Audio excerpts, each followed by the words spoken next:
Just titled the video, Why I'm So Goddamn Hot, Why I'm Hotter Than You, What's a Sigma Male, so we can learn real quick, and then we can find out why they're so hot. I should mention before I get into this though, that the whole like alpha and beta male thing is based on a theory about wolves and dominance that was debunked a long time ago. So these categories aren't like scientifically backed at all, as far as I can tell. It's just a fun way for guys to label themselves. I've heard some people describe it as astrology for men.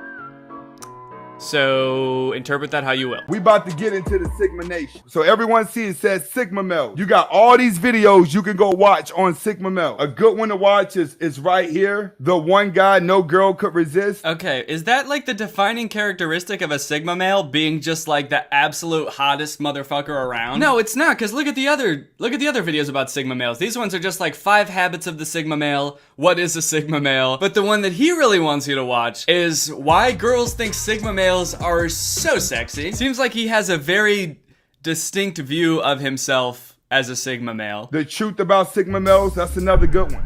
But we're gonna go down to Google, all right? And we're gonna start off with, what's a Sigma male? So now that we know Sigma male is a real thing, all right? Let's go ahead and understand that right now before everybody come up in here. Okay, I didn't say it wasn't. I don't know. I'm not sure why he's so defensive right off the bat. Now that kind of makes me feel like it's not a real thing. Dude, I'm part of Sigma Nation, dude. You don't have to tell me that they're real. We have just acknowledged Google is the smartest person in the world. Google has recognized Sigma male is a real male. Okay, weird wording. Google is the smartest person in the world. But I'm gonna give him the benefit of the doubt and assume that he doesn't think that Google is actually a person, a human being. This next video is like, what's up guys? Today we're going to be talking about why Google is actually the most attractive male on the planet. Also, I don't think you can just apply that logic to anything. That if Google has a definition of it, that means it's real. For example, I could Google who Niennub is, and Google could tell me that Niennub was a Celestin male arms dealer and smuggler who joined the Alliance to restore the Republic during the Galactic Civil War. Does that mean Niennub is real and not just a character in Star Wars?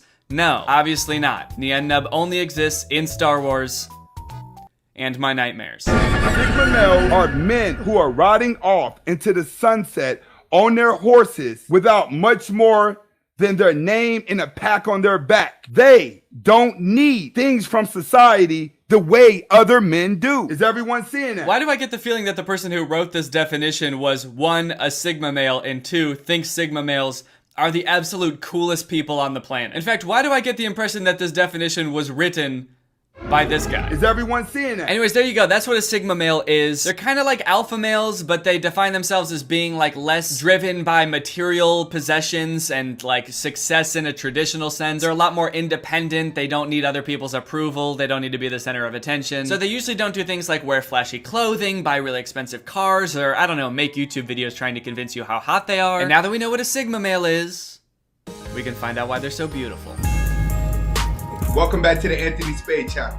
Before we get started, I want you to watch the entire video. If you like the video, press the like button at the end, press the subscribe button at the end, and press the notifications button at the end. Unusually complicated instructions for the beginning of a video. Hey guys, before we go ahead and start the video, go ahead and watch the whole video. That way, once you finish the video, we can start it. Smash the like button at the end of the video, obliterate the like button midway through the video, and come back to comment on the video 3 weeks from now.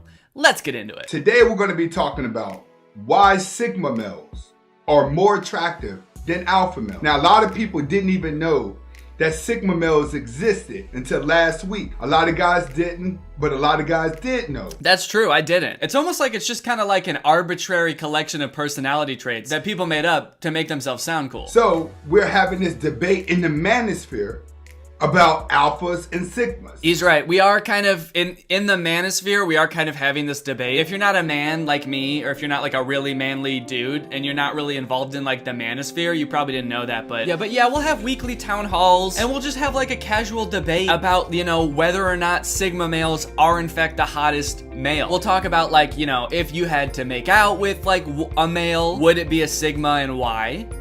And why would it be a Sigma? Why would it definitely be a Sigma? So the first part of the video is just him kind of explaining what alphas and betas are. No matter if you're alpha, no matter if you're Sigma, you're beta, omega, delta, wherever these mindsets are, MGTOW, red pill, blue pill, It's all mindset. He says it's all about mindset, you know, like a beta and an alpha can both be like a rich, attractive guy. It's all about mindset. Every man can have money and still be weak. Every man can have women and still be weak. Alphas, their one main priority, according to this guy, is that they need to dominate. They need to dominate specifically other men. Alphas are known for lions for a reason, because lions conquer everything around them. When it comes to the beta male, the alpha conquers the beta male and uses the beta male to get ahead. This is what women are attracted to. They're not attracted to their money. They're not attracted to their looks. They're attracted to their dominant mindset. Alpha males use beta males. They dominate them, they conquer them, and they use them. And that is like apparently their whole mindset in life is to just like conquer weak people and use them. Which, to be honest, sounds exhausting and awful. I guess I don't know enough alpha males personally, but do people really think like that? Like, are there people out there that are just constantly focused on domination? There are people that are just sitting around, I gotta make sure that I'm dominating people at all times. When I go to work today, I gotta make sure I'm dominating my coworkers. And when I go to the bar later tonight, I better be dominating my friends, dude. And I always gotta be looking over my shoulder to make sure no one's coming up from behind to dominate me. Like, why not just live your life? And sure, like, don't let people take advantage of you, obviously. You know, don't allow yourself to be dominated. I can see that. But who goes around thinking like, my coworker Brian seems like a pretty beta kind of guy. I wonder how I could dominate him and use him to my advantage. Some alpha males thrive off the conquerorship, but then you have strong individuals, which are sigma males. Sigma males gain their power off of loneliness. Oh my god, that sounded so sad. Are you okay, dude? I kind of see what he's saying, though. I mean, like, I'm pretty introverted and I like my alone time. Does that make me a sigma male? Does that make me hot? I don't know. I just don't really understand the point of putting labels on this stuff. Especially such broad labels. I feel like people are very different. This kind of sounds like somebody who is shy, which is perfectly fine, but someone who's insecure about how shy they are, trying to make their shyness sound cool, so they made up a cool name for it called sigma males. Like, they got called a beta one too many times and they were like, what? No, I'm not a beta, dude. I'm a different thing. I'm a sigma. We're shy, but like in a cool way. In a dominant way. You don't want to fuck with me, dude. I will shyly and quietly dominate you. Oh, you like this? You like this domination? Do you feel dominated right now? I bet you do, you fucking beta. Oh, sorry, I got scared. You're a fucking beta bitch, dude. If someone tells you you cannot be born an alpha, you cannot be born a sigma, they're right. Everybody's born a beta. Hell yeah, dude. Babies are so beta. All they do is get absolutely dominated by their parents. This dude has other cool videos like this one called How Sigma Males Act Around Low-Value Women. To repel low-value women. Stay tuned. See, this is why I don't like this type of shit. Because there's a very clear hierarchy in saying there are like sigma and alpha males, and then there's beta males. It's just kind of like giving yourself reasons to feel better than other people. And if that wasn't super obvious from the titles alpha and beta, I guess he goes ahead and spells it out for you a little bit better when he's talking about women. There are some women that have very little value. Welcome to the Anthony Spade channel. Before I get started, I want you to watch the entire video. Next, I would not be talking about all women, even though it feels like it. And if you haven't subscribed to my second channel, who is Anthony Spade. Wait, what? You can't, I feel like you can't just say that. I would not be talking about all women, even though it feels like it. Why would it feel like you're talking about all women if you're not talking about all women? Can't you just change how you're talking about women then? To make it more specific to the women you are talking about? Today, what we're going to do is, I'm going to be explaining to you how to put off an alpha vibe to repel low-value women. So the purpose of this video is to teach sigma males how to put off an alpha male vibe when you're around a low-value woman to try to get her to not like you so much. Because I guess in his eyes, women are so turned on by sigma males because they're the hottest thing in the world, and all women know this, and all women think this, and by all women, of course, we mean not all women. Even though it feels like it. The only way to throw them off your scent is by pretending to not be a sigma male, but to be an alpha male. Holy shit. Sometimes I may talk pretty low about women. Anyway, that's pretty much that whole video. He's also got a video where he's sad that an NBA player wore a dress.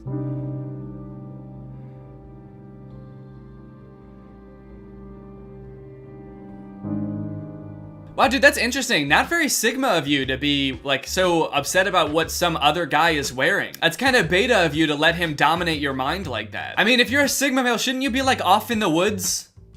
Making moves by yourself, dominating yourself. Okay, now here's where things get interesting. As you could probably tell by that video about how to act around low value women, Sigma males, or at least this guy, seems to think that he's a little bit above an alpha male in the pecking order. This is a problem for alpha males because before Sigma males were invented, alpha males used to be like the top dog. And now these Sigma males come out of the woodwork saying, we're so hot, we can't be dominated, we have to pretend to be your ugly asses when low value women come around. And honestly, it seems like this is kind of shaken the alpha male community. There's this dude named Alpha M who's pretty big on YouTube and TikTok. He does videos offering fashion, life, dating advice to dudes who want to become as alpha as him. You've got to make sure that you're exposing a little bit of tricep. Proper way to tie your sneaks. Your age, divide it by 2, and then add 7. So if I technically was single, I'd be like, yo, you're 28? Sorry, you're too young. 29? Yes, please. This is a feminine way of sitting. I've seen this dude's videos plenty of times before, and they've always seemed very like hacky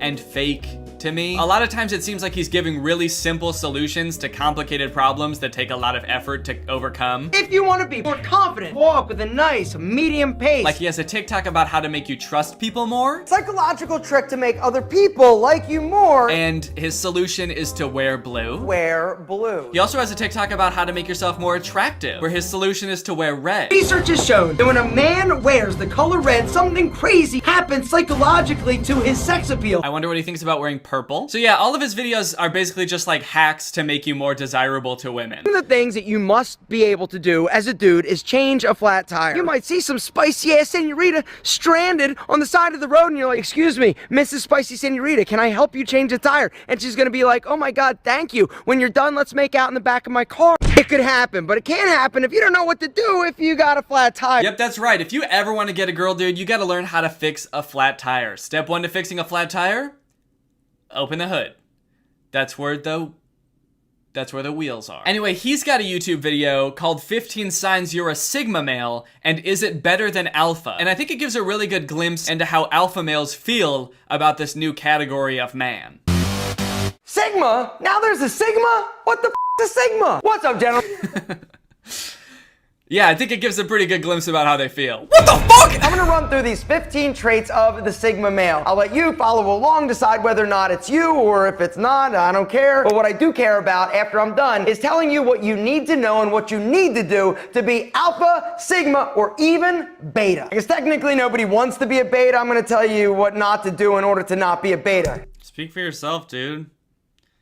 Trying to get dominated. So he reads through the traits of Sigma males and seems to get confused by a few of them. They have an ambiguous morality, which I have no idea what that even means. They have rusty social skills. Also not sure. They can fit into friend groups, but don't rely on them. They tend to have small but close friend circles. Wait, I thought you did say I didn't need a friend circle. Sort of being like, what? How could this person exist? The person who doesn't need a bunch of friends? Someone who's kind of a loner? What? How does everyone not want to be the center of attention all the time? That doesn't make any sense. Apparently, Sigma males don't really care about their appearance. They don't care about brand names. They don't care about what they wear. And this is something that I have an issue with. It doesn't matter how amazing you are. If you're not taking pride in your appearance, it doesn't matter how badass Sigma you are not going to have the opportunities that you need in order to be all the things that a Sigma is supposed to be. It's really weird here. It's like it doesn't compute that someone could be like a successful, driven person without being like super interested in brand names and like hyper focused on their appearance. It's almost like he wants you to think that you can only be fulfilled in life if you follow his own fashion advice. Wear blue. There's nothing, absolutely nothing wrong with wanting to look good and look sexy, right? You gotta take care of your grooming because if you're whack and you stink, people aren't gonna wanna hang out with you. No wonder you're a lone wolf. It kind of feels like the existence of this new term Sigma males is just like crumbling his worldview in front of our eyes. Like I said, I don't really see the point in likening yourself to a wolf or a tiger or whatever you want to call it. But I also don't think that you can deny that there are like people who like to be more alone that are successful, or people that don't care about their appearance as much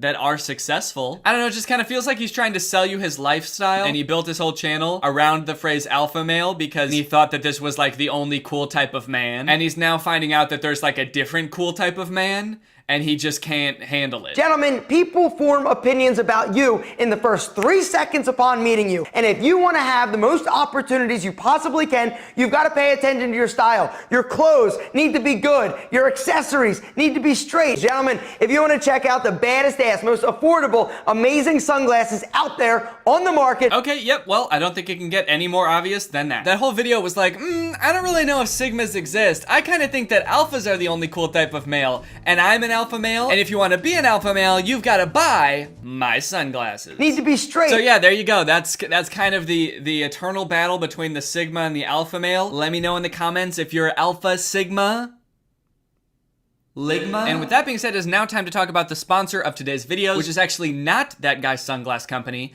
It's Current. Hello everybody and welcome back to the second channel. Let's go ahead and crack open a sparkling water.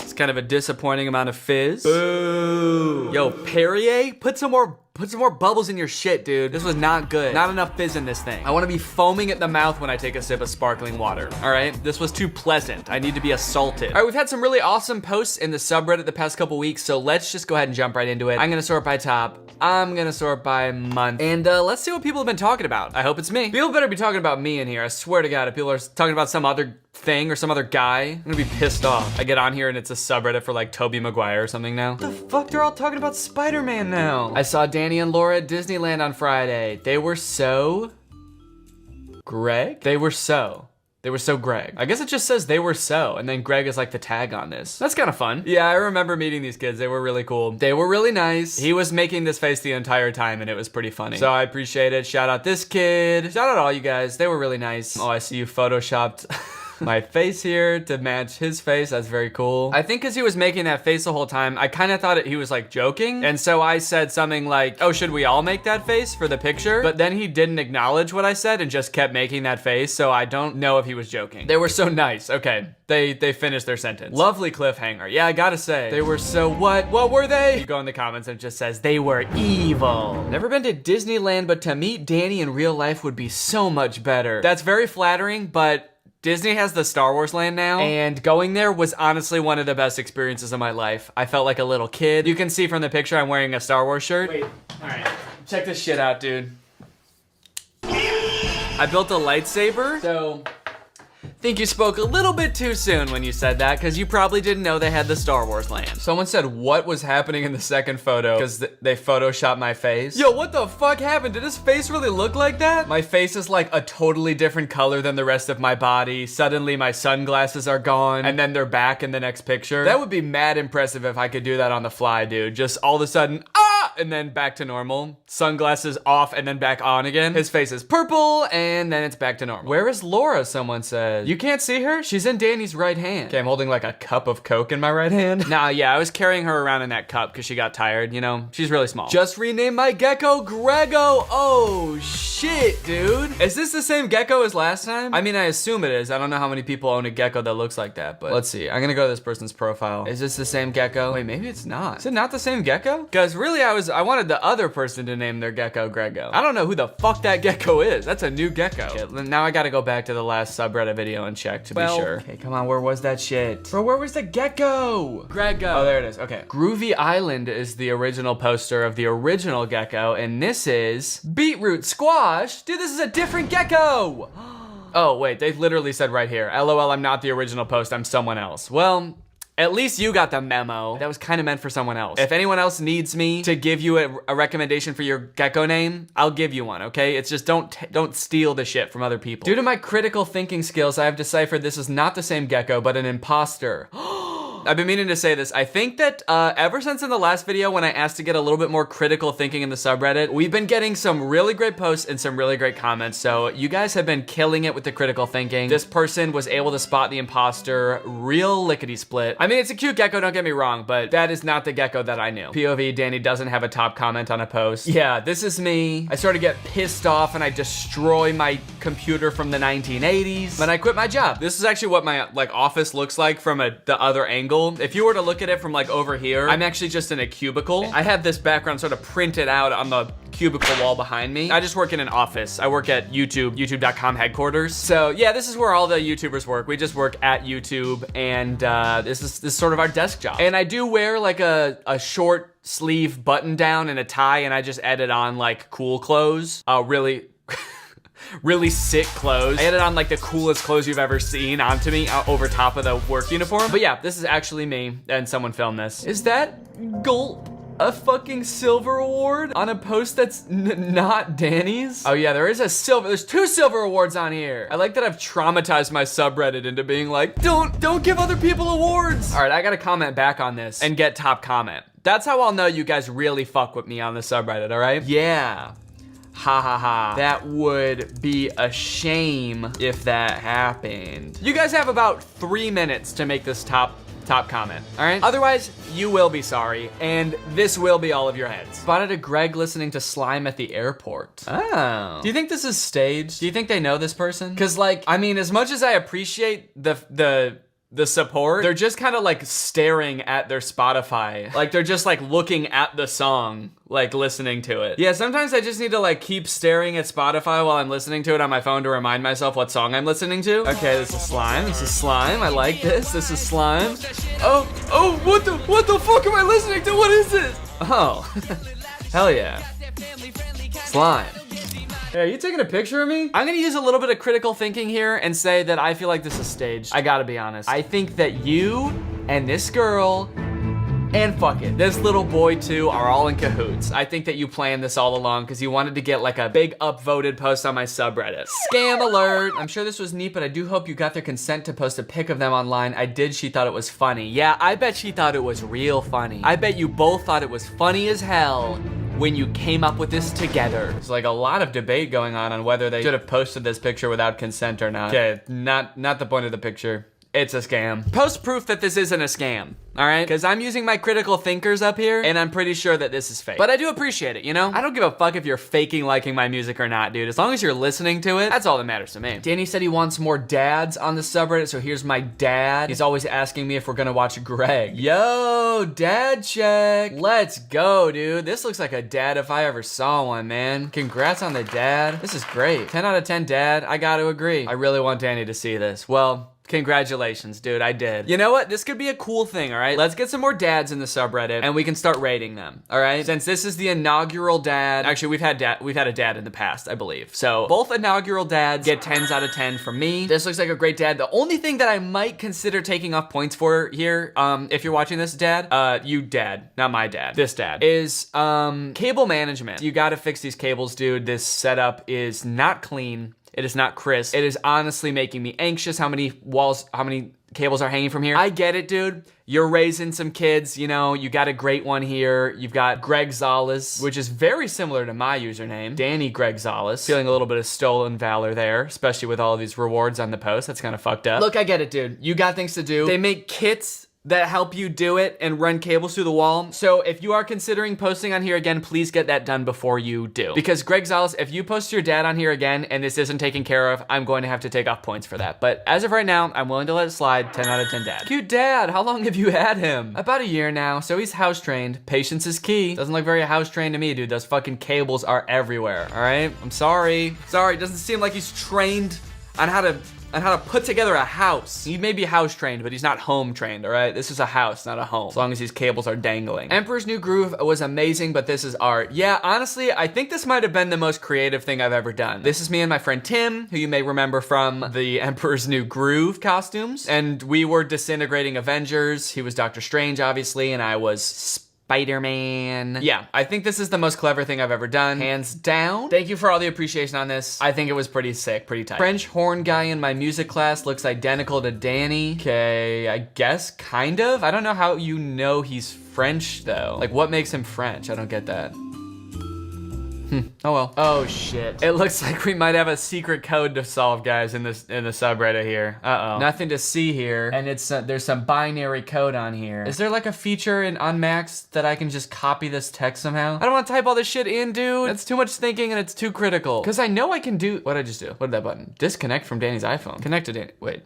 What just happened? Oh, shit. Okay. I sent it to my phone. Binary translator. Okay, there we go. Oh, shit. Guys, look, I pasted it in, and it's a YouTube link. Guys, we are going to crack the code right here and right now. Let's see what this shit is. Can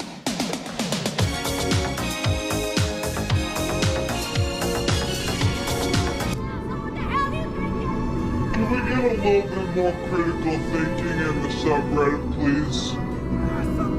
What the fuck? Come on, man. What the hell? Oh, I've been hoodwinked. Let me just see real quick, because I feel like I might be getting double duped.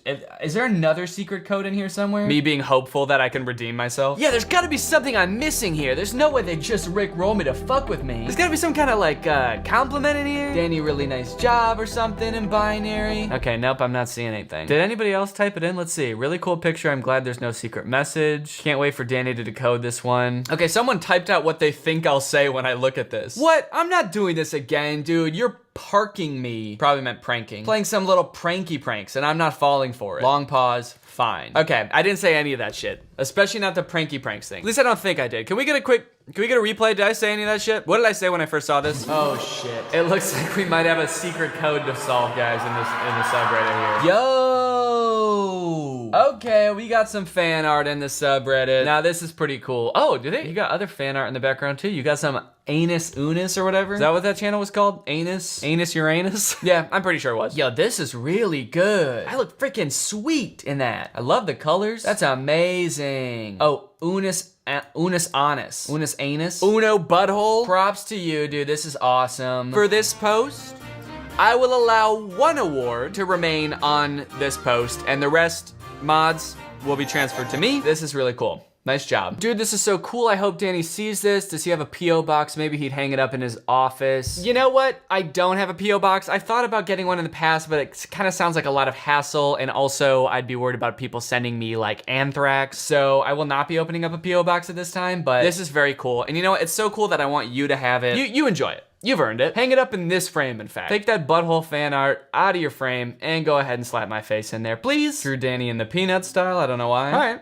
I dig it. That's pretty cool. Digging my bell-shaped body. Very becoming of a young man. Okay, this one might be interesting. What is this boy band name called?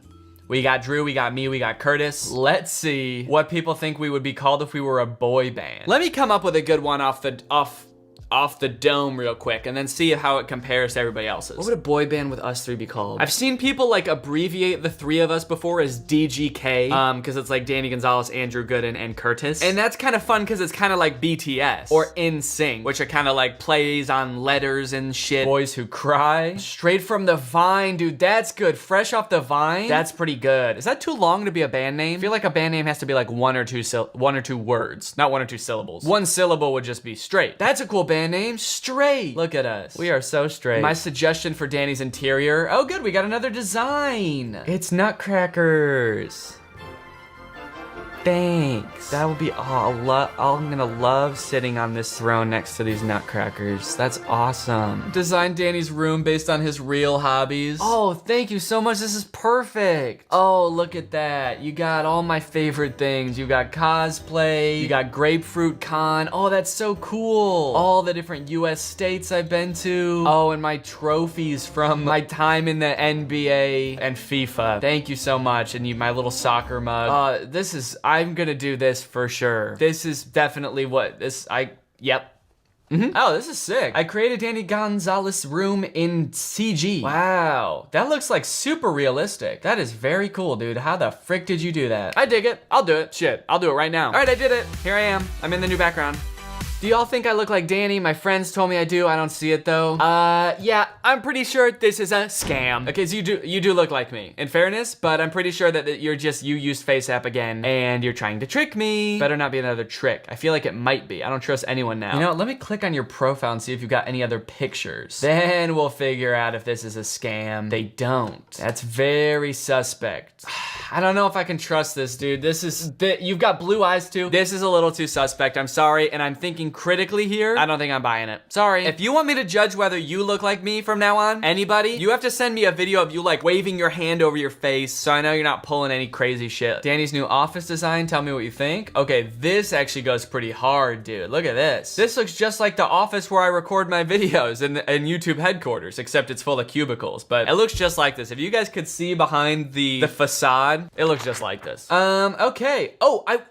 You know what? I wanted to say we have recently hit 60,000 members on the subreddit. And I remember in the last subreddit video, I said if we hit 50,000, we would throw a party. So I wanted to stay true to my words. So everybody dance.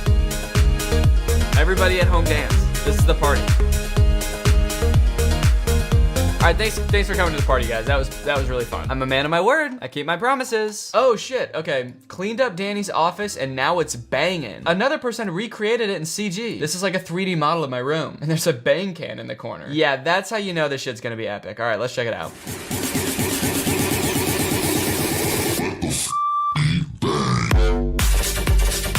Oh shit. You changed the letters to bang and the bang CEO is there.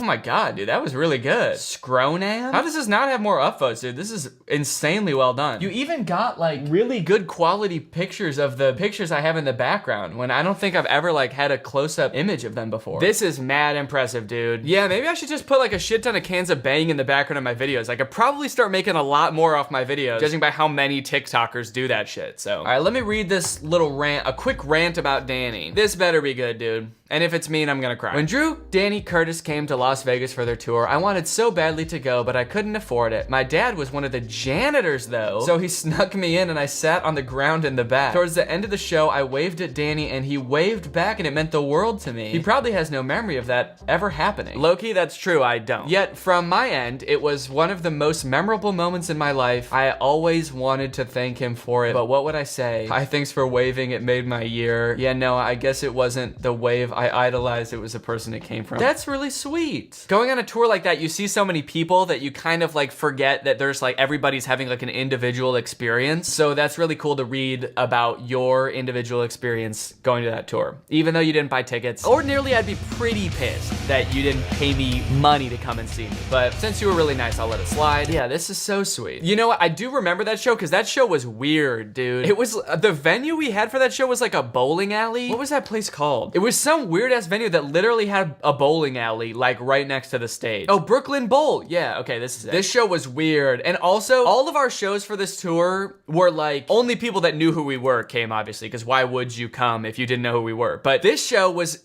in Vegas, like on the strip, basically. And when you go to Vegas, like everybody is looking for shit to do. So I think there were a lot of people at this show who didn't know who we were, which I think probably made the show a lot less enjoyable for them. And also there were like people who were like wasted because they were coming off the strip into the show. And this is what the venue looked like. It had a disco ball up here. This is the bowling alley over here, if you could see that. Luckily, there was no one bowling during our show. I think it was closed, but yeah, that was super weird. So I'm glad despite all that, you still had a good time. And sounds like I did too, if I was waving willy-nilly. Okay, let's see if there's anything in the hot section. Somebody posted this and said, Danny, how did you do this? I need to know. What's up, guys? I just wanted to update you and let you know that I'm finally cleaning my mirror.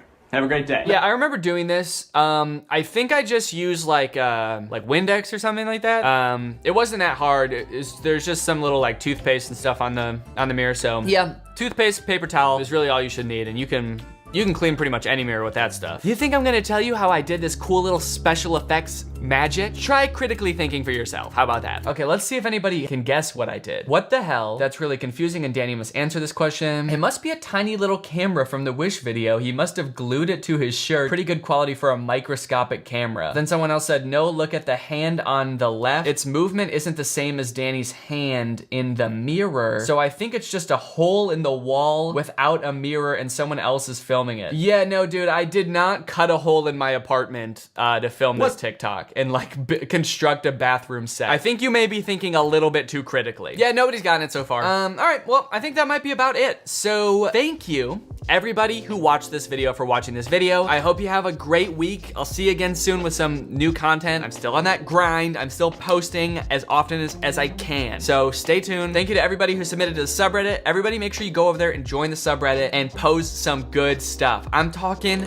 dads. I'm talking puzzles. I'm talking critical thinking. I'm talking maybe other funny little gems and memes. Can't wait to see it. Thank you guys for submitting, and I'll see you next time. Bye-bye. What's up, Greg? Welcome back to another episode of Tac Dan. That's me. I'm Tac Dan. Stands for Tactical Dantical. Almost 2 years ago, I made a video about the Tac line of products. You got the Tac Light, the Tac Lantern, the Tac Light Pro, the Tac Glasses, the Tac Camera. Basically, this entire line of Tac products that are called Tac products because they're apparently the most tactical versions of those things that you could possibly buy. And while the products were pretty standard as seen on TV stuff, the commercials are really what set it apart from the rest. The commercials, if you don't remember, are all hosted by Nick Bolton, who's a really tough, strong man's man. He's always calling the products military tough, even though he wouldn't know what that means because he was never in the military. And I've been meaning to do another video about them, but I sort of forgot until I saw a TikTok about this product, the Tac Shaver, which totally reignited my interest in Tac products. So let's go ahead and look at the Tac Shaver. For a close shave, you need to get a razor and lather up.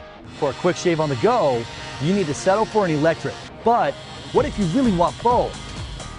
Nick Bolton here with the newest addition to our tactical line. Like I said, they always try to make Nick seem like he's in the army without ever actually saying it. Like right here, he's clearly like going off to war or something, or like he's in some sort of military situation, except I don't know where he's supposed to be. Is he at war with Mars? I don't know. Just in some sort of like extraterrestrial landscape. The Bell & Howell Tac Shaver.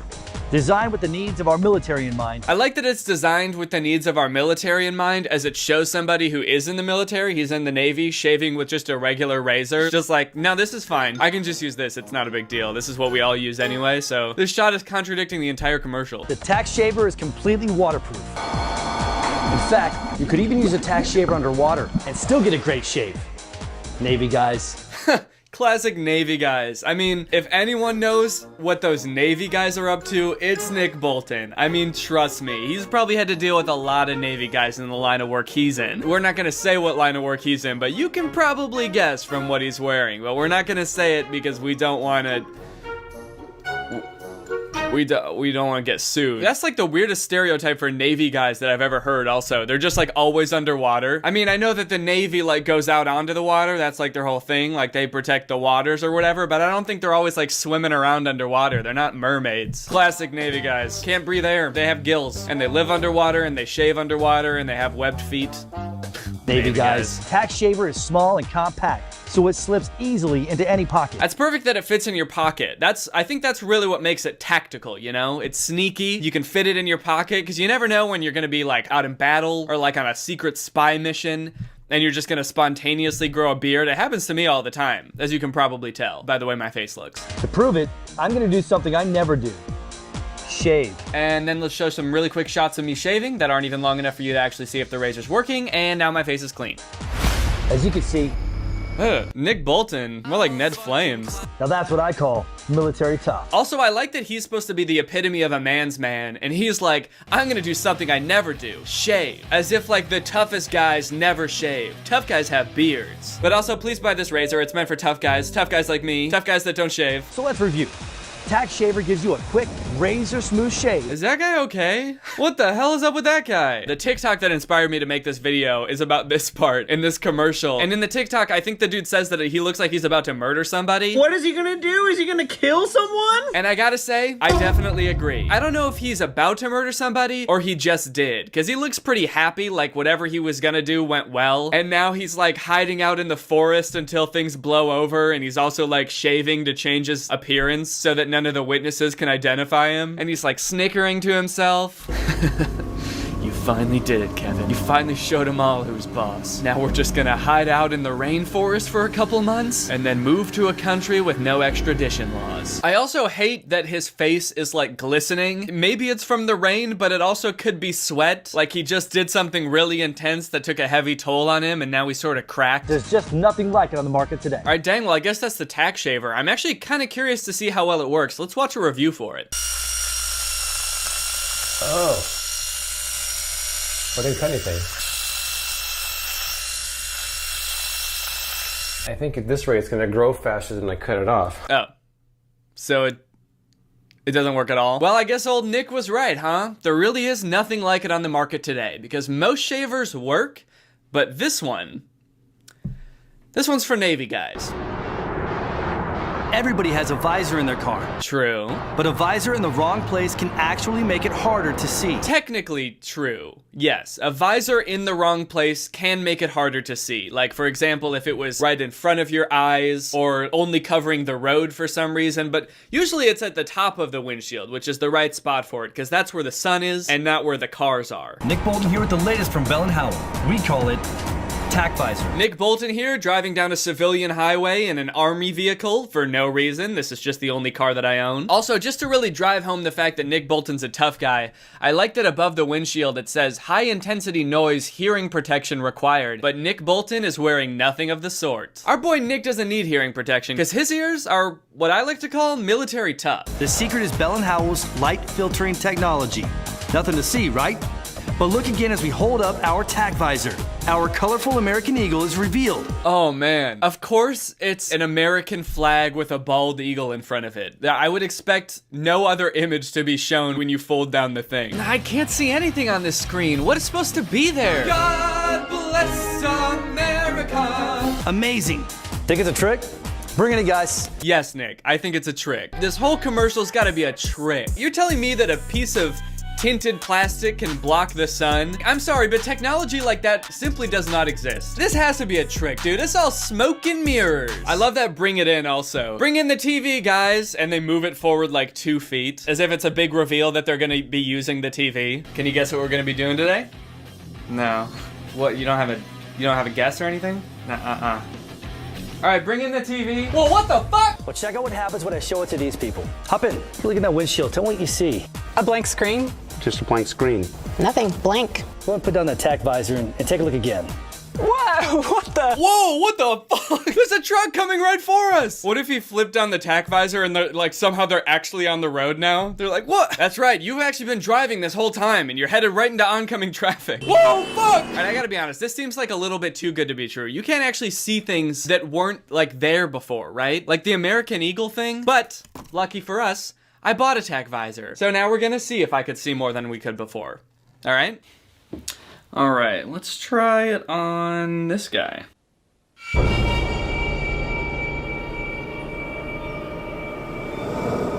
You can see me.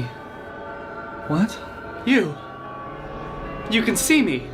Who are you? Finally. Finally! I'm a real boy!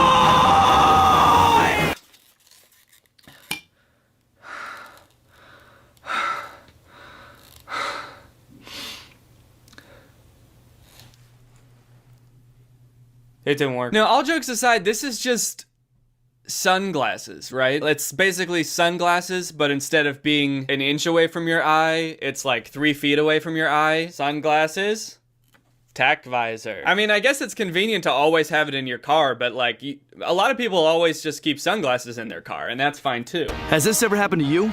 You're in a hurry, you're distracted, and then there goes another pair of sunglasses. Yeah, that's happened to me, but only because my ass is so fucking fat. All right, now it's time to talk about the tack bat. These days, everybody has a tactical flashlight. Not true. Couldn't be further from the truth. Nobody has a tactical flashlight. But can your flashlight defend you from attackers? Whoa, goddamn. Look at that stance. Maybe this guy does know a thing or two about combat. Can it defend you against attackers? Huh? That's the pose you go into when you're about to get mugged. Stay back! I'm warning you. I've got a tactical flashlight and I'm not afraid to use it, bitch. We call it the tack bat. The tack bat combines the best features of our super bright lights, but also has the heft and strength of military-grade aluminum alloy for the ultimate in personal protection. It even does. Oh my god, he is clobbering people with this thing. It's literally just a weapon. That's not even a flashlight. I guess that's why it's called the tac bat and not like the tac light that can also hit people. Which actually reminds me, I've been developing my own tactical flashlight in my free time, and I think that it's actually could be pretty useful to a lot of people in different normal everyday life situations. It's got a flashlight that can it's detached, it's not attached to it, and then the rest of it is just sort of like a deadly weapon. That's a retractable knife that was supposed to retract, and instead I just stabbed myself in the head. Let's say you got two bad guys coming at you, right?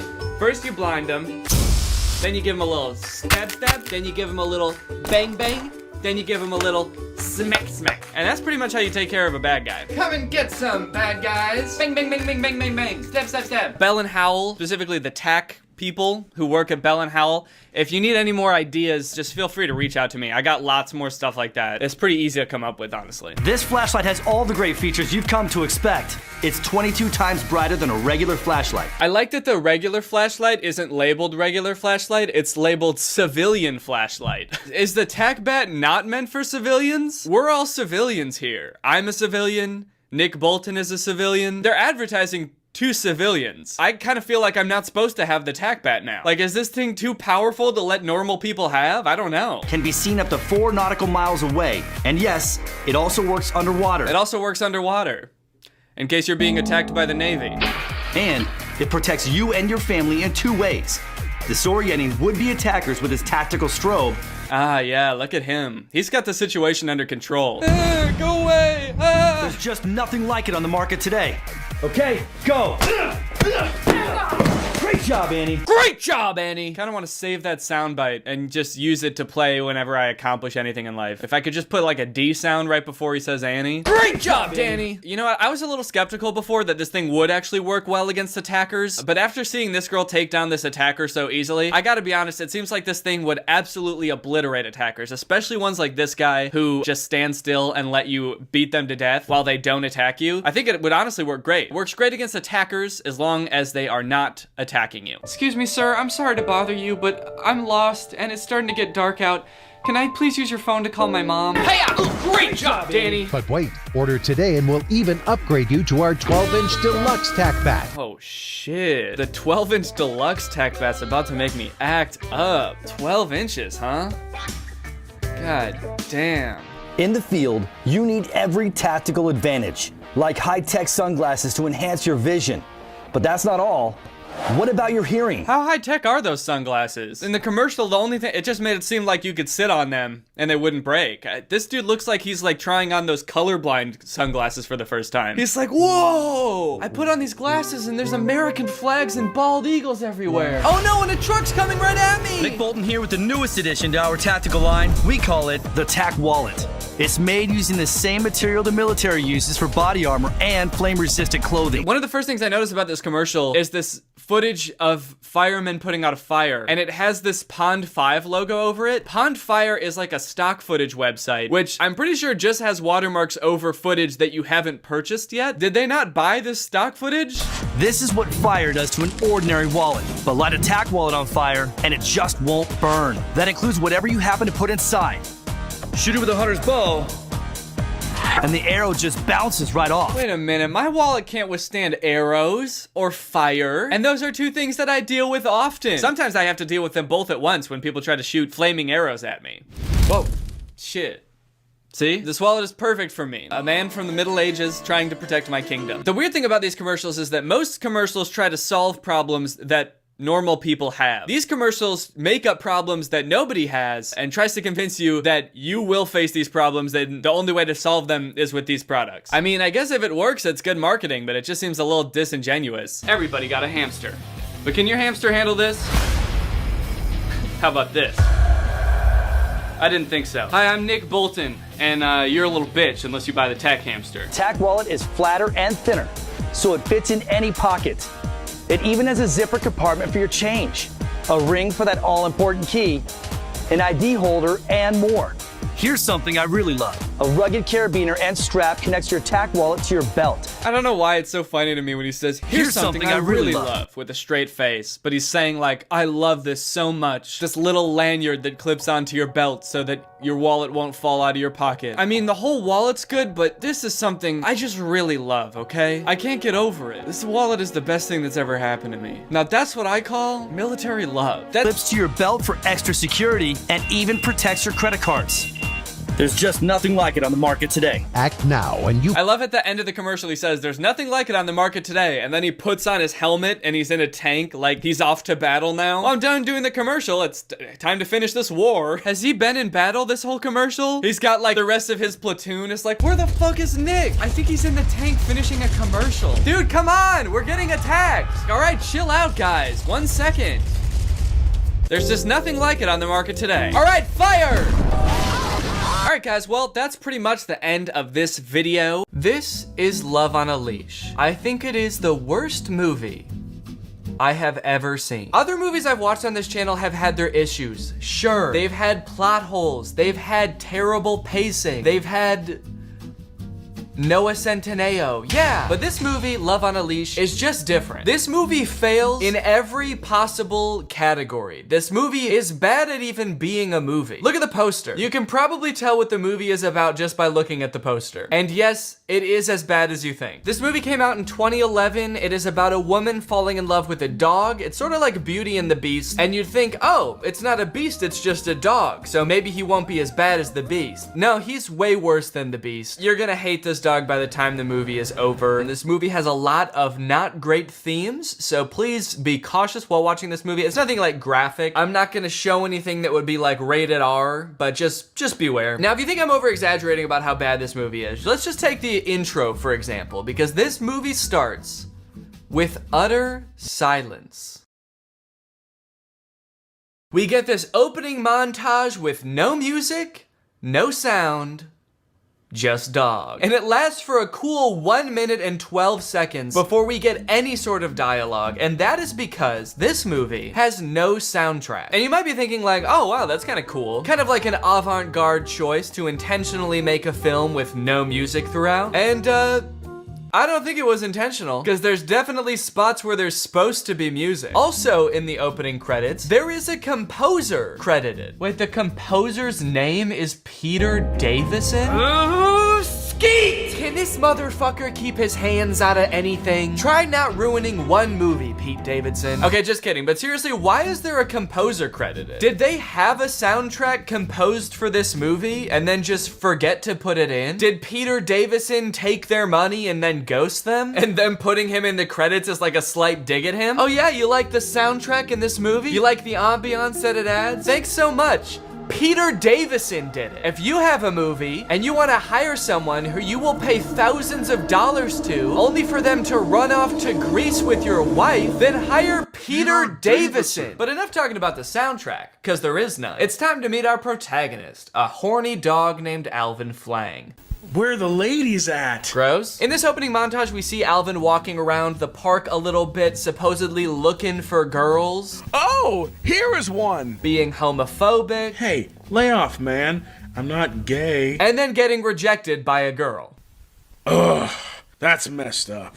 It's because I'm a dog, isn't it? That she doesn't want to fuck you? Yeah, dude, I think it's because you're a dog. While recovering from this brutal rejection, Alvin goes over to a pond to sulk, and the pond starts talking to him. Come back. Find a girl. Girl?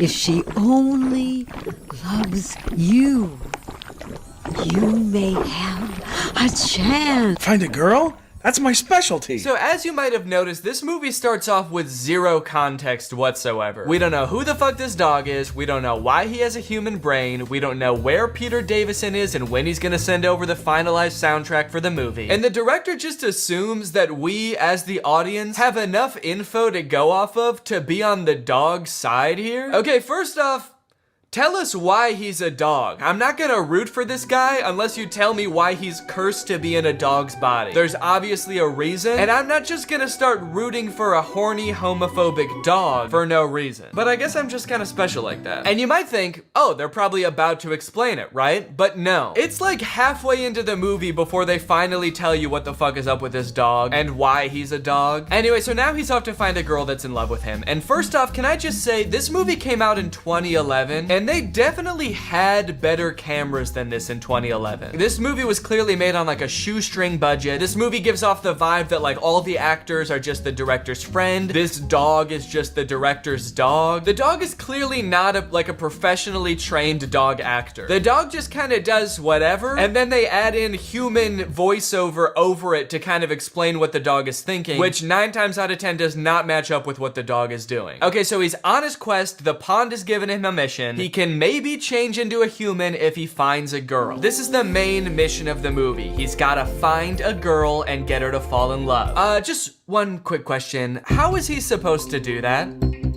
That's gross. And even if he does somehow find a girl that's into dogs, do you have any idea how pissed off she's gonna be when he turns from a dog into a human? She's gonna be so mad. Anyway, he finds this girl named Lisa, and he decides to get her attention by making himself look all dirty and beaten up, and she ends up taking him into her home. Lisa is introduced as kind of a traditional girl. She has a friend who's always trying to get attention from guys, and it doesn't matter what kind of guy she gets attention from. She's always going out and partying, but Lisa is different. Lisa is waiting for the right man to come along and sweep her off her feet. And this summer, the right man just might be a fucking dog. Next, we get to see Lisa at work. She works at a department store, and she's helping this woman try on a dress. Ma'am, I told you that dress was too small for you. No, it's because I'm sweaty. Why do I feel like those sound effects weren't in the script? Why do I feel like the script didn't say woman tries on dress and farts in the camera? I feel like that wasn't written in. I feel like the actor didn't know that was gonna happen. Seems very mean. Seems especially mean when you remember that the person who edited the sound in this movie literally didn't do anything else. He didn't add in music, that's for sure. He was just like, this woman's big butt makes fart noises, and then he went home. Miss, I'm sorry. This dress is too tight for you. I can't sell that to you.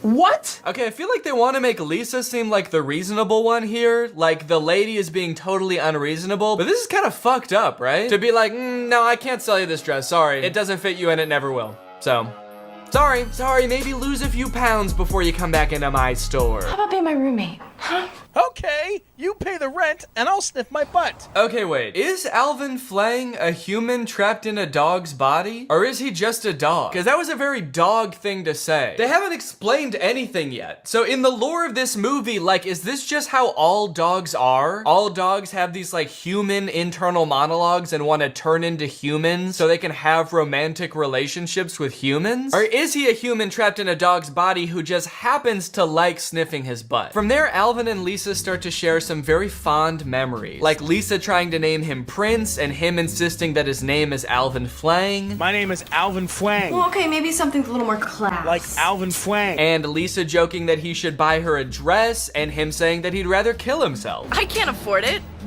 Unless you're buying. I'd rather kill myself. What's funny about that line is that the thing that would make him want to kill himself isn't being cursed to live your entire life as a human trapped in a dog's body. It's buying a dress for a pretty girl. Over the course of the movie, there are a few other men that pursue Lisa romantically. There's Kyle, who she works with, and there's Frank, who kind of stalks her while she works. And because Lisa's having a hard time finding a husband, she decides, you know what, I'll go on a date with these guys. So she goes on a date with Frank, and on their first date, he ends up bringing his mom, who just grills her the entire time. Lisa, my grandson is only 10 years old, and we're very anxious to find a stepmother for him. This child has been raised using the latest scientific technology in nutrition, education, and psychology. What does that mean? This child was raised by robots. He needs another human in his life. He is cold, hollow, and violent. He needs to learn love from a human woman. Many women have tried and unfortunately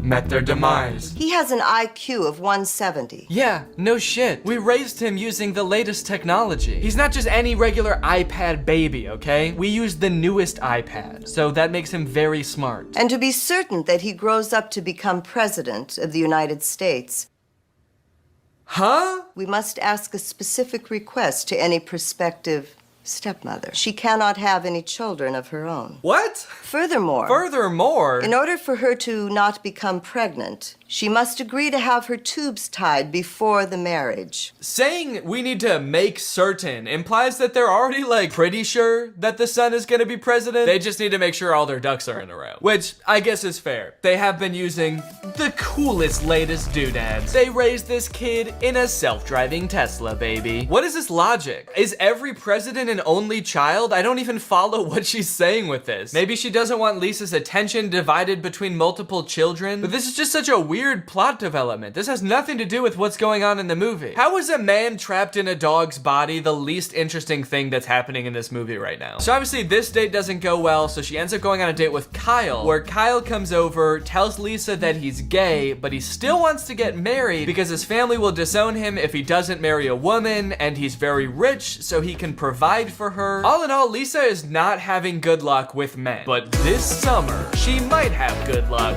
with a fucking dog. What happens next in this movie is insane and very uncomfortable. After Kyle leaves, Lisa's just chilling, and her manager from the store comes in, very drunk, and tries to have his way with Lisa. Lisa.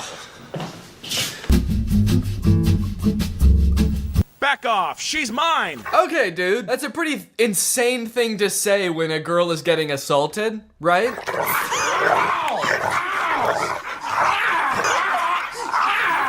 You're fired! I quit! Now I'm the king of the castle. This is such a weird moment to infuse like a comedic relief dog with the plot. This movie just got so dark, and the dog is like, guess I'm the only guy left around here now, huh? Guess I'm sort of king of the castle. Yeah, bro, I hate you.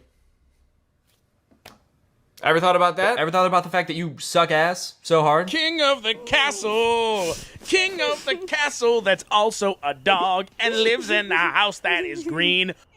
Why is he gay? Why is Kyle gay? Sorry, that's what she's taking away from all this? Huh? Why is Kyle gay? Bro, there are more pressing issues right now. What is the writer of this movie doing? Anyway, she's completely broken down at this point. She ends up running outside into the rain, sitting down in the grass, crying with her dog, and she decides, you know what? That's it. No more men. Men are nothing but trouble. All I want is my dog. From now on, no more men. Go!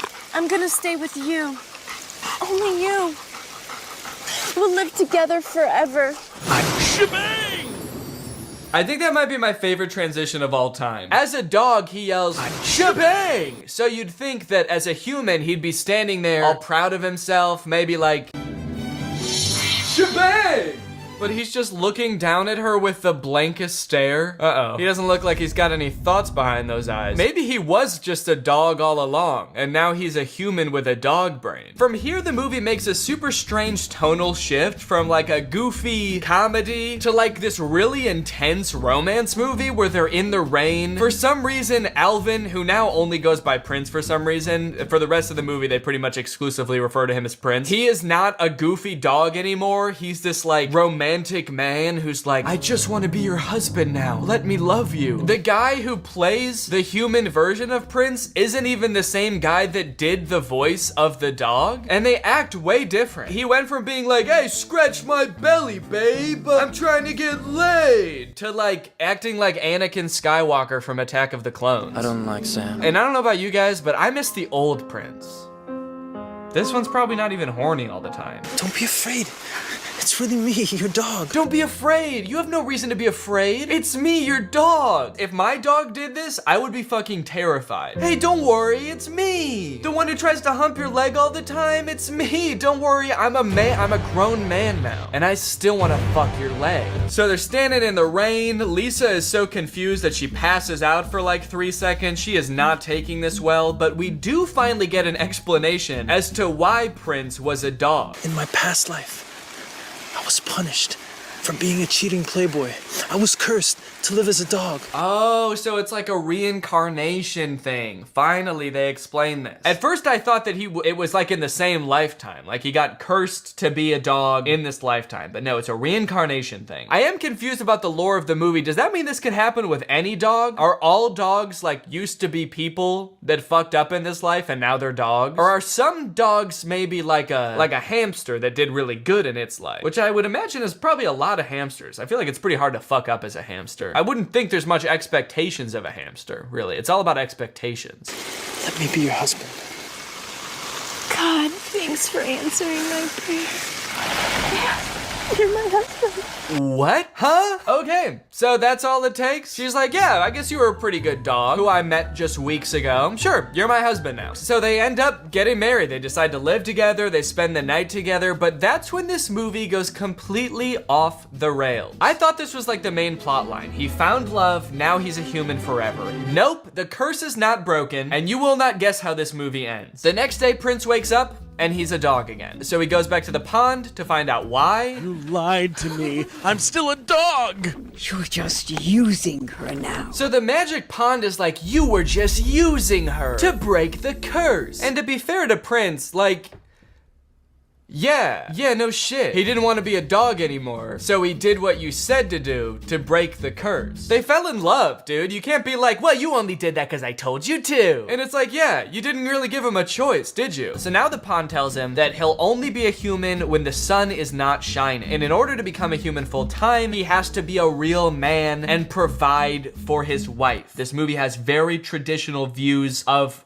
what it means to be a man. What is this pond? What magic is this? Is this God? It kind of seems like she's a liar. She keeps adding on caveats to what he needs to do to become a human. She's like, okay, you found love, but you still don't have a joint bank account. So now you will be cursed to be a dog only every other day, except the last Tuesday of the month. This whole situation causes a lot of shenanigans to ensue. He's got to figure out how to make money. He's got to like meet Lisa's family, but he can only come out when the sun's not shining, otherwise he'll turn back into a dog like he does in this scene. Dad, Prince just became a dog. Big deal. I'm Alvin Schwein. How stupid. What kind of idiot doesn't know how to swim? All right, grab on, you pizza-faced cinderblock. Pizza-faced cinderblock? Dude, that's so mean. What the hell is up with this dog? Why is his dog persona so vastly different than his human persona? Every time he turns back into a dog, he's like, what, you never seen a man turn into a dog before? Fuck you, I'm Alvin Flame. Screw you and this ugly-ass broad. I'm out of here, dude.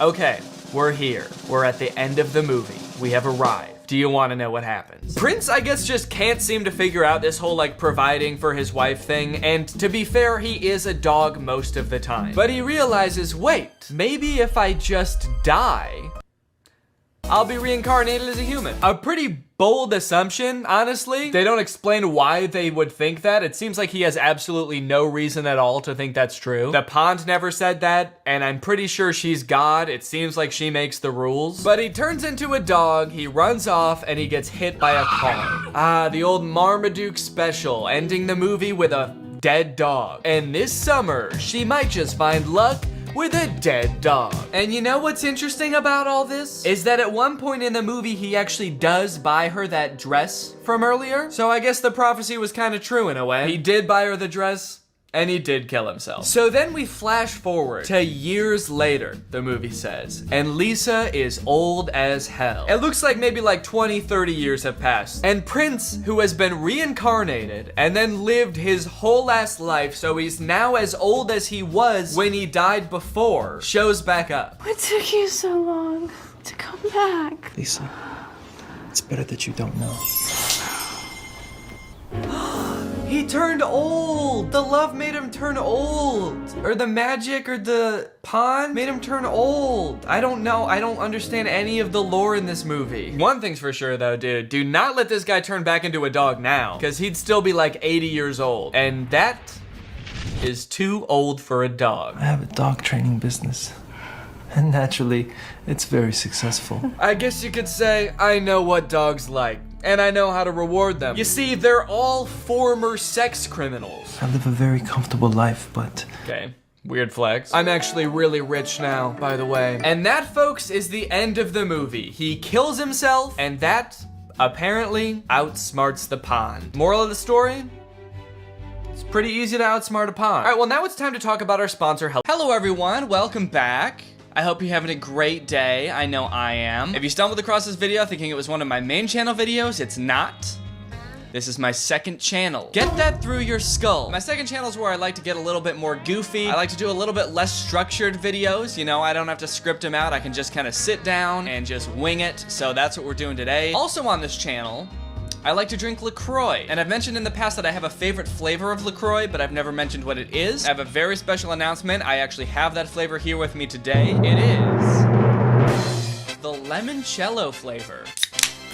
It's really good. So at the beginning of the year, I was thinking a lot about the year 2020. It sounds like such a futuristic year. I think we all thought we'd never get here, and now that we are, it feels like we're living in the future. It made me think a lot about, like, I wonder how close we are to what people in the past thought the future would be like. And then I stumbled across this video that's called In the Year 2000, Fashion Predictions from 1939. It's from this channel called Vintage Fashions, but it's this video from 1939 where all of these fashion experts try to guess what people will be wearing in the year 2000. And I'm obsessed with this video. I watch it a lot. I have, I think, almost the whole thing memorized. It's only 1 minute and 14 seconds long, and most of it is about women's fashion, but at the very end, they talk about men's fashion, and they do one little outfit for the man. And I think it's great. I love the outfit, and I'm pretty sad because it seems like it never really came to fruition. This type of outfit doesn't exist, and I truly think that it's the outfit of the ideal man of the future. So I want to show you guys this video, and then I'm going to make this outfit so that I can be the ideal man of the future. Okay, let's take a look at this video, but not before I get another sip of this limoncello.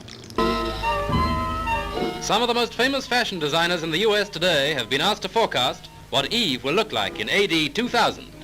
One idea is a dress that can be adapted for morning, afternoon, or evening.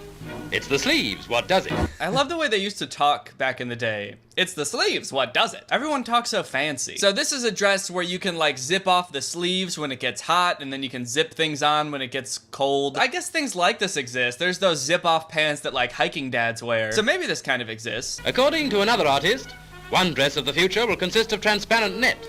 The net, probably to catch the mail. The net to catch the mail. That'd be cool if there was actually like a net gun that just shot out a net to catch men instead of just being made of net. This one, I also feel like is kind of a thing. There's like mesh clothing, which is pretty similar. I don't know about this like wiry boob thing. Apparently in AD 2000, we shall be having a hair-raising time. Yet another designer goes so far as to believe that skirts will disappear entirely. Shoes will have cantilever heels, and an electric belt will adapt the body to climatic changes. The lightly clad woman of tomorrow, ooh, swish. Ooh, swish. Oh, fuck. Will move in an atmosphere that's scientifically kept at the right temperature. The future bride in a wedding dress of glass. What the groom will wear, apart from a worried look, isn't mentioned. I love that old school hating your wife humor. Oh, I'm getting married. Oh, fuck. Or maybe he's wearing a worried look because his wife's wedding gown is made out of glass. A dress of aluminium, with a sash to change it for afternoon or evening, and an electric headlight to help her to find an honest man. Ah, that'll help her find an honest man. A light bulb shining right in her eye. Ah, perfect. Now I can finally find an honest man. Oh, I was so blind before. I mean, metaphorically. Now I'm literally blind. Fuck, that really... should not have done that. I am seeing spots now, boy. Okay, all right, okay. Here comes the man part. Pay very close attention. As for him, if he matters at all, there won't be any shaving, collars, ties, or pockets. He'll be fitted with a telephone, a radio, and containers for coins, keys, and candy for cuties. Oh man, there's so much good stuff here. First off, they don't address this fucking crown that he's wearing. Are all men in the future kings? There won't be any shaving, collars, ties, or pockets. There won't be any shaving, colors, ties, or pockets. All of those things go out of style in the year 2000. No more ties, no more shaving. You will have to have a beard. Okay, so here's a breakdown of this outfit. He's in a full-ass jumpsuit. He's got a telephone and a radio strapped to his chest. And then he's got this belt with separate containers for coins, keys, and candy for cuties. I don't know what things were like back in the 30s, but was it that easy to woo a woman with just a container of candies? Hey, you wanna go back to my place? I've got jelly beans. I like that they took some liberties with like new inventions with the women, like the dress made of glass. It's like, ooh, that must be some kind of new type of glass. And they didn't really do that with the man. They took things that already exist, like a phone and a radio in containers, and just glued it to him. But anyway, I am dying to try this shit out. All right, I got a whole bunch of boxes with a whole bunch of stuff. Let's open it up.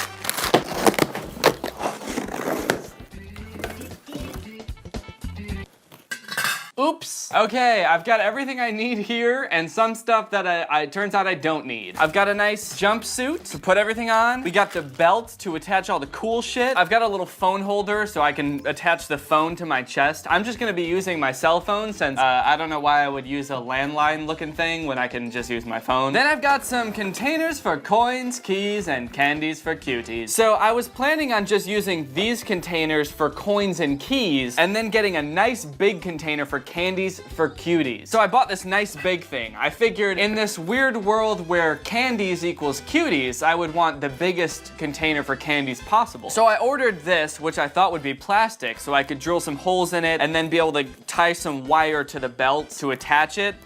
Turns out this thing's made of glass and is a lot heavier than I expected. I don't think I'm going to be able to attach this to the belt, so I might just have to either use one of these containers for candies, which would be a shame because it's so goddamn small. I won't be able to get any cuties, or I'll just have to carry this thing around like a fucking creep to offer the candy to the cuties, like so. We'll cross that bridge when we come to it. I've also got some wire to make myself a crown. Let's tackle the belt first. I bought this nice belt with like a cool metal clip because I thought it would look futuristic. Okay, here's the rub. I've got to figure out where these are going to go on the belt. So I got to put the belt on, got to tighten it up. Oh, well, that's not really going to work then, is it? So here's a tricky thing. I was thinking I would have like 2 containers here and 1 container here, but I can't glue to this part because then I won't ever be able to take the belt off because this has to slide through this very small hole to come out. So if I glue one to here, I can't ever take it off, which would be fine if we lived in the alternate future where this outfit did become popular, but I kind of feel like I'm going to want to put back on my normal clothes after this, so I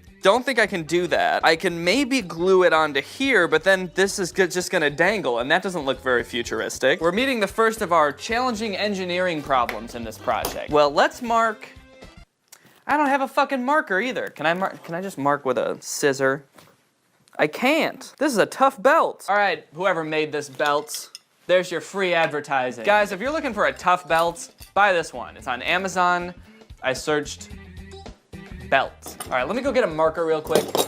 Now I know that probably a container could go here and let's say here. As for this side, maybe I can tuck the belt underneath and then use like the wire to keep it there, and then I can put 1 container here. Well, no, I can't really do that because that looks like shit. Wait. Can I just cut the belt to like right here? Ha ha ha ha ha ha! Danny, you mastermind, you figured it out. You can just cut the belt. There we go, now I can glue one right here. I'm a little concerned about how long it took me to realize that I could just cut the belt, but you know, we're not gonna talk about that. We're just gonna start gluing. If you guys have seen my Troom Troom videos, you know how much I love using hot glue. That, of course, is a joke. I think that it is a hellish substance that burns my fingers every chance that it gets, so I am not excited for this in the least bit. I gotta wait for it to heat up to about the temperature of the sun. Ooh. Oh yeah, that's a good sized glob. All right, let's go ahead and throw that shit down. And I'm just gonna, aha, look, I don't even have to touch it. I can press down on it from up here. All right, I'm gonna press down on it for 10 seconds.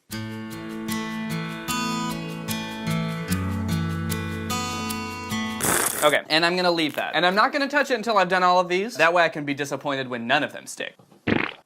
Okay, let's give this one a tug and see how we're doing here. Okay, it's actually sticking. Look at that. Ha ha ha. Take that, haters. All right, first test. We are putting the belt of the future on. Ooh, the belt is warm. It's almost like the climate control belt from the other outfit. Tighten this up. All right. Oh, you want coins? I've got plenty right here in my container. Oh, I need to get into my house? Let me just take my keys out. Oh, you're a cutie. Oh, well, I've got a separate container just for you. Here's some bubble gum. Well, this is working surprisingly well. I don't want to get sappy, but I was really worried that this wasn't gonna work, and this, you know, I was gonna order all this stuff from Amazon for nothing, and this whole video would be a waste of time. So I'm really glad that I was able to glue these 3 containers onto this belt, and now I've got about 30 extra containers that I have no idea what to do with. I'm actually feeling so good about this that I'm like half tempted to glue this heavy-ass glass candy container to this belt. But we're gonna wait till the end to try this, because that oh, it sits like that. Well, doesn't matter. All right, let's get this jumpsuit on. Yeah, this is pretty good looking. Hey! This thing has pockets. In the future, there's no pockets. I'll have to hot glue them shut. Also, this really smells like shit. Did someone already like work a long, hard day doing manual labor in this coverall? Why does this smell like nasty? Okay, so for the phone holder, I got like a phone holder that would go in your car. See, like, what is the point of putting your phone on this and not just putting it in a pocket? I feel like it'd be way safer in a pocket, but there's no pockets in the future, so I guess we can't. So this is like a suction cup here. I'm wondering if I could glue this to the suit and if that would even hold. Because then we'd have some really nice, like, you know, I could adjust it to any angle. If I wanted to, if I had it on my chest and I wanted to show someone a video, I could, you know, show them just in case they're like 8 feet tall and they want to look at the video. Okay, so the suction cup actually suctions to this disc. So maybe I'll just glue this disc onto my shirt and then I can suction cup this bad boy to the disc. Get a nice healthy dose of hot glue pumped onto this bad boy and flip it over. Cool. So that is on there, hopefully. So now I can stick this on there, hopefully, and then I can put my phone in that. Definitely. Oh shit, okay, it's staying. That's good. All right, well, I guess that means that this will hold, hopefully. I feel like that looks even more futuristic than the actual outfit did. It's got this cool fucking robot arm on it. Now, before we put the whole outfit together, I need to work on the crown, so I'm gonna do that. So I gotta measure my head. That's how big my head is. Is my head shaped like that? Why is my head shaped like a gumdrop? I think out of everything, the crown is the thing I'm most excited for. That's really what caught my eye, and that's why I'm so disappointed when you hear me talking about how they don't even mention it, because I'm like, what does that do? Is it like a satellite? Is it like some kind of way of contacting aliens? All right, so, all right, let's see if that's enough. Oh, fuck. Okay. You know, this is taking a decent amount of work. I thought this second channel was supposed to be for shit that was easy. Now I'm doing all this. Should this just go on my main channel? Nah, because I'm drinking LaCroix. Moment of truth. Ow, feels like it doesn't quite fit on my head anymore. I don't know how that happened. Did my head get bigger? Did I get smarter? Maybe because I learned so much from this experience, my head got a little bigger. Well, you know, that doesn't exactly look how I thought it was gonna look. It's definitely a lot taller than the one in the video. But you know what? I feel like it still looks cool. It still looks futuristic. It is definitely poking my head. Now that everything's in place and I'm feeling pretty good about everything, I wanna try one kind of crazy thing. I'm gonna see if I can hot glue this big glass thing to the jumpsuit, because I really want this to be part of it, even though it is so big and heavy. I've been overwhelmingly impressed with the performance of the hot glue thus far, so I don't see any reason why this wouldn't work. So I'm just gonna try hot gluing it right here. Probably have to work fast because we've got a lot of glue to place and we want to do it before it starts hardening, and I feel like it's already starting to harden, so that is not good. Come on, stick, please. I'm begging you, this is all I have. This is all I was looking forward to. This is not gonna stick, I can already tell. And now I'm gonna ruin the jumpsuit by getting it covered in hot glue. All right, let's give it a go. I'm just gonna lift it up and we'll see if it, oh, fuck. Well, see, now it kind of seemed like it actually did stick for a second. So maybe I'm onto something here. Okay, we're gonna try this again. All right, this really means a lot to me, probably a little bit too much. I'm placing a lot of my self-worth on whether this is gonna work, so nervous to pick this up. This is not gonna work. It was so stupid of me to think this was gonna work, but only one way to find out. Try to do it towards the camera so we can all experience this moment together. A 1, a 2, a 3. No, no, no, no. Come on. Okay, all right. Well, no, it's not gonna work. It's not gonna work. It didn't work, but on the plus side, Now the jumpsuit is covered in little pieces of hot glue. Candies for Cuties sounds like a charity. You give underprivileged cute girls candy, because that's really what they need. All right, so let's zoom this out. And now we're gonna put on the jumpsuit. This has been a lot of work. I'm very excited to see how my life changes as I become the man of the future. Everything is going a-okay. This smells like garbage, and now I smell like garbage. But hey, that's just how the future smells, baby. Oh yeah. I mean, how futuristic do I look right now? Be honest. Look at this. Only one thing left for a futuristic king like me to do, and that's to put on my crown. Okay. Yeah, there's definitely little pieces of metal poking me in the head, but I'm feeling good. I guess I should put some coins, keys, and candy into my outfit and see how I fare, you know? See if I feel like I'm living in the future. Laura, do you want to be in my video? Okay. Can you bring me coins, if you have any, and keys, and any candy if you have it? Okay, I can do that. Okay, and meet me up here. 3, 2, 1, go! Oh.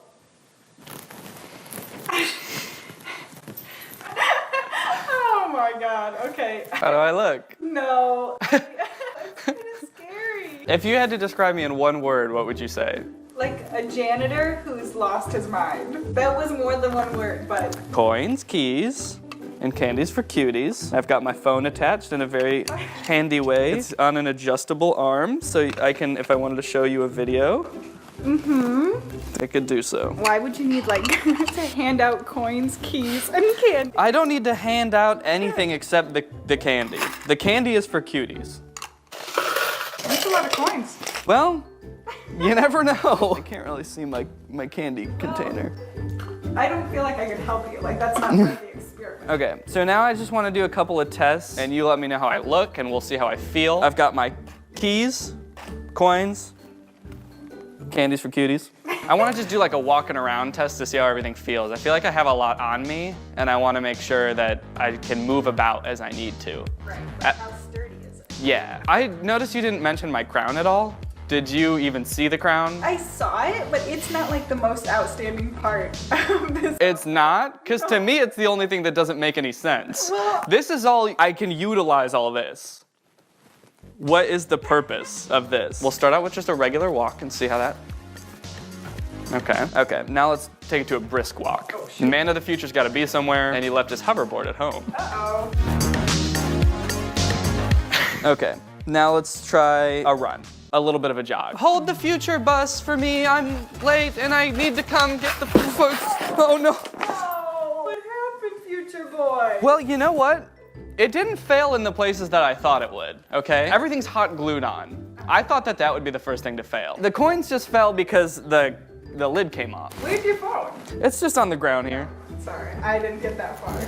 The dog booked it, she's gone. Well, you know, the future can be scary for some people. Are you hot? You're in like a full bodysuit. Is it hot? The guy in the video look good? Yes, but he also had a goatee, so that might have been part of it. Walking around in the future just sounds like... Let's do a quick test. I get home and I need to unlock my house. I like that keys are still a thing in the future. Like, they couldn't think of a world where there's no keys. They're like, well, obviously you need a place to put your keys. The weirdest thing is that coins are a thing. Yeah. They thought we'd have these in the future, but we'd still be using keys. And what world do we have, does everyone wear a crown, but we still use keys and coins? Wow. Put it back.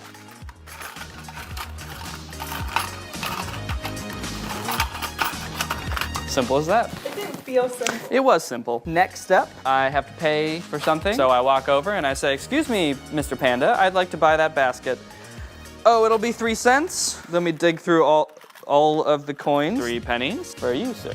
Have a great day. Honestly, I'm fucking with it. I don't know about you. How do you feel? It is not growing on me. Is it because there's pockets? Because the video said there's not supposed to be pockets. No, it's not the pockets. Yeah. All right, well, yeah, I feel like I pretty much proved my point. What was the point? I'm bored.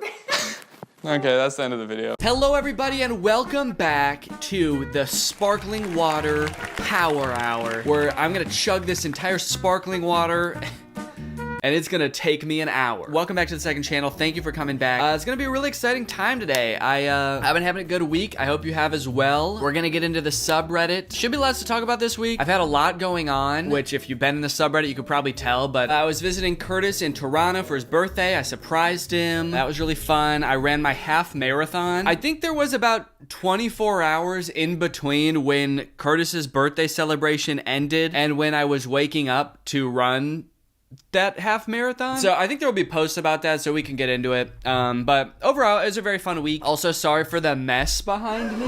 I know I joked about it in a previous episode about like, did I paint my wall or did I move? We're moving right now. We're in the process of like getting settled and stuff. So over the course of the next few episodes, you'll probably see a change back there a bit. Just trying to get things settled and whatnot. So yeah. Okay, let's hop into the subreddit and let's see what's been popping off here this week. You're removing one of Danny's facial features every day. Meanwhile, Danny is adding one muscle every day. Let's go, dude. Look at that sweaty mess of a man. You know, in terms of things that could be at the top of the subreddit this week, this is phenomenal, honestly. A post just saying Danny has muscles. Hell yeah, dude. This is great. This is the only picture I've seen of him where he doesn't look like he's 14. I know, right? He looks like he's 15 in this picture. Okay, well, okay. It's a subtle improvement. I think this was like right at the end of the half marathon, I think. It must have been close to it, if not like at the very end, because I dumped water on my head. That's why I'm drenched. This is not all sweat, I promise. Some of it is actually just water that I dumped on my head, although there was a lot of sweat. Overall, my half marathon went pretty well. And by pretty well, I mean, actually, I wish it went a lot better. I posted on my Instagram story that I beat my last time by like a minute. I think it was really like 2 or 3 minutes, but I was hoping to do so much better. And I had been running so much better in my practice. I think my overall pace for this half marathon was like 8:30 per mile, and I had been running, practicing with the intention of like running at like a 8-minute pace, 8 minutes per mile. And I think I just totally fucked up, honestly. I still don't really know what it was, but I have a lot of excuses, and those are what are getting me through the days right now. I think the biggest thing was I run usually when I'm doing like just regular training runs between an 8-minute and an 8:20-minute mile, never faster than like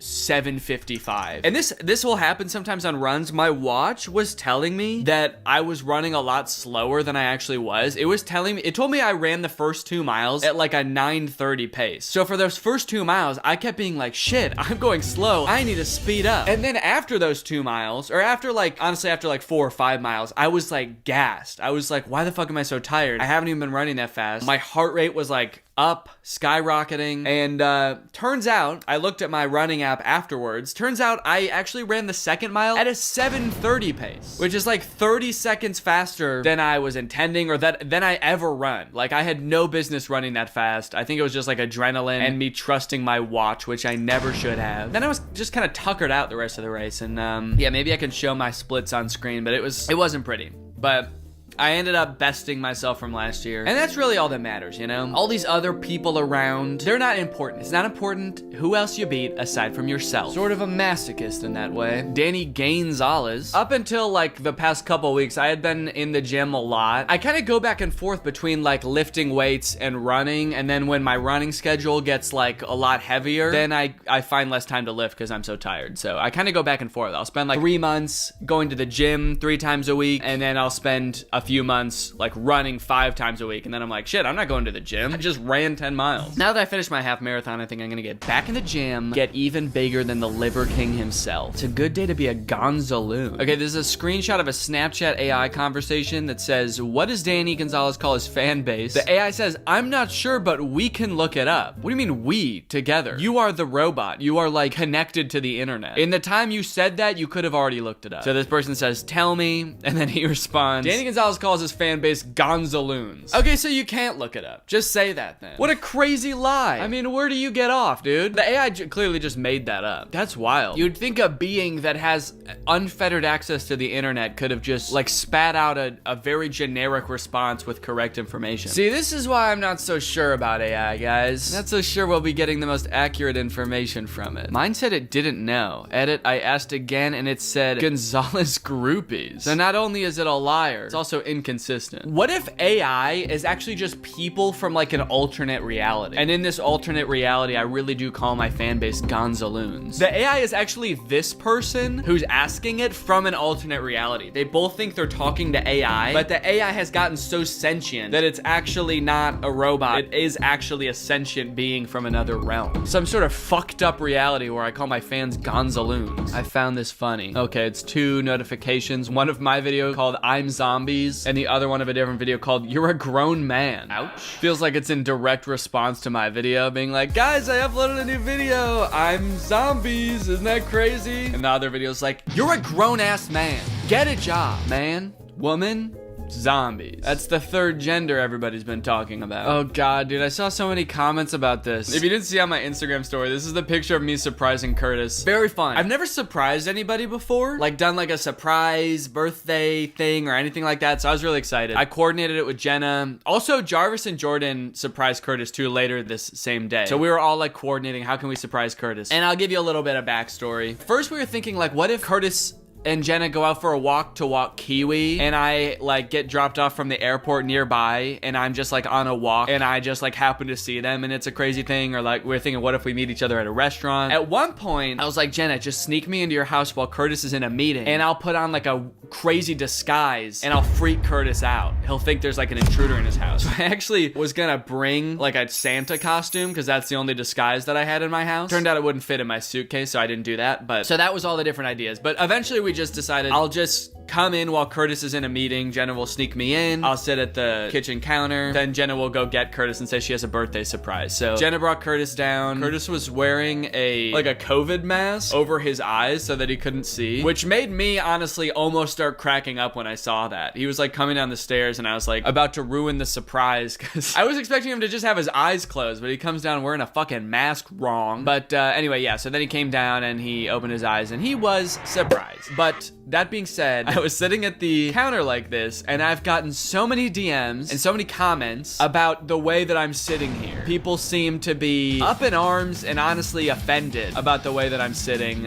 mainly my feet. Truth be told, I don't know why I'm sitting like this, man. I have no clue. I wasn't a conscious decision. Let me look at the next frame here. Yeah, okay, so that's just a close-up on my feet. I don't know if I was like giddy and just so excited to get out of my chair that I was already kind of like was on my toes. Isn't that an expression when you're like excited, you're like on your toes? The whole surprise was keeping me on my toes. What can I say? So anyway, yeah, this is how I surprised him, like a sweet little ballerina boy. I also kind of look like I'm doing that Michael Jackson dance move. That's how I surprised Curtis, actually. I surprised him by being there and then also by learning a Michael Jackson dance. So when he took off his blindfold, I was like, ow! And I sort of tipped my hat and I got up on my toes and I leaned forward like 70 degrees. And he loved it, honestly. Please somebody make an edit of Danny as a ballerina. Done. Let's see. Oh, yeah, there I am. I have to imagine this is actually not what they meant. I feel like they wanted the toes pointing in it, but you know, this is very nice. I look beautiful. He's just silly like that. I guess I am. After I got so many comments about it, I'm kind of like thinking a lot more, like self-conscious about how I sit now. Every time I'm sitting, I'm like, am I doing something weird right now? Am I on my tippy toes while seated for some reason? Okay, wait, okay, hold on. It's just because I can't reach the ground, okay? That's what it is. Look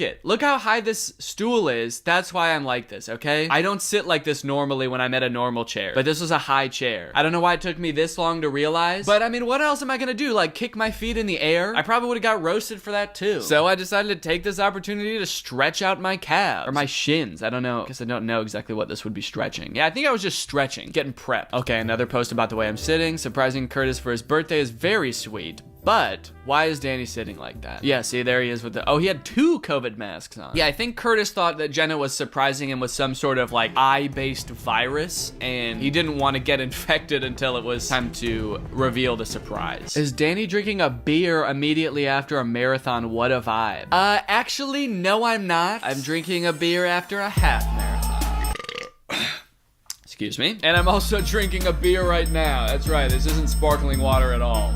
I'm actually shit-faced. Yeah, this is actually a common thing, and I didn't really know about it until I started running. But after pretty much any race, especially like a half marathon or a marathon, you usually get like a complimentary beer. And I believe it's because when you run, you use so much of your body's like sugar storage, which is basically carbs, and beer. What else is beer but carbs, you know? Usually like a beer will have like some kind of sponsorship role in a race like this, and you get a beer. And honestly, it might seem kind of gross to get really sweaty and worn out, tuckered out even, as I said, and drink a beer. But honestly, it's like, it's come to be something that I crave now, where like before the half marathon for a few days, I was telling Laura, I was like kind of like really excited to drink a beer after the half marathon. Just something about it. It's like, I think it's like how hungry you are after like a race like that makes everything taste better. So I was like excited to have a beer that was that refreshing. So yeah, there's me and my little beer. They do only give you a little cup though. At the marathon I ran, they gave me a whole can, but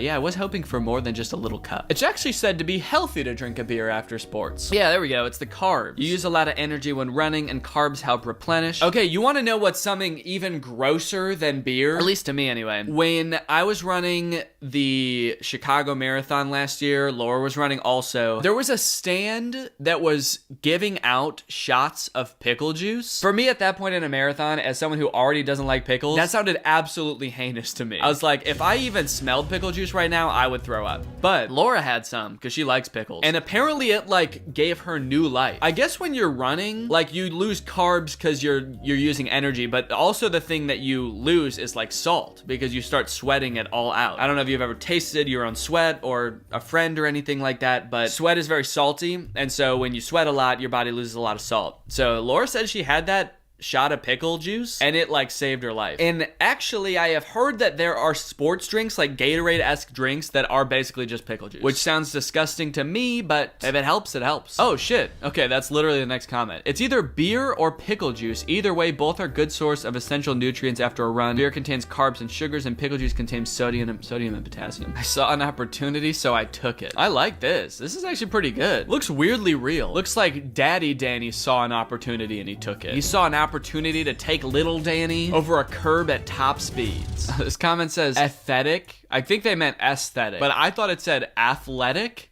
And I was like, I guess I do look pretty athletic in this picture too. Running very fast, pushing a stroller. This is what a real athlete looks like, folks. Don't get it twisted. Oh shit. Okay, here's another Snapchat AI conversation. Are you a Craig or a Greg? Oh, but they misspelled Craig. Are you a Creog or a Greg? And then they said, I don't consider myself either a Craig or a Greg, but if I had to choose, I'd probably be a Greg. Let's go.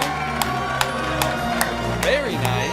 What a beautiful conversation. He looks so confused. The hell? I guess I do. I don't even know what video this is from. So we were not only celebrating Curtis's birthday, but it was also Jordan and Jarvis's birthday. That's why it was like it was a whole big thing. The night of Curtis's birthday, we took a limo to a karaoke bar. So that's where this is from. I don't know why I look like I am so out of it, dude. Low-key, I actually hate seeing candid pictures of myself, I think is what I'm starting to learn. I think I actually don't like finding out what I look like when I'm not completely paying attention to how I look. You know what was probably happening? In my head, I probably thought in this moment that I was like vibing and I was having a good time. I probably thought I was smiling right here. I've gotten comments on this a lot, and I know this is a thing that I do, but I have such resting mean face, or just like pissed. I just like, okay, this is my resting face. Ready?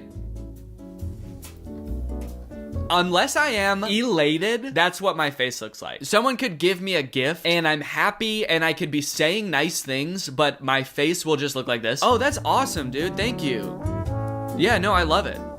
That's just how I express emotions. I don't really know why. I often try to make a conscious effort not to do that, but in this case, I clearly was not, dude. I think I was having a good time, but I look like I'm lost. I look like I actually don't know who any of these people are. All of like my closest friends in a limo with me for a birthday celebration. I look like I gotta go home. Dan the man looks like he's about to visit a couple's house and witness the death of their young spider. This is honestly probably how I looked when that whole thing was going down. That's not saying much because this is probably how I look a lot of the time, but this is probably how I look. Danny kind of always looks confused. What do you know? You don't know me. You don't know anything about me. There we go. See, this is what we wanted. Ballerina Danny. Can someone make me Michael Jackson too? I feel like Michael Jackson does this dance too. This is one of the rare occasions when I smile, but I do like how much I'm smiling in this picture as I'm waiting to surprise Curtis. See, that was like a really exciting moment. That's when you get the smile. But other than that, I look to be dead. inside. Ooh, okay, let's see. What kind of bad ad do we have here today?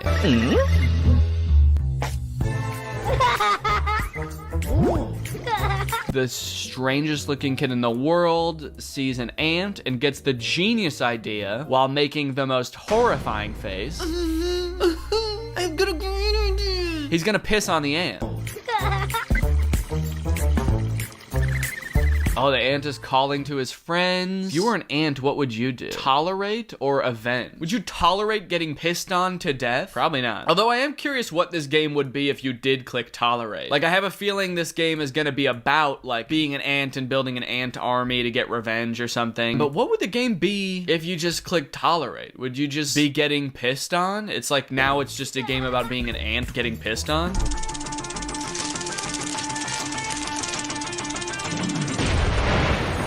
Damn. Did not really seem like an eye for an eye situation. You know, it was a gross prank, but I don't think it warranted destroying his family's home. Another Snapchat answer. Danny Gonzalez's male fan base is called Gonzalenians. His female fan base is called the Danettes. Weirdly, like, misogynist? Why do females get a different name that's like Little Dan? They're the Danettes. Us boys, we're the Gonzalenians. Gonzalenians. That doesn't even, like, flow well. Honestly, the Danettes is the better name. Those sound like pastry names. They kind of do. Yo, can I get a custard Gonzalenian and a, what are those little, strawberry Danettes? 5 Minute Crafts has become completely unhinged. All right, let's watch this shit. I feel like I've seen some of their videos lately and they're just like not even crafts anymore. Like they have fully leaned into just being insane and like getting views that way. They've completely stopped trying to give like useful advice and they're just like, okay, we're crazy now. Yeah, we're just absolutely unhinged. Also, fun fact, I don't want to speak out of turn here, but I think that I have never reacted to 5 Minute Crafts before. This might be some kind of Mandela effect type thing, but people always tweet me about 5 Minute Crafts being like, look what they're doing now. You gotta do an update on 5 Minute Crafts. I'm trying to remember because I have been making videos for years and I've made a lot of things about like bad life hacks and bad crafts, but I don't think I've ever made a video about 5 Minute Crafts before. I don't know, maybe I just blew a few people's minds, but that was probably Cody or Drew or I don't know who else. I think Jarvis has made 5 Minute Crafts videos. Not me.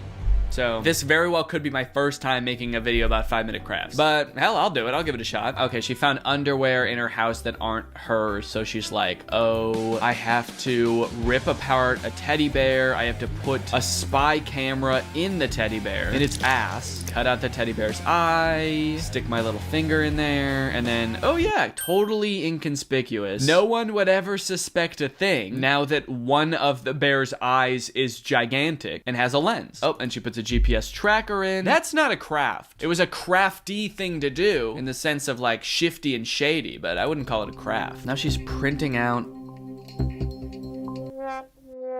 Oh, what the fuck was gonna happen next? It cut off, but right as things were getting interesting. She's starting to create like a conspiracy theory corkboard. Name James, age 34, height 210 centimeters. Those are things you should not have to remind yourself about your boyfriend. She's like, okay, who is this motherfucker again? And what are we doing here? Oh, that's right, James, my boyfriend of 10 years. She ruined a perfectly good teddy bear. Boo! Yeah, everything else in this video is normal except the teddy bear. Except that teddy bears, I was gonna say slander, not slander. Destruction. Disrespect, honestly. She also moved the teddy bear. It was on the couch and she was like, okay, you're gonna get a camera back in your butt and then you're gonna go on this chair now. So I feel like she's drawing a little bit too much attention to the teddy bear. Danny would enjoy this, not gonna lie. What the fuck is this? If I pick up, am I gonna hear Alexander Graham Bell on the other line going, hello, hello? And it's the #1 calling. I did enjoy that actually. Yeah, that was pretty funny. It doesn't really have anything to do with me, but it was funny. I'll give him that. The other day I was trying to fix my hair and long white, very thick hair fell out of my hair and onto my lap in front of me, and I picked it up and I looked at it and I thought, this is probably one of my dog's hairs that got into my hair for some reason, but it would suck if I started getting white hairs pretty soon. Little judgy there, Danny. I wouldn't want to speak too soon about things you don't know jack shit about. That is a strange clip. That's so specific. It's almost like I knew, but I don't think I had any gray hairs at this point. I don't even know what point I was trying to make in this video. I don't know what video this is from. I was just kidding. I think I was just kidding. I was excited to get gray hairs. That girl showing Danny her pet tarantula. no pulse. That's exactly how she said it too. Calm as ever, no pulse. My darling pet is dead. Okay. Let's see if there's anything going on right now. I thought he accidentally put a pic of a random lady in his post and I saw the background. I've been getting a lot of comments on these pictures. This is from my recent Instagram post if you haven't seen. I've been getting a lot of comments of people being like, okay, Danny, we know these are Photoshop. Nice try. What are you using AI to make it look like you ran a half marathon? He kind of looks like he was Photoshopped in. I don't know why these pictures in particular are getting so many of those comments. They look pretty normal to me. I mean, I obviously picked funny looking ones to go on my Instagram. Yeah, they're just regular pictures, man. I feel like the rise in AI pictures has made everybody so paranoid that nothing is real. And honestly, that's fair. It's just, cut it out. Everyone who isn't Ghostly Orchid resisting the urge to post their telekinetic powers. Yes, please. Please do not. It's too hard, Danny. Please change this rule. No. The only person I'm willing to accept evidence from is Ghostly Orchid. Alright guys, well thank you for joining me for yet another subreddit extravaganza. I hope you had a good time and I'll see you next time. Please put some very interesting and fun posts about anything related to the channel. Put it in the subreddit. I'd be happy to read it and react to it in the next video. See you then. Bye. What's up, Greg, and welcome back to another episode of Boomers Getting Fooled by AI on Facebook. Gang, there is an epidemic going on right now. While we all grew up with our parents telling us not to believe everything we read online, it is now time for us to return the favor. It is time for us to warn them that 90% of the content they see on Facebook is not real. All this started for me when I got this image on my timeline. Now, to the average person, this might look like your average great photograph. After all, dogs do this sort of thing all the time. But being the internet sleuth that I am, I was a little bit skeptical. For one, what are the dogs doing right here? What is that? Are they chewing up some kind of pillow or animal carcass or something? Hey guys, my 6 golden retrievers paused in the middle of tearing apart a deer carcass to pose like this completely unprompted. I gotta admit, this is a pretty great photograph, but also I am very scared. I'm worried they're performing some kind of ritual. So this image doesn't seem right with me, but nobody else in the comments seemed to notice it was weird looking, so maybe I'm just crazy. Connie said, absolutely gorgeous. And then someone replied to that and said, you looking good in your picture. And a great comment. Whoa, dude. What? What a weird time to shoot your shot, dude. That was so out of the blue. Yeah, and actually, you know what's hotter than those dogs? You.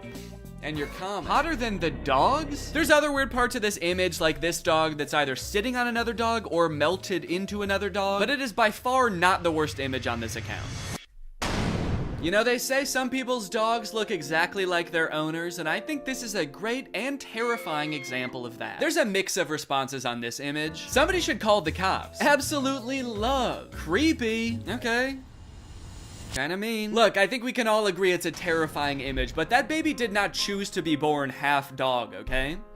He was probably cursed by a witch. Please be nice to him, he has enough to deal with. Plus, you haven't even seen this full image. You'd be really creeped out if you saw that this dog actually has human feet and ass. As I began to click on these AI-generated photos on Facebook, I started to get recommended them more and more to the point where now, when I go on Facebook, it's pretty much just AI-generated content. This is another account that I found that posts images like this. It always seems to be a child sculpting something very impressive out of trash. And the people in the comments just eat this stuff up, dude. Great work. Keep it up. Great talent. Nice one. Thanks. What do you mean, thanks? Did you ask the kid to build this? Oh, finally. The kid I hired to build me a car is done with it. I can't wait to drive it around. I am 2 feet tall and a caveman, so this is perfect for me. All of the images in this genre give off the vibe of like, oh, look at this poor kid. He probably lives in a rural African country. He's probably poor, doesn't have many resources, but despite all that, somehow he is an incredible sculptor. Somehow he's defied all logic and found 1 million cloves of garlic to recreate the Titanic with. Could you do us a favor, guys, and just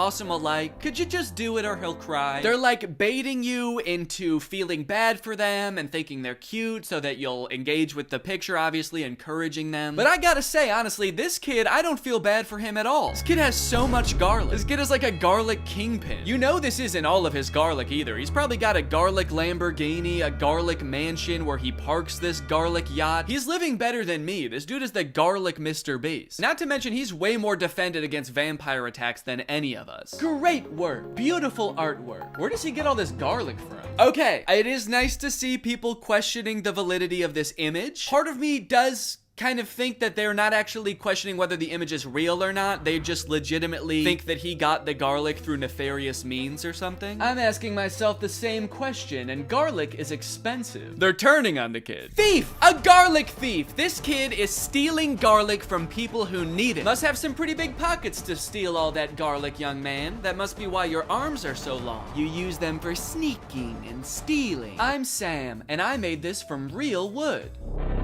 Great job, Sam. Totally normal house. Has all the features of a regular house. Nothing more and nothing less. Guys, toss Sam a like if you don't think his house is going to eat him. I'm trying to figure out what was happening here. How did the AI come up with this? Do you think the prompt was like kids standing in front of a little kid house? And the AI was like, little kid house, huh? Say no more, I know what that means. It's obviously a house with the soul of a small child imbued within it. It's beautiful and so well designed. Yeah, I mean, honestly, aside from the fact that there's no way to get in or out of the house, it's the most beautiful sentient house I've ever seen. I collected bananas to sculpt this bunny. And this person says, you know, you can eat them too. Those bananas you're using to sculpt the bunny, you might think that God just placed them here on Earth to sculpt with, but take off the outer peel and you'll be surprised. Now, I gotta say that usually I would agree with this person, but these bananas actually do not look edible. I don't know what's going on here, but these are not normal bananas. In fact, this whole thing kind of just looks like one mutated banana melted together. I don't even think this kid sculpted this. He just found a banana that already looked like a bunny. Wow, look at this kid. He sculpted Jesus sitting on a whale out of well, I'm not exactly sure what any of this is supposed to be. Are these diamonds? And then these are like, I don't know, these look like the containers that dishwasher pods come in. Very interesting material choices. Wow, look at this local impoverished child who made a Jesus sculpture out of only 1 million diamonds and other precious gems. Guys, toss him a like, he doesn't have much else. Made it with my own hands. And oh God, what a toll it took on this poor young child. He does not look so good, man. Made this with my own hands. And eyes. He took my fucking eyes! Now, all things considered, these images I've shown you so far are actually pretty tame, and the deeper and deeper you go into these accounts, the more insane they get. It's like they had a prompt that they used to generate the first few images, and then they just keep adding on to that prompt, making it longer and longer. But before I show you those images, I do want to take a moment to talk about today's sponsor, Opera. Opera is a browser that puts all default browsers to shame with its fun look and a ton of great features. And it's actually the browser I used to browse Facebook for this entire video, and let me just say, this thing browses Facebook like nobody's business. Just like AI images on Facebook, another thing ruining the usability of the internet is ads, plastered all over an article you're trying to read, trying to pry your attention away from what you're doing. I feel like I need blinders on sometimes when I'm using the internet. But Opera has an ad blocker built right into the browser. Just switch it on with one click, and suddenly web pages look so much nicer. Not to mention the fact that they also actually run smoother and faster with the ad blocker turned on. Like to listen to music while you're working?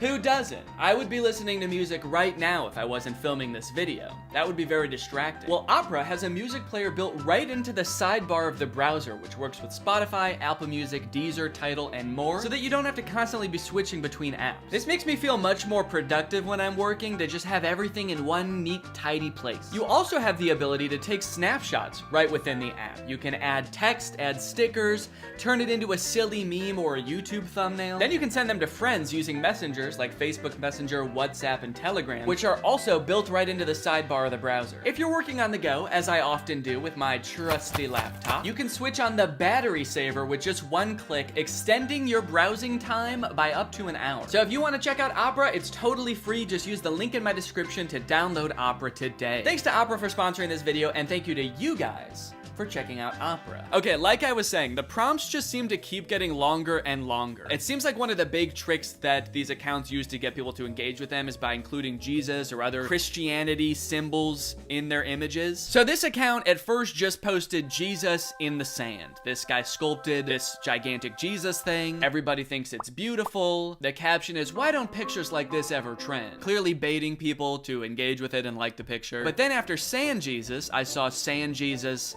on a log. Then I saw Sand Jesus on a log on a guy. Then I saw Sand Jesus on a log on 20 guys. Is there an AI that is also coming up with the prompts in the first place? Because like, who is coming up with these? These don't even seem like something a human being would come up with. Like in this one, why is Sand Jesus holding a smaller Sand Jesus? And why is he on like a runaway log? Like this guy is like, "Oh no, my Sand Jesus on a log with another Sand Jesus. It's getting away." Say what you want, but this is definitely my favorite part of the Bible. Another interesting thing about these pictures are the comments. Like all of the comments on the vast majority of these images is just amen, amen, amen, amen, amen, amen, amen, amen, amen, amen, amen. No questions, no concerns, just amen, amen, amen, amen, amen, amen, amen. Construction worker making Jesus using only a hammer. Amen, amen, amen, amen, amen, amen. There's an entire genre on Facebook of AI generated images of Jesus made out of vegetables. And then show this on the screen with like a scary sound effect. Dun, dun. And you'll never guess what the comments are. Amen, amen, amen, amen, amen, amen. On these images, you will not find a single comment questioning what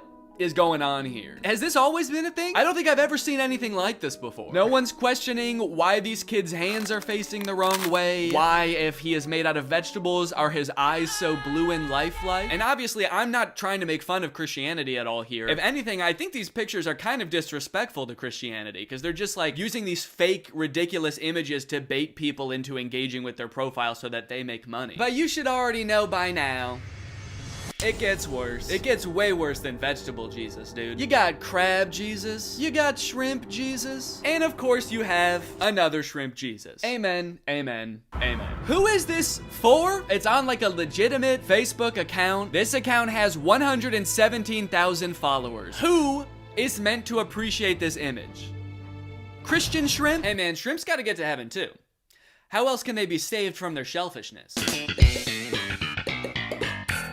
I'm convinced that there was not a human running this account at all. I think this account was conceived of, created, and is currently run by an AI. There was never a human involved. And not only that, I'm also starting to suspect that the comments are also bots. There is no other explanation for the amount of engagement on these pictures, and like serious engagement. And also all the comments are like saying the same things, and they're all very generic. So it feels very bot-like. So if that is true, then technology has created a corner of the internet where an AI is interacting with another AI, and they both think the other one is a human. Does that not just feel wrong? Like, I kind of feel like a third wheel just being on this page. Learning that AIs interact with other AIs without humans watching at all feels like learning that, like, ghosts hunt other ghosts.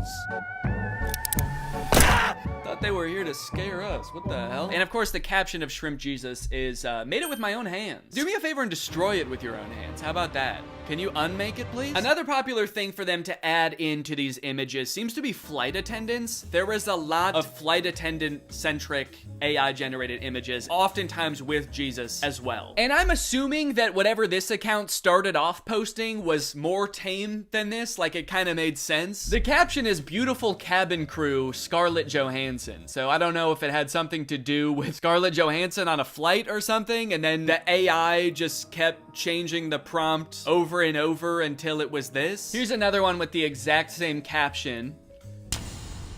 I like that a good amount of the comments on this one say good luck. Good luck, amen. Good luck, amen, ma'am. I have no fucking clue what's going on here, but good luck or congrats? I don't know, man. It's crazy how much these accounts post. If I just scroll through here, you can see these accounts post literally hundreds, if not thousands of times a day. Just post after post of nonsensical images. What is this? What is this supposed to be? And it's like, why? Do they make money from this? I've scrolled a lot through these types of pages, and I've never seen like a sponsored post or anything. So it's not like they're doing ads for companies using the following that they've built with these pages. Because like, who would the ads even be targeted to? Christian shrimp? After doing some research, I found this video that this guy made called Make Money Posting AI Art on Facebook Using Free Tools, where he basically explains that you can sign up for Facebook's monetization program and basically you get paid kind of like on YouTube based on how many views your image gets, and I think on Facebook it has something to do with how many likes. So some of these accounts might be making bank. Most people think that clickbait is some shady,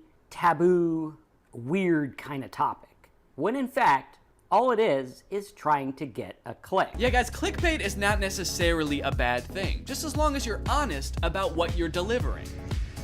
Anyway, let's go ahead and learn how to trick people into believing that fake images are real. Utilizing good images, ad headlines, and articles to drive people to relevant content that actually does talk about what the image or ad said in the first place. Yeah, but if the image is not real, then doesn't that make it impossible to deliver on the promise? Now, this guy does go on to say later in the video that you should make it clear when things are AI or not real. But after finding a bunch of these accounts, it doesn't seem like anyone using this method actually does that. I haven't seen one single image that has been like, by the way, this is AI and not real, so just saying now. Trick job. Here's a different Facebook group that posts like beautiful mansions that all seem like they're AI generated. No disclosure anywhere that these images aren't real. Like being in a coffee mug. Love it. Huh. Yeah, there is something about this image that just looks like being in a coffee mug. Very insightful. Thank you. Either way, if this keeps up and this type of AI content invades all the other parts of the internet, it is just going to become completely unusable. I think Facebook and like every other social media platform needs to start training an AI that can detect AI generated content, so that it can like put a badge over all of these images to be like, hey, these aren't real, just, you know. Because so many people are so keen to try to use this to make money or create content for them that like, just imagine in a few years if every single tweet or TikTok is created by ChatGPT or Midjourney. That sounds like a nightmare. Also,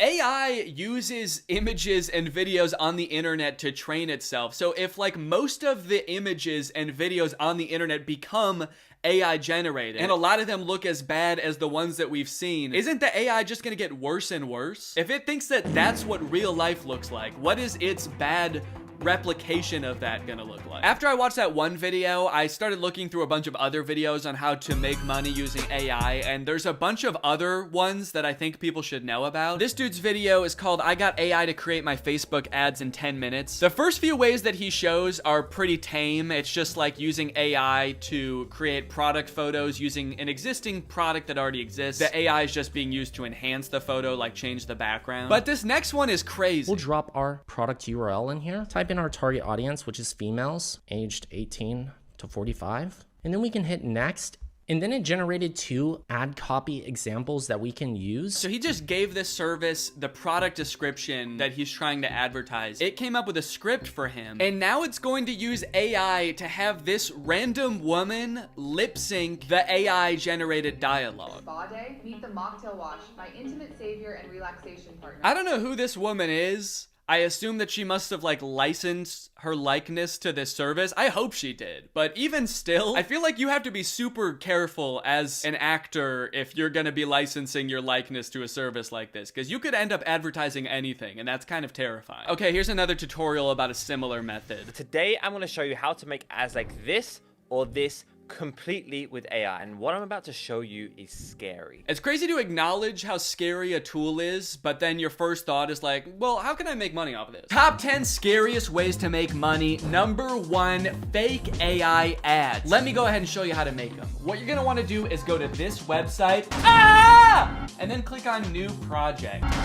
So he shows this ad for his website that sells licorice, which has gotta be like the most whimsical business idea I've ever heard of. But he reveals after the ad is done playing that like half of the people in this ad were AI. Or at least like the video was real, but their lips were AI and the dialogue was AI. Some of the creators in this ad are AI. Hey, entrepreneurs, Have you ever wondered why testimonials like this work so well? How, like, it's because people assume that the people on their screen are real people talking about a product that they genuinely enjoy, thus giving the product more credibility and maybe generating fake videos of fake people endorsing your product who have never experienced your product because computers cannot eat licorice is maybe a little bit unethical? I'm kind of starting to think that this guy doesn't care.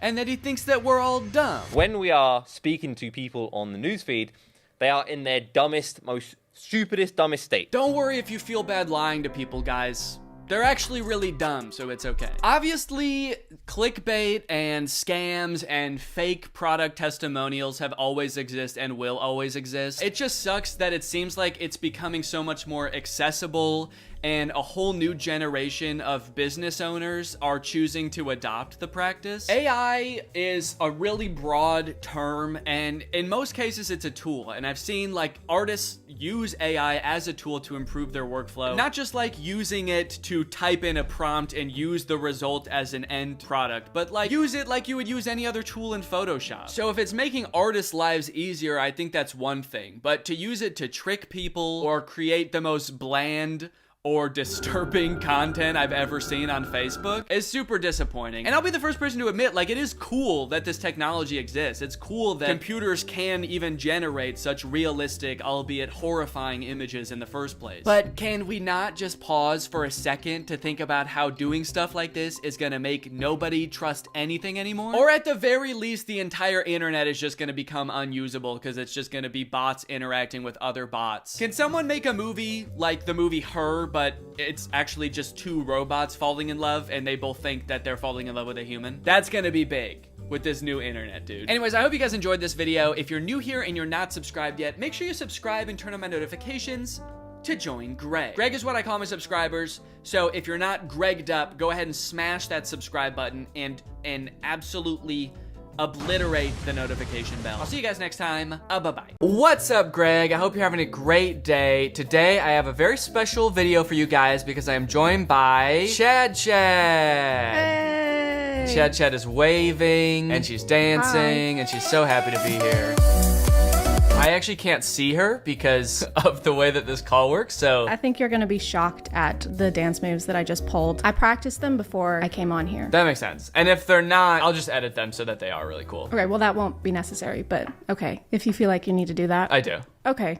Well, I'm gonna go. Chad, I've got a really exciting video topic for us today. Have you ever seen this account? It's called Fabiosa Animation. Well, I'm still looking at your Audacity. What? So, yeah, I have seen this before, actually. Oh God, no. Can you see Fabiosa Animation now? My fiance married my sister. Yeah. Okay. Yay. You have a lot of bookmarks. What, these? Those. Are you impressed? No, I'm stressed. They're important. You never know. I might have to like get some royalty-free music really quick or go to therapy. Doctor. This is a mood, honestly. Well, thank you for totally lambasting my desktop setup here. You're welcome. That's what I came to do. Yep, and now you can go. Okay.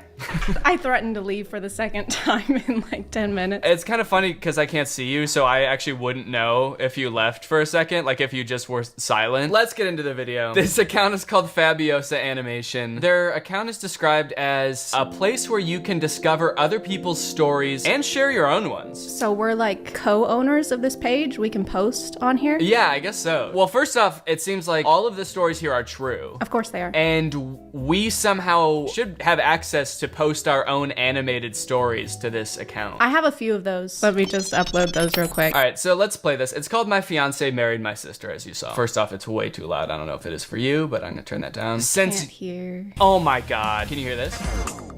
Yeah, I can hear it. But now I can't see the screen. Oh, goddamn. So, do I have to choose between like the audio or being able to see it? No. If you want me to pause at any time, let me know, since you can't do that remotely. Okay, is there like a code word for pause that I should use? You have to say... Synonym for pause. Adjourn. All right, yeah, we'll use adjourn as our code word. I went on a date instead of my twin sister because she broke her leg. Bruce was like a man from a fairy tale. Who is Bruce?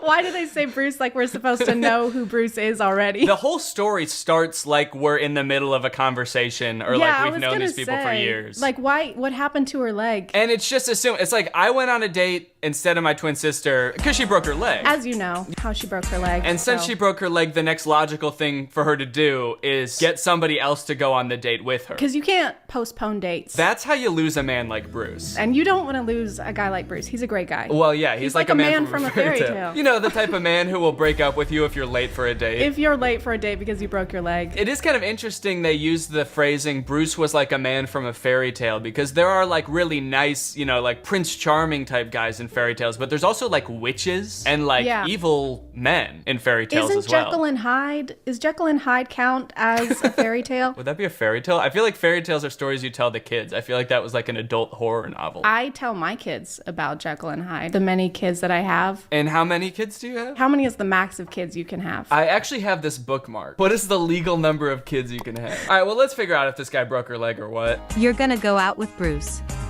until my cast comes off. Now at this point, the twin is like falling in love with Bruce, I guess. And now she has to go on every date until her cast comes on, which I assume is gonna be like months, right? But why is she upset about it? She just said it was the best date of her life. Yeah, she looks pissed. Maybe she's like angry that she's gonna have to stop dating him at some point. Maybe she's like planning to kill her sister right now. She's thinking ahead. Yeah, you're right. Bruce introduced me to his son Lucas. Lucas never spoke after his mom died. The music in these is also like a little bit too like peppy and yeah, it's a little too happy. Lucas never spoke after his mom died. Lucas was a deeply troubled child and I'm like banging my head over here. Is horrifically traumatized. But it looks like he's about to speak, if I had to guess. He looks pissed. He never let anyone near him. She's pretty near him. Ajorn, she's pretty near him. Ajorn, she's near him. She's near Lucas. Ajorn. Do you think we should just play this on like 1.5 speed? Yeah, I hope you can read fast. I managed to get through to the lonely little boy. The little lonely boy. Oh, the little lonely boy. We can't mix those two up. All right, let's see how good the music is at 1.5 playback speed. Laura's cast was off, and she could walk again. I'm finally gonna meet Bruce. I don't know if this is just a weird way to word it, but she's like, I finally get to meet this guy. I'm just trying to think of a situation. So if this was like an online dating kind of thing, right? Where they haven't met yet, and then she breaks her foot, and she's like, oh, well, I don't want him to think I'm a catfish, so you need to go. And you need to date him for a month before I even know if I like this guy at all. So for all we know, like, Laura doesn't even know if she likes Bruce at all. And she's about to go back into this relationship where Bruce thinks he's already introduced her to his kid, and they're like closer than he's ever been to anyone since his mom died. His walls are finally breaking down. He's letting her play with pirate ships with him. He's just a little boy now and not such a little lonely boy. Laura tortured me every day. Adjourn. She's doing what? Laura waterboarded me every day. Laura pulled off my fingernails each night. Laura broke my leg, and now she's dating Bruce. Oh, she tortured me every day talking about dating Bruce. Oh, okay. I'm getting married to Bruce. That day, my heart was shattered. When Laura introduced me to Bruce, he said that my sister and I were totally different. But Lucas recognized me at first sight. John. I only know one of the twins' names, Laura. I'm just gonna, is it Laura and like Laura part 2? Well, it's Laura and me because this story is like from her perspective. So she never says her name. So this is us. Yeah, this is us. So Lucas is not a little lonely boy anymore. He's a little lonely dog, I guess, that can smell the scent of us and know that it's the true us, the true Laura. Because this isn't how we looked when we knew Lucas. We weren't wearing these glasses before. Maybe we just smell really bad. Oh, I miss my trash mommy. Oh, you smell like shit. I missed you. Laura's relationship with Bruce went downhill before my eyes. Oh. Calm down, your god-awful son. This took a dark turn. This is messed up for Bruce and Lucas. I feel like they need like a true crime doc dedicated to them or something after this. I can't tell if it's weirder from Bruce's perspective or Lucas's perspective, because Bruce thinks this is the same person who loved his son and now is all of a sudden being so mean to him. But Lucas like kind of knows that that this isn't. Yeah, he thinks this is a demon, probably. And he can't do anything about it because he doesn't speak. So he's just like writing messages like, on the fridge magnets. He's like, Laura is Satan. Oh my god, that's terrifying. Call him your god apple. God apple? Call me your apple son. Call him little Johnny Appleseed. What's his name? I like that there's one comment on this video and it's just a heart. That could say a lot of things. It's like, I love this, or like, you know, sending positive vibes, get better soon, whoever wrote this. Oh, I just realized that one of the hashtags is karma. So I wonder what's going to happen to the bad Laura. Well, we don't really know the moral compass of the people who wrote this. Maybe Lucas is going to get his karma finally. Lucas didn't eat his veggies one night, and then his mom turned into Satan. So eat your broccoli. Laura dumped Bruce and disappeared. In her letter, she said she filed for divorce. One day I got a call from Bruce. He had no one to leave his son with. The princess tricked the prince, and she suffered for it. Well, she's like reading him a story that is like thematically the same as what's going on in their real life. There's actually nothing. That's a blank notebook. She's just making it up as she goes. She suffered greatly for deceiving the prince. Laura was an annoying bitch. Sorry? No, I coughed. Oh, okay. Thought you said adjourn. Adjourn. Yeah, your coughs sound like you're saying adjourn. No, I don't know why. Okay, you just why cough you think like that? Adjourn, yeah. It was you. So now, if you found out this had happened to you, if you were in Bruce's shoes, would you be like, oh, thank goodness you're back? Or would you be like, why the fuck did you lie to me? No, the second one. Yeah, I feel like I'd have a lot more questions. They still haven't explained why they would need to switch places if she had a broken leg. Because you can still do things with a broken leg. Right, unless Bruce on like, right when they matched on Tinder was like, oh, thank God I finally found somebody that doesn't have a stupid broken leg. On the requirements, it says, don't message me if you have broken legs. I'm sorry I lied. Don't cry, Mom. He spoke! And he called her mom, or us. He called us mom. Yeah, he called us mommy, and we're his new mom. And they walk off into the sunset together. I don't know if that's the best message. People might impersonate who you think you're dating, but you should forgive them. Forgive them and let them into your home and let them raise your child with you. And let them around your young, already traumatized son, and let them bond. Do you see this? What the fuck? Just so you know, there's no way this ever happened. What happened to this being our story or whatever? What is this highlight story with the armpit? So this looks like their top something of March 21. Let's go ahead and check it out. I became a mom after my husband passed. Why are the children fully clothed in her womb? Oh, yeah, he's got a little shoe. That child is like 3 years old. I gave birth to a 5-year-old kid twice after my husband passed. I gave birth to my husband after my husband passed. It's like a full-grown guy. I dated Deep Pocket John. I became his lover. I broke my husband with my nose. Whoa. I guess we're only seeing like 30-second clips of this. There's just such whiplash. What is happening? There's like information overload. I can't. I got invested in that first story, and then all of a sudden it's like. I was trying to figure out what deep-pocketed John meant, and then there's just a massive Pinocchio situation. Does she mean like she broke him emotionally? Please, shrink your nose, please. Your nose is tearing our family apart. Okay, hold on. We gotta watch this whole story, and you better believe we're gonna watch it in 1.5 speed. My hubby hated my long nose, and his birthday gift to me was a nose job. So maybe it is gonna be emotionally. He just hates her long nose. And there's nothing wrong with his face, right? His face is totally normal. That is the most attractive man I've ever seen in my life. Why did he marry her in the first place? It's a good question. Maybe her nose got longer. Maybe she is Pinocchio. She told too many lies. If the nose was a byproduct of excessive lying. Of being a liar, then yeah. But I don't think getting a nose job makes you not a liar anymore. It takes back all the lies if her nose goes back to normal. Yeah, you have to go see Dr. for that. He would take his pretty colleagues instead of me to business meetings. You'll scare everyone off with your nose. Everyone else is gonna be scared of you like me. I'm so scared of your nose. Does she work for him? Oh, I guess. I don't know, unless like this is their house and we gotta go have a business meeting in our bedroom. Get the fuck out. I decided to wait until Seth dozed off to run away. I didn't want the surgery, but was afraid to tell him. I didn't see Seth when I slammed the door. Oh no. Are they gonna give him a long nose during the surgery? The only way we could save you is with a nose nose transplant, and his wife walks in with no nose, and he's like, oh my God. Where's my wife? Did you not know who gave you the nose? Oh my God. My hubby yelled that I'd ruin his life. This is like the worst person in the world, and they're going through such turmoil, but she still calls him her hubby. That's what I was thinking. Yeah, it's kind of too much of an endearment to be like, my hubby is an asshole, and I tried to run away from him. Oh, my hubby. Aw, my little baby hubby yelled at me. He's got bigger problems than his nose surgery, dude. There's like debris flying out of his mouth while he's yelling at her. His mouth is like upside down. It's like they rotated it. He's got kind of like a fish-shaped mouth, right? I don't know. I've never really looked at fish's mouths that much. Lucky for you, I've got a bookmark for this. You have a bookmark. Of course you do. It's like, they're kind of upside down style. Yeah, that's kind of what my mouth looks like, actually. And what were you saying about it? I said that's the best kind of mouth that you could have. And for the first time, I went to a business meeting instead of my hubby. No one paid attention to my nose, but they noticed my experience and expertise. That's when I found confidence. She gained so much confidence that her nose shrank.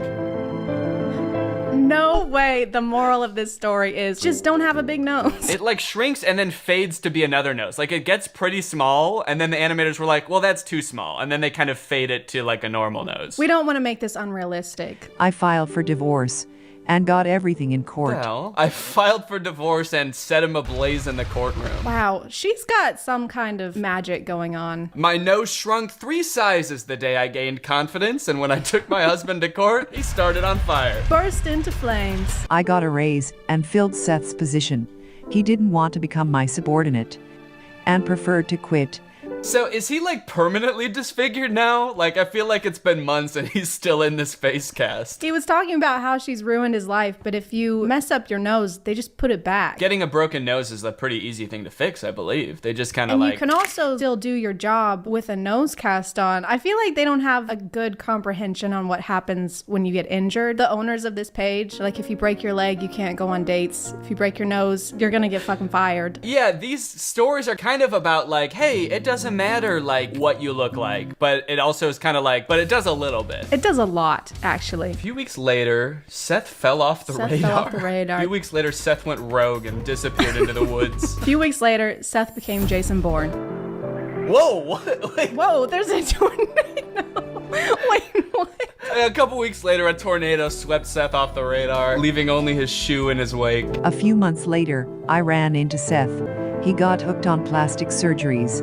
Oh no. Now he's got a fish mouth and a pig nose. So like, is the moral of the story gonna be, haha, now he's ugly? And so they like started it off being like, it doesn't matter what your nose looks like. And now they're like, unless it looks like that. Unless it looks like a pig. When he saw me, he set off running. I watched him hightail it away thinking, karma truly is a thing. What a profound thought. Wow, it took her a while to come up with that. When you really think about it, karma. That's all I have to say. Don't let anyone make you feel insecure. Love yourself and others will love you too. Wow. That's not what I got from this. Yeah, it's actually her fault that he was an asshole to her. Ladies. Ladies, if your husband is being mean to you, probably your fault. It's your fault. Just be more confident or get a nose job, then you'll be fine. Just get over it. This one's called Her Stepdaughter Ruined Her Wedding Night. This is about to be about another disturbed child. On my wedding night, my stepdaughter came in and took my hand. I pulled away and Casey ran off. My husband didn't believe me. It was just a dream. He starts gaslighting her immediately. That didn't fucking happen. But I mean, it's not even something that like I would bring up. Like if the kid came in the room and was like at the bed and was like, came and touched your hand, whatever. Maybe they had a nightmare and... I know, she's like, Mommy, I'm scared. And her instinct was like, ugh! Yeah, she went, oh, what the fuck? Go away. And then the kid was like, oh my God, no one loves me. Next morning, her husband is like, you're crazy. Yeah, I was awake looking at your hand. I didn't see anything. He's got a night cam only zoomed in on her. I didn't sleep the next night. I didn't sleep the next night for fear that Casey might come and brush my hand lightly again. I know, why is she so scared? scared. Look at her. She's holding the bed sheet up. Again, I feel like we're like thrown into the middle of this story and Casey has done some fucked up things before this even started. I was kind of expecting him to be like, that was a dream, I don't have a daughter, or something like that. Maybe that's the big reveal. It is a little weird that he wouldn't bring that up the first time she says it. He's like, it was just a dream, and he doesn't care to elaborate on that. He's too tired. He's up all night. Yeah, it's true. He's like, all right, I gotta get some sleep now. Don't move that go hand. Review my footage. Casey came again and tried to hold my hand. She was clearly jealous over her dad. She's just like reaching out and trying to make a connection, and this adult woman is like, get the fuck out of here. Do they see each other during the day at all? Or like, is this the only interaction that her and this girl have? Look at his face. Chris, look, she's right there. He's like, that's not happening right now. You think she could bring this up during the day, be like, hey, Casey, why are you coming into our room at night? But I guess like they never crossed paths during the day. Well, I mean, she's not there. She's not alive. Casey hasn't lived here in over 50 years. Then I started locking the door at night. But every night, Casey came to the door. This poor girl. Sad. Look at her. I know. She's got her bear. She's like, my life has kind of been upturned. My dad got remarried. This is a big change for me. I'm trying to reach out in my own way, trying to make a connection. Oh, the door's locked. Also, my dad doesn't speak to me. He refuses to admit I'm real. She never left us alone. Get rid of her. I can't do this anymore. She just wants some popcorn. She's starving. I haven't eaten anything in weeks. But Chris chose his daughter. I was not expecting that. I was expecting Chris to be like, okay, off to boarding school. Go on. And all I could do was pack up my stuff and leave. Clearly your life was just too awful to stay. Chris suddenly called me during his business trip. Casey's missing. I was glad now it'd just be the two of us. What? Fuck you! Fuck you! What the hell? Are we supposed to be on her side? I know, it's like the story is from her perspective. I feel like we're supposed to be like, oh my god, fuck Casey, dude. Yeah, I think in all the other stories so far, that the main character was clearly like the sympathetic character. Also, why did he call this woman who's been nothing but mean to his daughter and be like, hey, can you help me find her? He's like, Casey's missing. She was like, yay! And then hung up.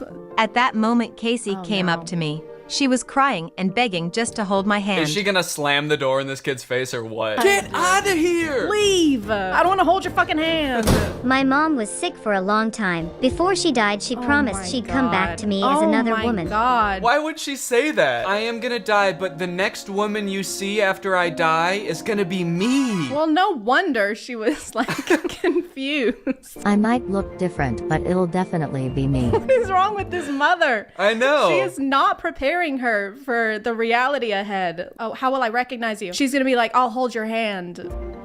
I'll have the same warm, soft hands. Oh, so she was trying to feel. She was just trying to feel this girl's hand just to see. She was doing the test, the hand squeeze test. Casey was hoping it could be me. Yeah, no shit. So I finally put two and two together that she thought. I finally figured it out. She wanted me to be her mom. I find it so hard to believe that after finding this out, she's gonna be any different. It's like, if you were this mean to this kid whose mom died, knowing this small piece of information is not gonna make you suddenly be like, oh damn, you thought I was her? Okay, yeah, then I will be her. The next morning, Casey hugged me and smiled. Mommy, you really came back to me. Yes, and you helped me remember everything. I don't like that, because she's gonna grow up, and are they just gonna be like, I am your real mom. I'm your dead mom, and I used to be someone else, but when your mom died, she took over my body, and that woman is gone now. There's a lot of possessions going on. Don't worry, sweetie. I am your mother. I possessed this poor woman. I am your mother. I will rip the soul out of a new woman and replace it, and then I will come back to hold your hands. I'm so sorry I was an ass to you for the first few months I was married. That was just the hormones settling down, getting used to the new soul. That's how a reincarnation story helped me find my beloved daughter. So are we supposed to think that she's actually the mom? They're not just telling that to the kid. They're telling that to us too. You know, we're gonna grow up someday too. I feel like I'm being gaslit. I know. They spent this whole story like this is just some woman who met this guy, and then they're like, and remember now that she's the mom? Remember how we all knew that was the mom the whole time? Remember that? Casey truly believes a part of her mom lives in me. That idiot. That dumbass. I really feel like her mom. and I'll never tell her otherwise. Maybe you should. Maybe Casey will figure it out. It's like Santa Claus or the Easter Bunny, only it's like, I'm not your real mom. Do you remember how old you were when you found out that your mom wasn't really some dead woman possessing somebody? I was 18 and I cried. It is worth noting, they have a YouTube channel, Fabiosa Animated, and so they have all these animated videos, but they do have a not animated channel too, and these are all live action stories. They're kind of like Darman videos. Yeah, the titles, the thumbnails are literally just Darman. Wait, there they go with hubby again. Hubby denied me a hospital my birth. Sweet hubby let me die. Hubby check. Hubby wanted me to suffer through childbirth. Well, do you want to do the most popular video? Short lesson to see real beauty? Sure. Cover your ugly face or go home. My mom became a teacher at my school and made my life hell. You are gonna dress like the Phantom of the Opera and you are gonna like it. And you're gonna sing. I've never seen the Phantom of the Opera. Does he sing? The only thing I know from Phantom of the Opera is that song that's like, sing for me. Do you know that? No, but Never mind. if you keep singing it, I might. Luckily, I have it bookmarked. This is the only way I know this song from Phantom of the Opera. Take a closer look at that snout. Okay, well, anyway, let's get back to the video. Why would you choose this mask? No one will suspect anything's wrong with you. She forced me to hide my birthmark under a mask every day. I wasn't allowed to tell anyone she was my mom. It hurt. I decided to have surgery so she wouldn't be ashamed of me. Doc asked for my parents' genetic info. This set is the same one that they're using for the school. So this doctor is actually, they're just in the janitor's closet. Yeah, the janitor with just cash. put on a blue hat and was like, I'll do it. He got this stethoscope from the biology teacher. His name is Doc. Hi, I'm Doc. This is my office. I'm gonna be using these brooms to cut your face open, and I'm gonna put my face on your face. This is my certificate. I secretly went through my mom's files and found this. So the doc asked for her parents' genetic info? Is that what that said before? And so she's like, oh, my mom will have that in her files. She'll have like her DNA sequence printed out on millions of pieces of paper. I keep my genetic files on the fridge. Like homework you aced or something? Yeah, I'm really proud of it. Look at these genetics, man. A photo of my dad with a woman who had the exact She's same not a real mark. mom. No wonder she's mean to her. No wonder she wouldn't let her tell anyone that she's her mom, because she's not. Just like, quit saying that. I don't know you. Casey. Yeah, Casey's all grown up. I couldn't believe it. Mitzi wasn't my mom. After mom died, dad married Mitzi. She hated me ever since. Adjourn. She said, but this means that Mitzi isn't my real mom. After my mom died, my dad married Mitzi. So you knew that your dad married Mitzi? This makes a lot of sense because when my mom died, he did marry Mitzi. And then she became my mom. So I guess she's like not my real mom. Mitzi came, she tried to hit me. Social services intervened. She was charged with child abuse. Is this what child services look like? It's like a SWAT team. That's also the janitor / plastic surgeon. Put on these handcuffs. And she's like, this is a broom. What are you talking about? Put on these brooms. Dad's parents moved in. Dad's parents moved in. They think my mark makes me unique. Where's her dad? He's the janitor at the school. Oh my God. Of course. I can't believe we didn't see that before. Wow, these are like mini Netflix movies. With music. With music. Sparkle.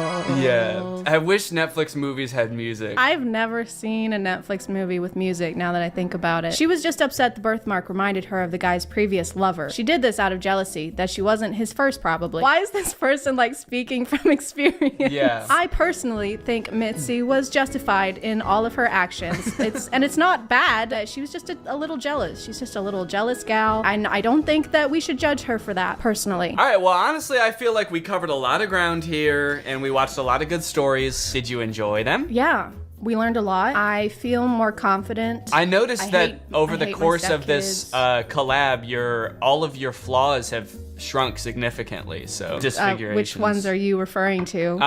That I had apparently. Kind of strange to say that. I am more confident. I was gonna make a joke. You were like talking about my flaws and I was gonna make a joke about how at least I don't have a fish mouth. Holy shit.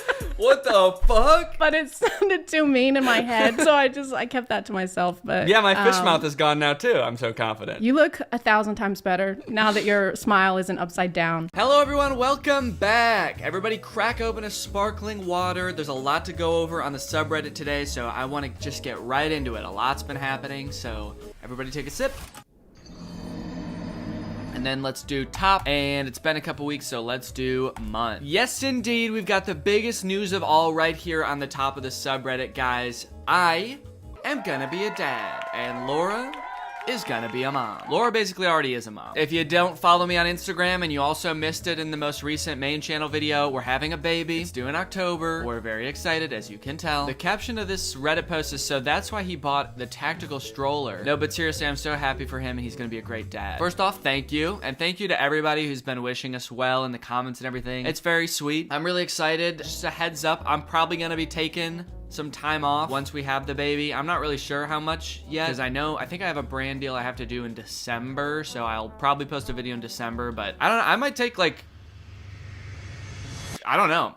I might be gone for a while, so yeah, just a heads up on that. Interesting you brought up the tactical stroller. I've seen a few people mention that, like, oh, he must have bought that because they knew they were having a baby and he just wanted to make a video about it. It was actually kind of a crazy coincidence. The two were totally separate, and I started making the tactical stroller video first. Someone sent it to me and I was like, oh, that's funny, I'll start making a video about it. And I bought it, I ordered it, I started the video, and then we found out that we were having a baby while I was making that video. It was actually kind of like a crazy coincidence. When I posted that video, I got a lot of comments being like, oh, I thought this was gonna be like a pregnancy announcement or something. Also, people being like, this probably came up on his For You page because he's expecting a baby, and so it got advertised to him. No, we didn't even know that we were having a baby yet like when I started making the video. Bro's gonna have the ultimate tactical baby. You know what? I still have the stroller. It's in my basement. It's covered in paintballs, but I'm probably gonna hose it off and actually use it. Or like we'll give it to Laura's parents or my parents, so that like if they're ever staying with them, they have a stroller. It's a nice stroller. It was expensive. I'm not just gonna get rid of it. So I did have to make the conscious decision to keep it because we just moved. So I was like, we could get rid of it now, or I can bring it. So we have it. It's in the basement. Oh my God, Danny has to buy the pony up daddy now. Oh no.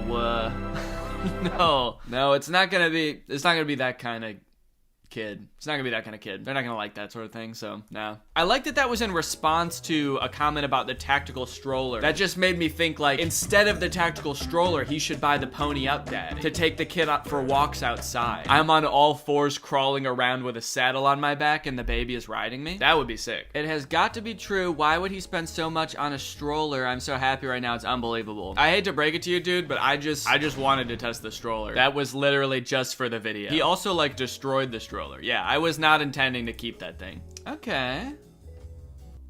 This is cursed. This is awful. Yeah, I'm just gonna downvote that real quick. I accidentally told my grandma Danny was pregnant, but she was really happy about it. Bro, Danny's having a baby. Oh, sorry, grandma, I didn't mean to text you. Tell him I said congratulations. Who is Danny? Dude, your grandma types crazy. How can your grandma find the emojis, but can't find the space bar? That's wild. But I like that she sent a link to my favorite website, who.is.danny. It's my favorite website. It's just a picture of me. It makes everything she says, like, seem way more dramatic, too. Who is Danny? This.is.so.cute. Oh shoot, dude, my paparazzi videos are on the subreddit. Let's go. Okay, you know what was crazy? Seeing people's reactions to these in real time as I was posting them was insane, dude. I feel like I was driving people crazy. I felt so bad. I wasn't really trying to trick you guys. Like, this wasn't one of my, like, I'm gonna trick my whole audience type of experiments. I was just kind of like trying to see how I could improve upon Ryan Hals's method. So that's why I was posting them. But people on TikTok were coming up with all sorts of crazy ass theories as to what I was doing. Like, oh, he's gonna post a video called, like, I tricked all my fans into thinking I was getting followed by the paparazzi. Or like, guys, these are so obviously fake.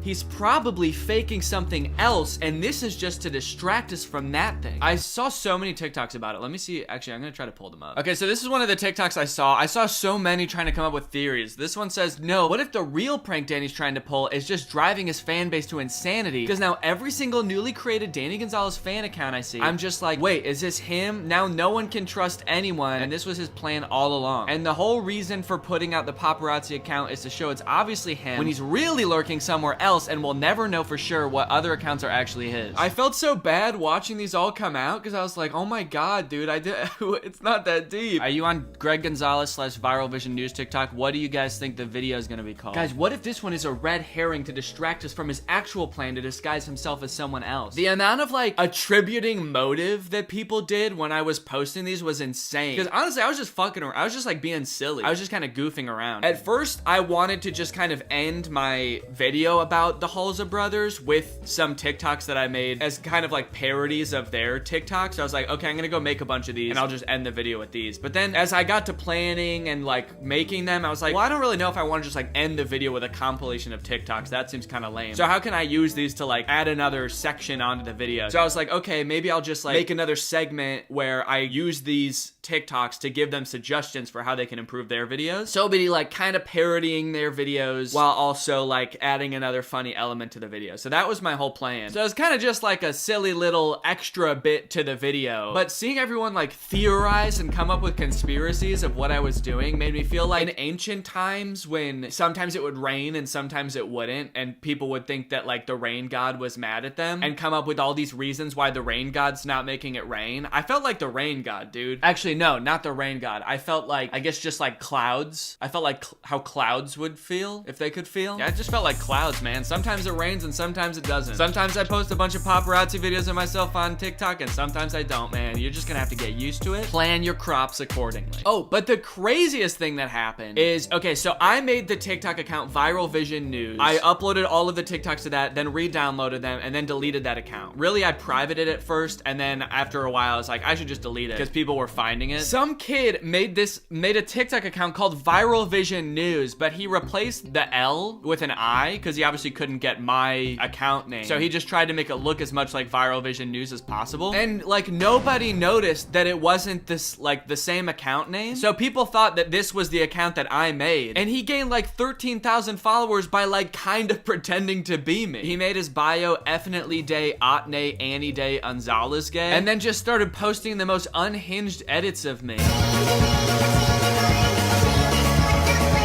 It's crazy because like this really had nothing to do with my video. It was just some kid that like took an opportunity and seized it. But it's so funny because like all of the comments on this dude's videos were like genuinely chomping at the bit trying to figure out how all of this is connected. I'm so excited for whatever video this is gonna be for. For some reason you guys seem to not believe me when I say that I'm not Danny Gonzalez. You can see here that I am not him. I am a child. This is literally Danny Gonzalez, can't you tell by his voice and house style? Oh, Danny probably paid him off to make this video. Guys, when I tell you to use your critical thinking skills, I mean it so hard, dude. It's not even the same account name. There's an I in there. And people were like including this account in their conspiracies of like, okay, so he's got these fake paparazzi videos and then he's paying some 15-year-old kid to post these weird ambiguous TikToks where he keeps saying he's not Danny Gonzalez. What the fuck is going on, dude? So yeah, anyway, I thought that was funny. If I do another video like this, I should probably plan a little bit better so that the account can't be so easily spoofed, maybe. But I think that the video did better because I posted all these TikToks beforehand. It was, in a way, it was kind of like a trailer for the video. Like, it was like, it got people interested in what the idea of the video was before I even posted it. So I thought that was kind of cool. Yeah, I saw some people saying this. I tricked everyone into thinking my wife was pregnant. Do you guys think I'm a sociopath, man? There were genuinely people that believed that. I was pretty surprised by that. My little sister watching a Danny video on her flip phone. Dude, that is dedication, man. It's like the tiniest screen you could possibly watch a video on. I can't even think of a smaller screen you could do that on. An Apple Watch, maybe? The speakers on that thing are probably crazy, too. Like, my voice probably sounds like a little... like it's coming out of a tiny little can. Well, I appreciate the dedication. Behold, the commentary collab web. Okay, let's check it out. Who do we got? We got Chad, Jarvis, Jordan, Danny, Nick, D'Angelo, Drew, Curtis, Eddie, Cody, Jacob. And I have collabed with Chad, Jarvis. Okay, actually I have collabed with Jordan too because I was on Jarvis and Jordan's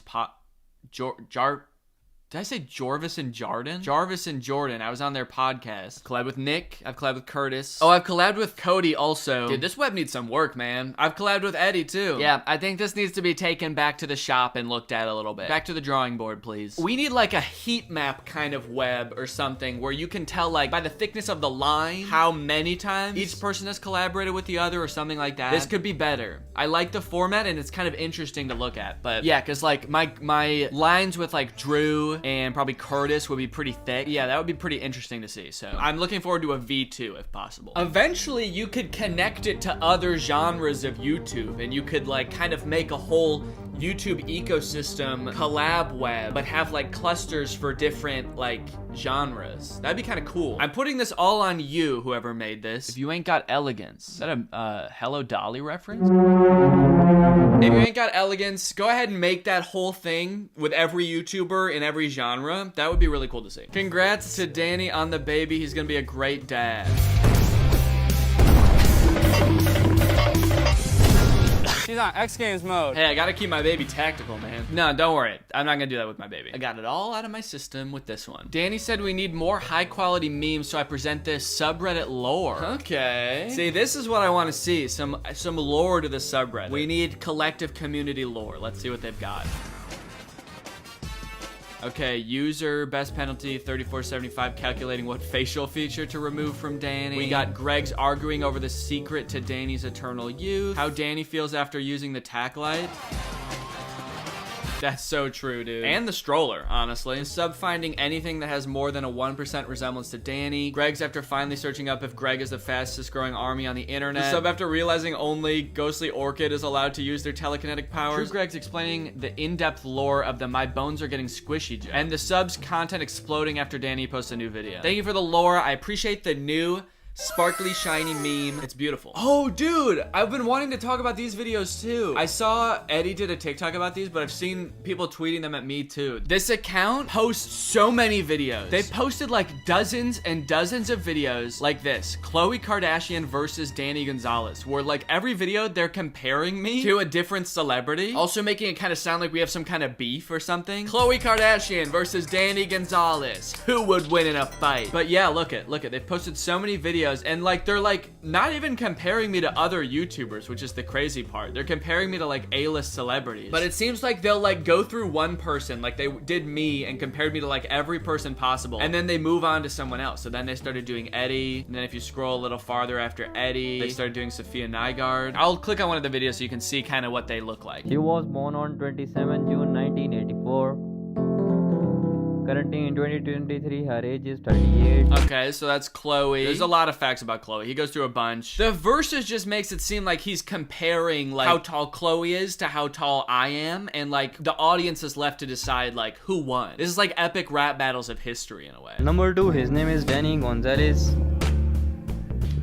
He was born on June 12, 1994. So true. And currently in 2023, he is 28 years old. Yes, dude, he is spitting. He is 5 feet 11 inch tall. His weight is 70 kilograms. I don't know kilograms, but maybe. He is YouTuber by profession. Yep. He is very famous on YouTube with 6.09 million subscribers. How does Khloe compare on YouTube, by the way? Does he bring up her YouTube account at all? No, it doesn't look like he does. So he's not even comparing the same thing. His wife's name is Laura. His nationality is American. Yes. And his net worth is approximately $5.09 million. Shit. Dude, okay, how does that compare to Khloe? Probably richer than her, right? No, okay. No, she's worth $60 million. So anyway, yeah, this account is awesome. I was honestly so curious how I compared to Olivia Rodrigo. So this is great. I can just click on this video and like check it out anytime. Olivia Rodrigo. Yes. She was born on February 20, 2003. Number 2, his name is Danny Gonzalez.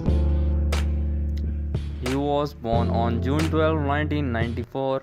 And currently in 2023, he is 28 years old. I don't like that the music stops when he gets to me. The music was playing through the whole Olivia Rodrigo part. Olivia Rodrigo. This makes it seem so ominous that you stop the music when you start talking about me. Why don't I get the music? Horror music starts playing. He was born on June 12, 1994.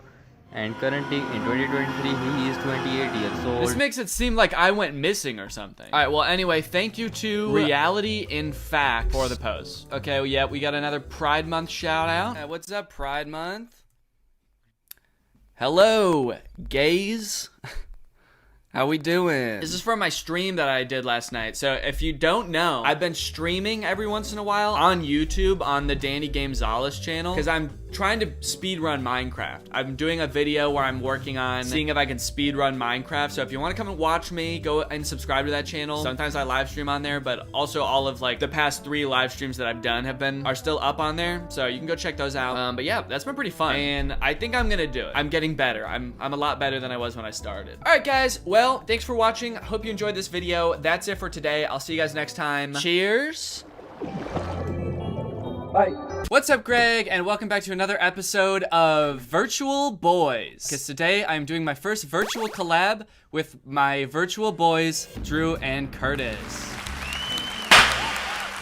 Say hi, everybody. I was syncing up our audio. Oh, yeah. Okay, we already did that. You don't have to clap again. Okay. I thought you said to do it again while you were talking. Say something, Danny? Okay, so today we're going to be talking about... Got it. Yeah, I think we're all good now. We were already synced. We've been synced the whole time, so you guys don't have to do that ever again. Ever in your whole life. Your audio is going to be synced for the rest of your life. Awesome. Thank you, man. That saves a bunch of time. So I know it's been a long time since we've seen each other, and it's been kind of hard because we're good friends, and everyone knows that. And I was thinking of what TikToks I could show you that would kind of make us all feel better about not being able to see each other for so long. Okay. And so I stumbled upon these TikToks that are sort of like relationship advice TikToks, I guess. Relationship and life advice TikToks. Okay. That I think will really cheer you guys up, because I think that is what you guys need right now. So you're trying to cheer us up. You're not using these to give us advice that you think we need, right? Is that... well... Are you saying like we're not doing a good enough job in this relationship? Here's some advice? Yeah, you need some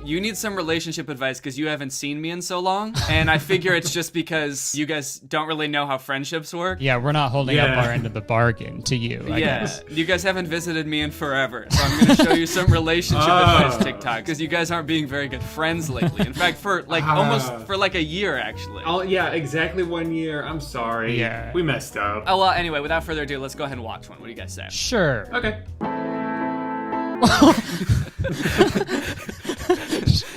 So, what is the metaphor here exactly? I know that this isn't to be taken literally, but... I think it means you gotta work hard so you can punch your family away at the very end of the day. Yeah, because they didn't just dissolve their problems, they also dissolved their family. They annihilated their family.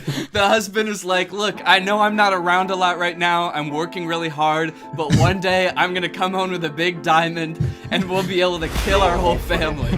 Finally. Once we get these pesky children out of the way, I can finally retire. Just you, me, and our diamond. I like that also the family is depicted as this boulder that's like crushing the mom. Like, is that how you guys think of your family and how it'll be someday when you have kids? Family, friends, pretty much everyone I know. Just kind of a boulder that's crushing me. Okay, so the first guy... Oh, so this is a guy trying to get his wife to come and be with him. And she's saying, no, I don't need your current riches. My husband will have future riches. Yeah. Also, I think that guy is just that guy in a red shirt. So it's his twin, I'm guessing? Yeah.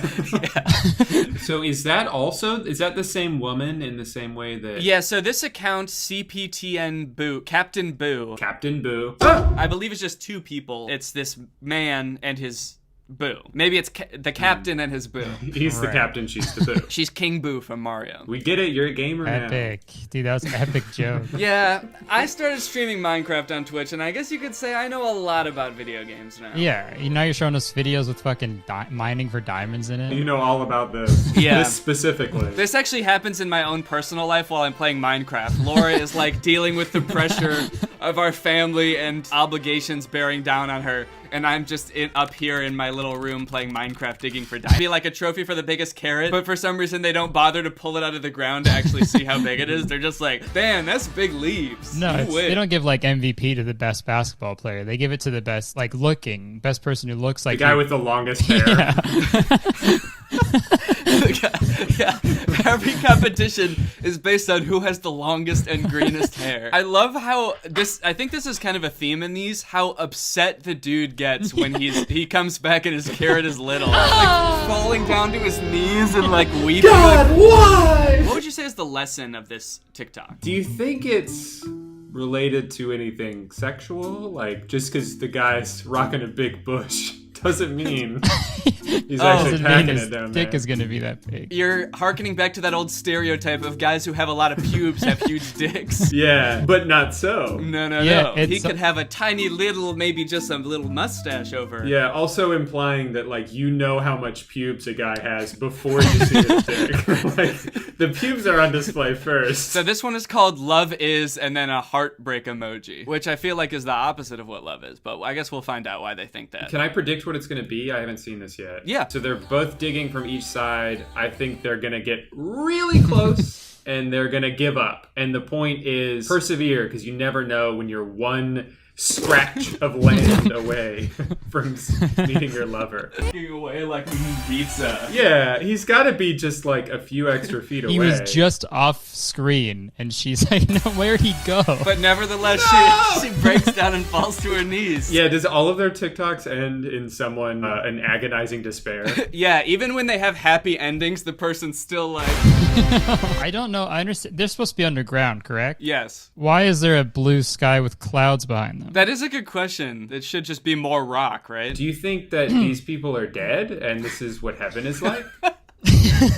Where is God? Gotta find God. I'm hungry. I'm gonna go get heaven pizza. So I'd say that this one's pretty relatable, right? The only thing that can make you stop looking for love, really, is the thought of going to have a slice of pizza. Okay, more mining for diamonds. For diamonds. Okay, so I'm trying to figure out what they're saying about these two different characters, because one girl is like in a little skirt and she's like dancing and she's like, give me the diamond. And the other girl... she's smoking hot. Yeah, she's smoking hot. She's smoking hot. Those actually aren't clouds in the background. That's smoke coming off of her. And then this girl is wearing long pants and she looks very sad. She's smoking ugly. Yeah, it's because she's so ugly. Yeah. You'd be sad too if you were that ugly. Oh shit! Wait, that's the end of the TikTok. Wait, that's the end? Holy shit! Did they run out of time? You get what's gonna happen. You can see where this is going. Yeah, the moment the ending is clear. Alright, we're done. So I kind of thought that like this girl represents like a party girl and all she wants to do is party, and the sad girl is like she's like gonna be your wife. She's more responsible. Yeah, she represents stability. She has a ladder for you to get out. Right. Honestly, since they cut it off, we didn't see any negative consequences for his like the one that he chose. That she could have been the right option. It's like, yeah, go get yourself a girl who like likes to dance and have fun. If a sad girl hands you a ladder, use it to get to that smoke. Pickaxe up at the hydrant? Yeah, what kind of solution was that? You're stuck in a hole and it's like someone gives you the tool to get out and you're like, stop throwing shit at me. I'm trying to figure out how to get out of here. So there's a couple things I noticed. First off, Curtis, you were saying why don't they just swim out, right? Of course, why don't they? Yeah, it doesn't seem like that's an option in this for some reason. Like the girl, once it gets up to her neck, just kind of goes like this. But the guy, his solution isn't to tunnel like up diagonally. He just tunnels to the side. And I feel like the hole is still gonna fill up over there also. So he just kind of like walked over to the side and now is gonna drown over here instead. It's like if they were stuck on a train track and he just moved further down the train track. It's like, that's not a solution. You don't want to drown like on screen, I guess, because that's like unbecoming. Right. So the lesson here is if you're on camera and you're gonna die, just move over a bit. I guess the lesson is it's impolite to die in front of other people. Yeah. If you're gonna die, you should find a nice quiet place to do that. Do that shit by yourself, man. Nobody wants to see that. Tunnel to the side with your Fortnite pickaxe, man. Get the fuck out of my sight. If you're gonna die and you're around people, dig underground really quick. Oh! And he just walks away. Yeah. He set the booby trap for her and he just leaves. Damn, my girlfriend fell in a hole. Oh, I guess I'll go find another one. I guess I'll go scraping underground for another one. I gotta get a new house, car, and job because I guess all that was fake. Yeah, what was all that made out of? Sand? Yeah, so it's unclear whether he actually has all these things or like these are the promises. Like, I promise I'll buy you this BMW. I promise you a helicopter if you date me. Come on, baby, I'll buy you a helicopter. That's all girls want, and it's honestly disgusting. Realistically, he's only promising like a very small car, a really small helicopter, a tiny house, and a normal bag. None of which she could fit inside of. And what's the difference between true and trust? Babe, I promise I will always give you true. I will always give you trust. Those are too similar. I'm gonna take the bag of money. Well, I think the way this should have ended was the guy walks away, she's stuck down there, and then the other guy who is giving her unconditional love would come and help her out, and she'd be like, "Oh, you helped me at my darkest point. I do love you," or whatever. But It just ends. Yeah, he just kind of stands there. I think this might be like freeze framed, actually. He's literally just like a still picture, just like... Yeah. I've given you all I have. I'm done. So they're digging for treasure. Nice. With their little Do jackhammers. they do anything else? All they do is dig. It's the only way they can think of to like have metaphors for life. They're like, they can only think in underground digging metaphors. They're always talking to people like, life is a lot like holes. And they're like, not really. I gotta go film a TikTok. Do you think if you were friends with these people and you came to them with a problem, you're like, I don't know what to do. My parents won't talk to me. They won't accept me for who I am. They'd be like, hey, buddy, just think about it this way. Like, you're inside a big hole right now, and your parents are at the top. And you're focusing on them when you have to be digging down further into the hole. Did you know there's diamonds down there? Wait, hold on. He's like trying to like draw everything that you're saying. Just slow down, slow down. And who are my parents again? Oh, they're the fire hydrant at the top. Give your ladder to the dancing lady, okay? This is what you need to do. How do each other? Can she just not give him the ladder when she's done? Are they competing miners digging right next to each other? I think you're gonna want to see how this ends because it sounds like you think he's gonna get stuck in the hole, right? And that's why he shouldn't be digging down so far? Oh, I thought he was going to dig into it and it was going to be filled with water. There's like a pipe there and he was going to drown like they do in every TikTok. Oh, that's a pipe. Okay, Drew, not all their TikToks are the same, okay? He's not going to drown down there. You're right. They're all very different. All right, let's see what happens.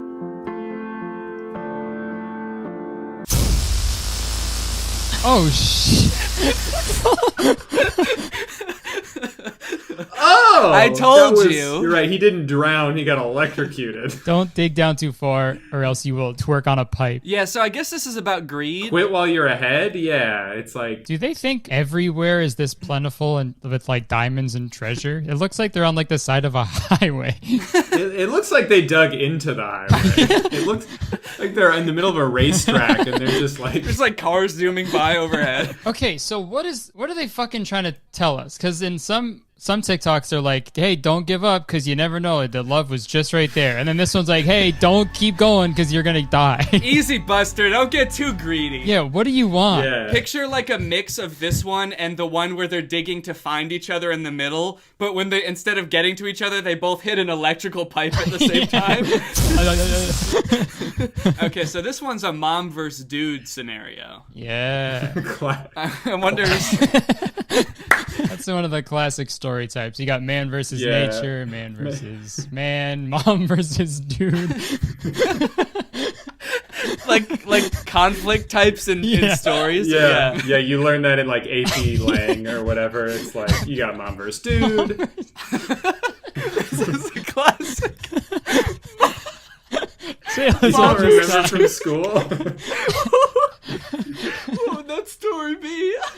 Mom versus dude story. Okay. Mom versus dude. Mom gives you time. Dude gives you dancing. Okay. Mom gives you graduation cap? She homeschooling you? Hat for hourglass? Yeah, she's just putting a hat on the hourglass. Yeah. Oh, it's a fancy hourglass. Dude gives you Mai Tai. Okay. Oh, look at how the dude's standing now. He's like, come on, babe. What are you gonna choose? Beat Mom that. or dude? Yeah, come on, bitch. You gonna choose school or one drink? Oh, wait, what was the first thing he gave her? I'm having a very hard time making that out. It's like a picture of a girl dancing. Okay. Dude is offering her dancing. Because it's a girl dancing. I'll let you dance. Mom gives you time, dude lets you dance. He's not gonna dance with you, but he'll allow it. He might not even be there. He will stand there with his arms crossed and let you dance.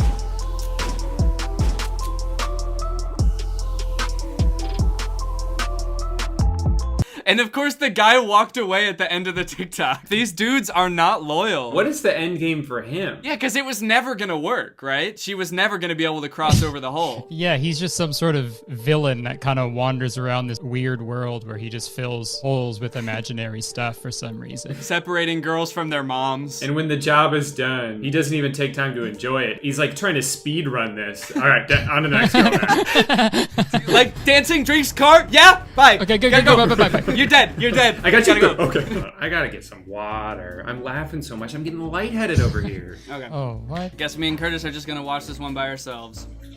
Oh wait, you have a water thing right there. I thought you had to leave the room. Shit, I look like an idiot now. Whoa. Is that how you got Amanda to agree to date you? You like filled a hole with a water machine? She was like, hell yeah. And then I had to buy a new one because that one was fake. And Amanda's still in that hole. Right in. I think that Captain Boo were like the first people I saw doing this, but there's been some other accounts that have been getting pretty popular from doing this format too. Some of them are animated. Okay. The caption of this one is, I'd rather be alone than have such a friend. In the beginning, it was like... Fool! Pull me up! No! Oh my god. What? What do you think is gonna happen? It's not enough that they're leaving her there to die. Holy they're going shit. to crush her with this boulder. I feel like this whole thing was premeditated. I don't think this is an accident. Holy shit, dude. each other, yes, we... Oh, shit. How did she get around that one? Oh. Yo, dude. That was Yo, savage. Clutch. That was clutch of the century. There were so many twists in that story. I know, like, it got so dark so fast. Fool! And then they just start throwing these giant-ass boulders down there. But she, like, airbends her way away from them up to the top. How does she avoid? The first one, I see how she avoids. The second one goes right through her. Yeah, holy shit. Yeah, in this world that's only two-dimensional, you can't be in front or behind something. You can't add a third dimension where there is none. Damn, they're just throwing their big pieces of shit at her. Is that what those are? Those are giant pieces of poo? What else would they be? And I like that instead of just getting even with them at the end, like now they're on level playing field. She backs them off off a cliff and they die. The caption is, I'd rather be alone than have such a friend, but she didn't just end alone. She killed them. She's really downplaying it in the caption. Nope, now I'm just alone, and that's through my own choice, and I cut them out of my life. Friend versus husband. Oh shit. Is this gonna be exactly the fucking same? Where the friend gives her dancing and drinks, and the husband gives her time and school. You give her love. I love you. Okay, so far it is the exact same things that... Exactly the same. Boss baby. I'll give you boss baby. Oh, he's only... Did she fall through? How did that not work? Oh, she didn't fall through. Wait, so there's no consequences for going out with your friends instead of hanging out with your husband and having boss baby? Well, to be fair, her husband just threw their baby into a pit. Like, maybe he's not the right guy for you. Babe, look what I'll give you. See? That's our baby down there. Yeah, he may be boss baby, but he is still a baby. It's gonna do some damage. He may own a Fortune 500 company, but he's just a wee little guy. He's still a wee lad. Also, I like in this universe that if you aren't a dude, you're a husband. A husband cannot be a dude. Men only have two moods, dude and husband. Could you imagine walking through like a park or something and you see just two holes on the ground, and in one hole there's a baby, an hourglass, and a heart, and in the other there's a car and a drink? Yeah, these are filmed in real life, Exactly, right? they are. Yeah, these are filmed IRL in front of a live studio audience too. I haven't noticed any crowd noises so far. I guess they just don't really have anything. They have no reaction. They're just watching. Captain Boo TikToks were filmed in front of an unimpressed studio audience. Underground again. So this is yet another account, and they're also doing the underground only thing, where all their TikToks are ground based. Yeah. I mean, it didn't matter anyway because he was getting struck by lightning through the ground. Yeah. He was already gonna die.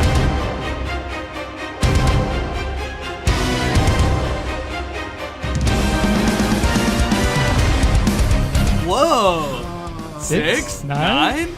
69? They start 69ing. Holy shit. They turned into wolves and are 69ing. Yeah, I wish that's how it ended. They turn into wolves and then they just start sucking and fucking. So this is like a Freaky Friday type situation where they like switch places. I just don't understand, why did they have to turn into wolves for this to happen? Shouldn't the lightning have turned that other guy into a wolf in the other TikTok? And that other TikTok, lightning strikes him and he turns into two wolves, 69ing. The guy swims up through the water and he looks into the other hole and there's two underwater wolves 69ing. And then they bark over, can we get some privacy, dude? Yeah, the guy's like swimming up and he is gonna say like, told you so, but he just looks into the hole. Oh my god. And there's two wolves in there. And he's just like, oh, I thought there was a guy in there. Yeah, where are they, dude? This is like Salvador Dali levels of surrealist art. They're like in the middle of the ocean, and there's a 6 on these like piled up flat stones. They floated out to sea on these little platforms, and they're more concerned with what number this is than like getting back to land. I love on the side of this, it says suggested accounts is Gordon Ramsay. If you went to his account, he has like the exact same style of video.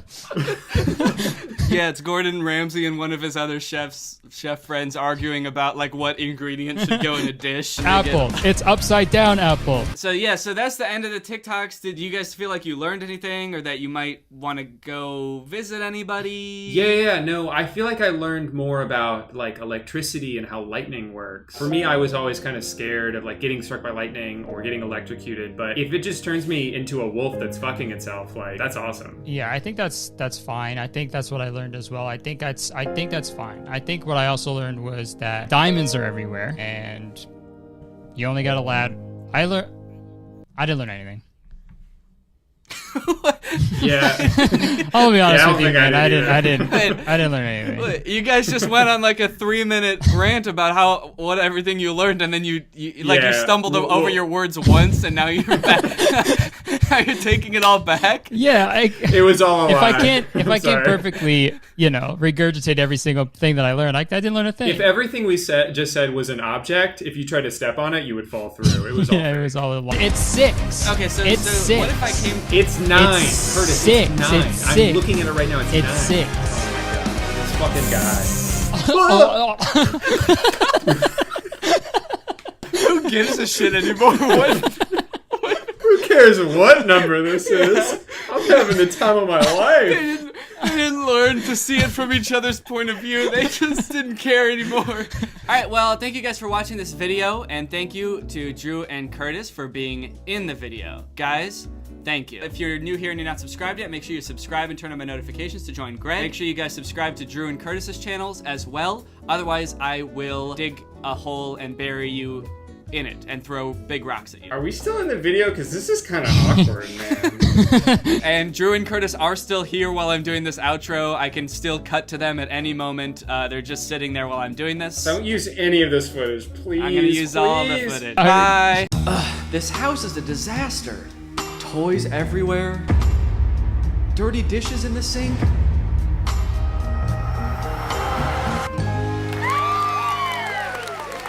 Whoa, who are you? I'm Neo, a robot designed to help you get more chores done than ever before. With my patented soft, lovable body and state-of-the-art robot innards, Gross. I can handle any task, from loading the dishwasher to cleaning up your son's toys. Oh, those are my toys. Oh! I'm so glad you're here. Finally, a fully automated robo-maid. Oh, well, technically I'm not fully automated. Let's get started right now. You said it. Here I go!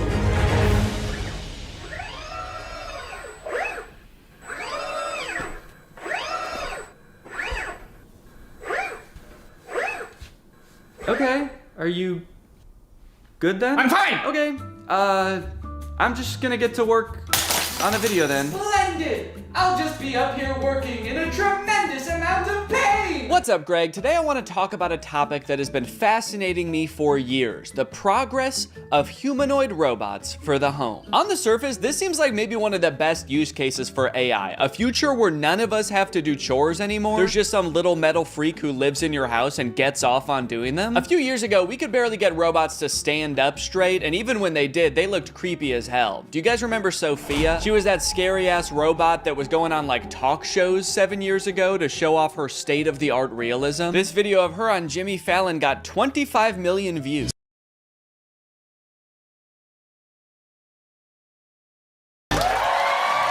I think she thought they were gonna kiss, dude. Look at her hands reaching up to his face. She's like, kiss me, Jimmy. Kiss me like you did backstage. Jimmy's like, guys, I think your robot's acting weird. She's saying crazy stuff. Fuck me, Jimmy. Every popular video that Sophia was in was from like 6 or 7 years ago, so I'm not really sure what she's up to now. This is the last video that was posted to her YouTube channel. It was 5 months ago. Sophia, you know me, right? I'm your father. You know what I can't wait for? Is this the first time you've talked with a robot? I hope this isn't too weird. We're going to have to break you to rebuild you, and I need your help. Okay, so she's not doing well at all, I guess. That was terrifying, man. I was like, hey, we haven't heard from her for like 6 years. And the last video that she posted, this guy is like, I'm your daddy. Remember me?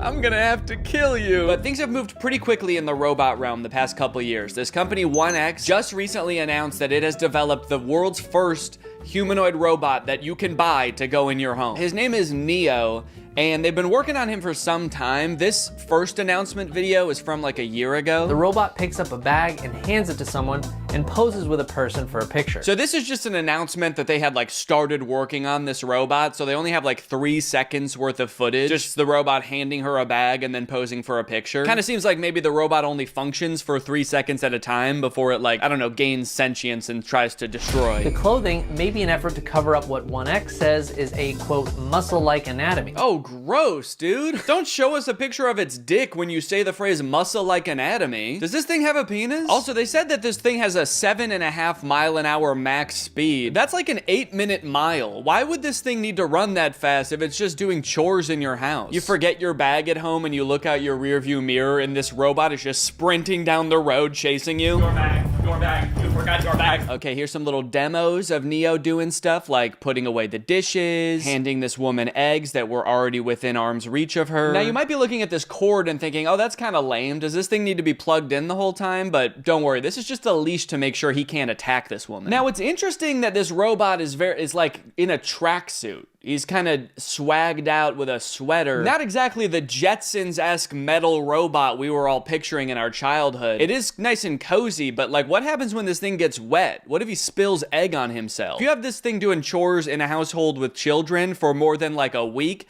it's gonna smell like shit. And I guess you could just take off its sweater to wash it, but then you're gonna see this thing's dick, and I really don't wanna see that. Okay, but those were just the early beta videos. This is the official announcement that you can pre-order Neo. Now, this came out 3 days ago as of recording this. And look at this, now Neo has a much improved look. Instead of that black face visor, they gave him the creepy black eyes the parents have in Coraline.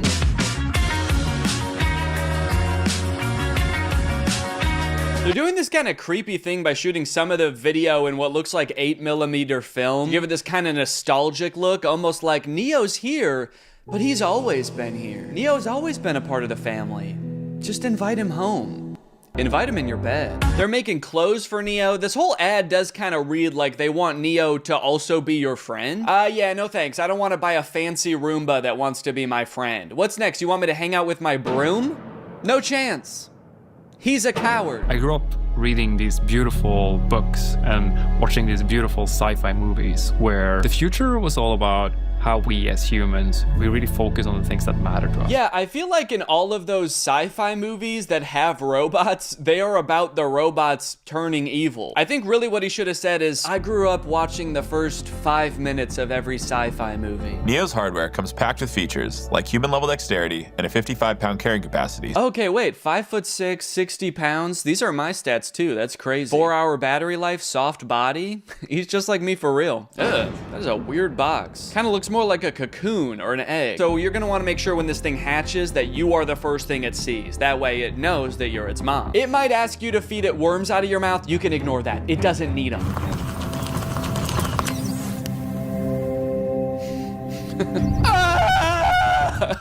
That's just its startup sound. Don't worry, it's not in any pain. Hey, I'm Neo. I'm here to help around the house. What's your name? Harry.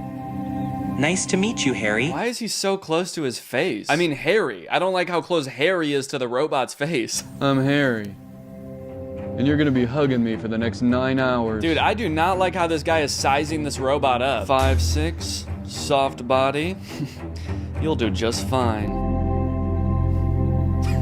He's just like, don't play games with me. Neo doesn't like games. If there are any chores that your Neo hasn't learned how to do autonomously, you can use expert mode to have an expert from 1X supervise the session and provide corrective intervention to help Neo complete any task. Oh, okay, great. So sometimes my autonomous robot won't be autonomous and there's just going to be a stranger controlling a robot in my house? Neo is fully capable of doing regular chores, but sometimes when you're not home, an expert may take over to go through your underwear drawer or spend hours staring at the same photo of you and your children. Oh, actually, that reminds me, I should probably check what my Neo's doing.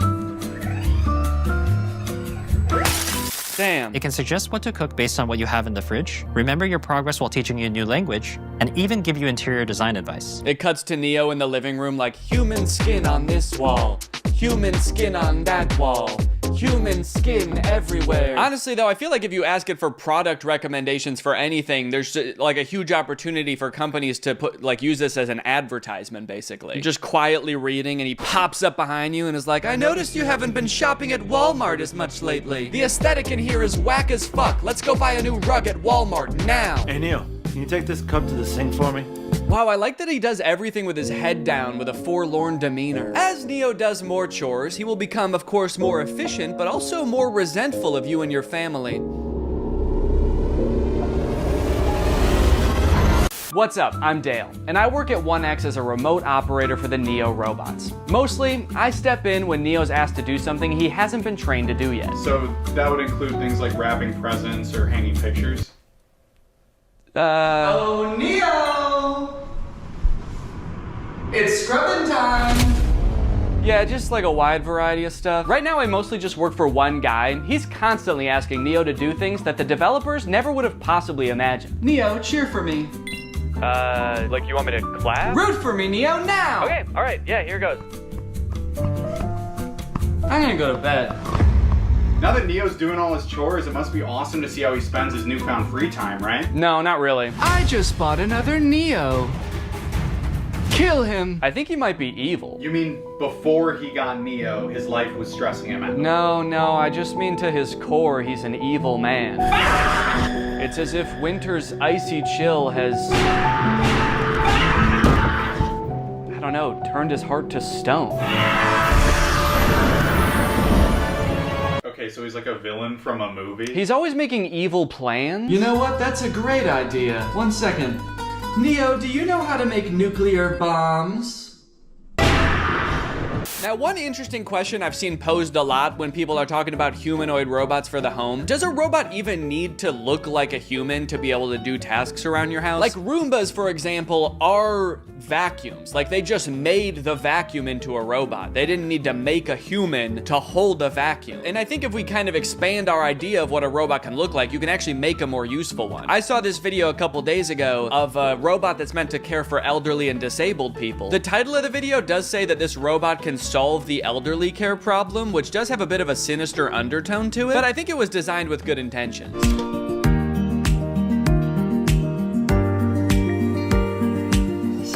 Now this whole ad is in Chinese, I think, and there's not like any link to buy it in the description. I even tried Googling this thing and I couldn't figure out what it is or if it exists in real life yet. So I don't know if this is something you can pre-order or if it just sort of shows up at your grandparents' house when they reach a certain age, just sort of creeps through the door like Nosferatu. But it's kind of interesting. It has more functionality than a humanoid robot. He's got, you know, creepy little claws for touching your grandma. And he's got a little seat in back so he can kind of double as a wheelchair too. This whole ad again is in Chinese, so I'm not exactly sure what he's saying to her here. I really hope he's not being like, shut up, you old bag. Get in the fucking chair. So look at that. She can sit on him. She can use his little hand to like move him around like a joystick. And I think it says that this thing can top out at like 80 miles per hour. Me personally, however, I'm gonna make it my life's mission to make sure that my children never find out that this exists. Boys, if you are watching this, this is officially my will now. Do not send me to live with this thing.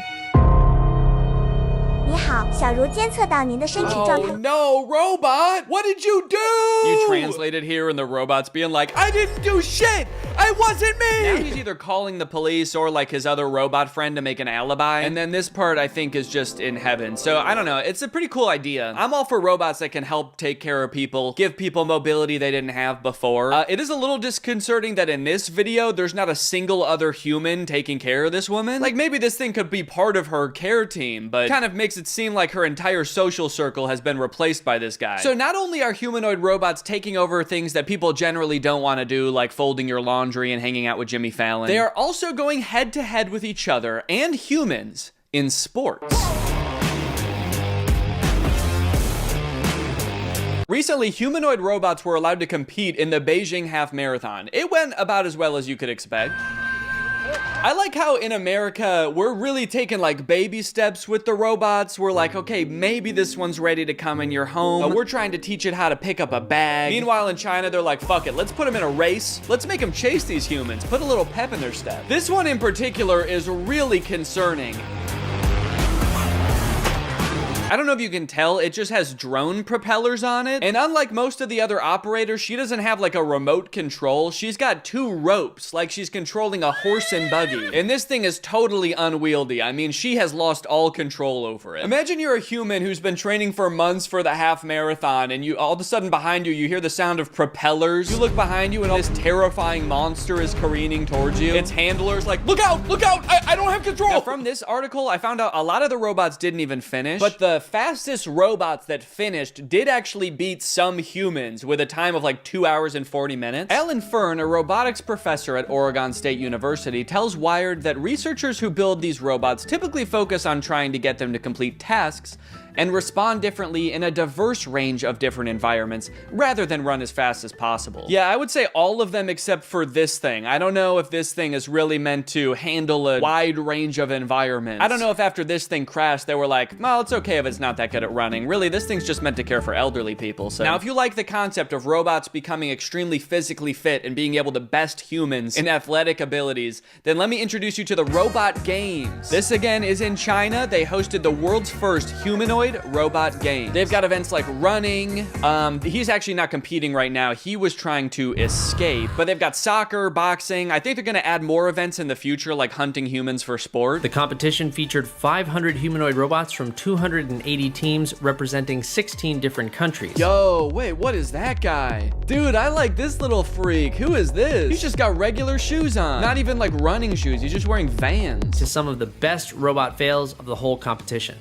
Like this robot that did not seem to want to take a timeout and let the other robots play. Oh my god. Robots could sometimes stand up on their own. Then I think they're dragging this one off the field so they can shoot it in the head, put it down. That measured robots' ability to do work like cleaning and manufacturing. Sorry, that is not a humanoid robot. That thing does not look like a human at all. Show me the designer that built that. Does he look like that? Now the event has moved to an even bigger stage with knockouts at least as devastating. So you know what's concerning about this? These robots very effectively fighting each other. It kind of seems like we're still a ways away from robots being able to effectively help you in your home. But we have robots that'll kick your ass today. Unitree is the company that makes a lot of the robots that were doing really well in the robot games. And they post a lot of videos on their YouTube channel of their robots doing the most insane acrobatics and violence, quite frankly.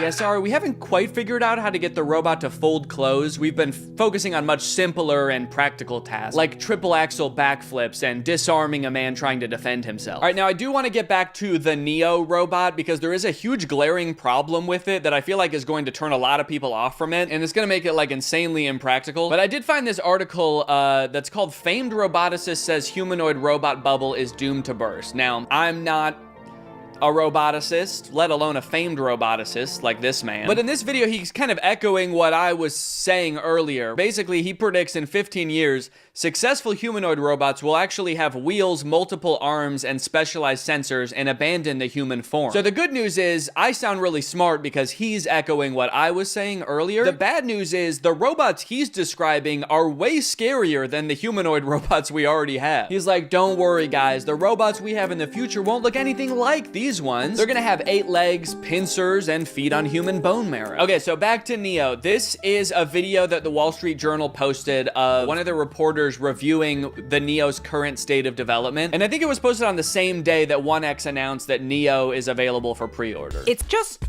one little catch. Is the little catch not that it costs $20,000? That kind of seems like a catch also, but okay. There may be a human behind the curtain, pulling the robot strings. Okay, yeah, so we touched on this a little bit before, because in their own ad, they even say, like, an expert might have to take over. But it turns out, in its current state of development, Neo can do basically nothing autonomously. The only thing that they've ever shown Neo do fully autonomously is open one door. Everything else in every video, including this one, he is being controlled by a guy. This guy, actually. So essentially, instead of having a housekeeper doing your chores, you are buying a robot And the robot is being controlled by a housekeeper, but they're just somewhere else and you don't have to look at them. Of if or when that'll ever happen. Like, it kind of seems like they would need an insane amount of training data of like thousands or millions of different homes and environments. Okay, so he's not gonna be able to pick up things that are hot or things that are sharp. So basically he's not gonna be able to help cook or do your dishes. Yeah, I guess we also don't want him strangling you, so he's not gonna be able to pick up your clothes because he could use your clothes to do that. And cleaning solutions can be pretty dangerous too, so those are off the table. And tables are off the table too. Those could be pretty heavy. So yeah, this robot is available now for order. You can buy it for $20,000 or you can like rent it, I guess, a subscription for $500 a month. Don't worry, if you can't pay the $500 one month, they're not gonna send you to collections or anything. Neo is just going to steal it from your wallet. So what's your real name? I'm Neo, the robot of the future! No, I mean your real name.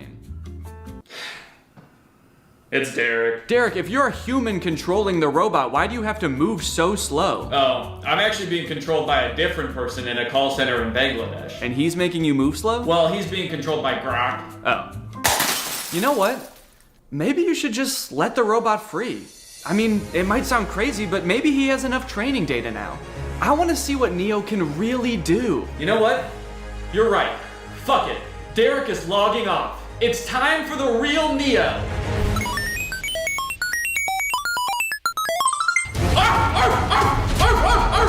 What the fuck? A dog? Why would you be a dog? Danny, this is Derek. I just realized he's been training off videos of your dog. He thinks he's a dog! Mail's here. Hope you don't mind, your upstairs window was open. Oh no!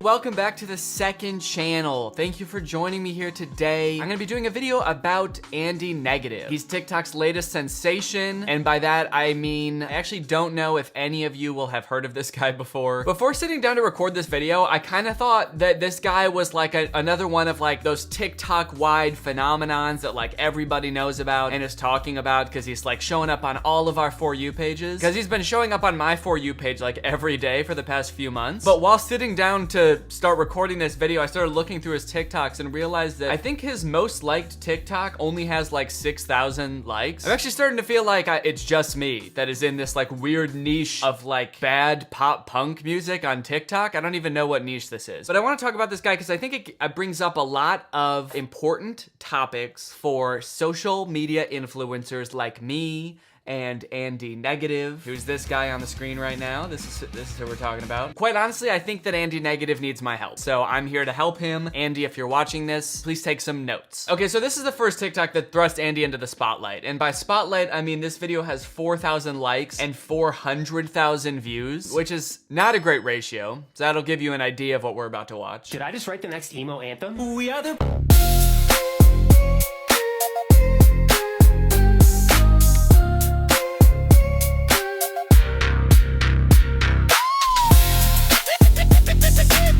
He starts the TikTok off by saying, did I just write the next emo anthem? TikTok answered with a resounding no, unfortunately. As you could probably guess from listening to the song, it was not well received on TikTok. The top comment with, holy shit, I didn't even realize this. This has 16,000 likes and this video only has 5,000 likes. Just says, no, you did not write the next emo anthem. I mean, personally, I'm not like that into the emo music scene. So like, when I saw this, I guess I was probably like, this song is kind of corny, but like, you know, I'm not really into that scene in general. So I'm like, I don't know if people like this. Maybe, I mean, people like corny music. There are people out there that like corny music. So I didn't think it would be like completely negatively received, but I literally don't think I've seen one nice comment about this song. We've got comments like, yo, unreleased this with fire emojis. People saying, is this satire? People labeling the song as Disney rock. Over the course of the next couple days, Andy continued to promote his song in pretty much the same way. He has another TikTok that says, this song is for all the weird kids that ever felt left out. Which, if you know anything about me and you watched my video about the Kyle Sheely situation, you know I really love it when people identify as being weird and people describe themselves as being kind of a weirdo. I really love that. That's like one of my favorite things. People were commenting on his TikToks, giving him hate. People were duetting him, giving him hate. This TikTok has 133,000 likes. Did I just write the next emo anthem? Let's check.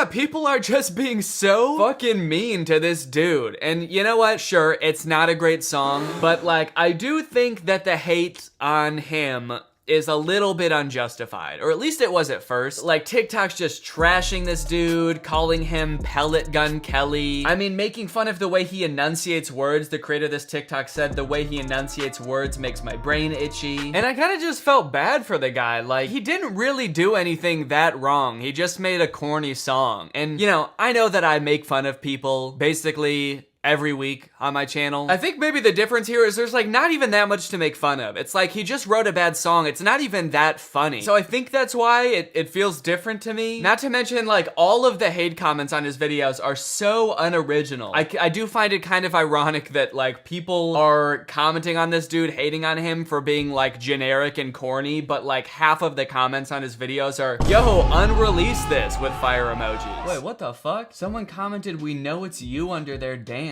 Are there people that think this guy is me? To that point, I guess, of people thinking that this might be me doing some kind of joke, there are people that think that this is satire.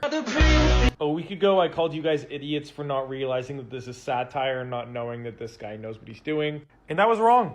This is a real song and a real man. So, my bad. This is something I actually kind of go back and forth on, whether this guy is doing some sort of satire routine or if this is like his actual self. I heavily lean towards this is who he actually is. He's been posting videos on this TikTok account for a long ass time. If you scroll down, this is at the very least a long con, because he's been making videos as the same type of person since, I guess, the beginning of 2020. And I think he has a YouTube channel too. Okay, he's been making videos on his YouTube channel for 6 years. Sunday Funday, question mark? Go ahead and check that out. Hey guys, so it's 10 a.m. on a Sunday, which is really early for me. Usually I don't get up at 10 a.m. I was bartending last night. Okay, so this is kind of weird. I do feel like he's giving off like a slightly different persona in this video. Maybe it's because he just woke up. But I do feel like in his newer videos, he's a lot more like, turns out I just made a Disney pop song. I just made the new emo banger. And then in this video from 6 years ago, he's like, what's up guys? I got fucked up last night. Okay, let's look at like this song from 5 years ago. Let's see if it's similar at all in style. Did you ever stop to think that this world isn't half the world you thought that it could be? Okay, still not really my cup of tea, and it did seem a little bit corny, but now I don't know. Like, it does seem different. It's like a little darker, maybe. Maybe it's just because it's acoustic. The people who are saying Disney, whatever, Disney pop punk, that is very much the vibe I'm getting from the newer stuff. To be fair, I haven't listened to the whole song. Maybe I should do that first.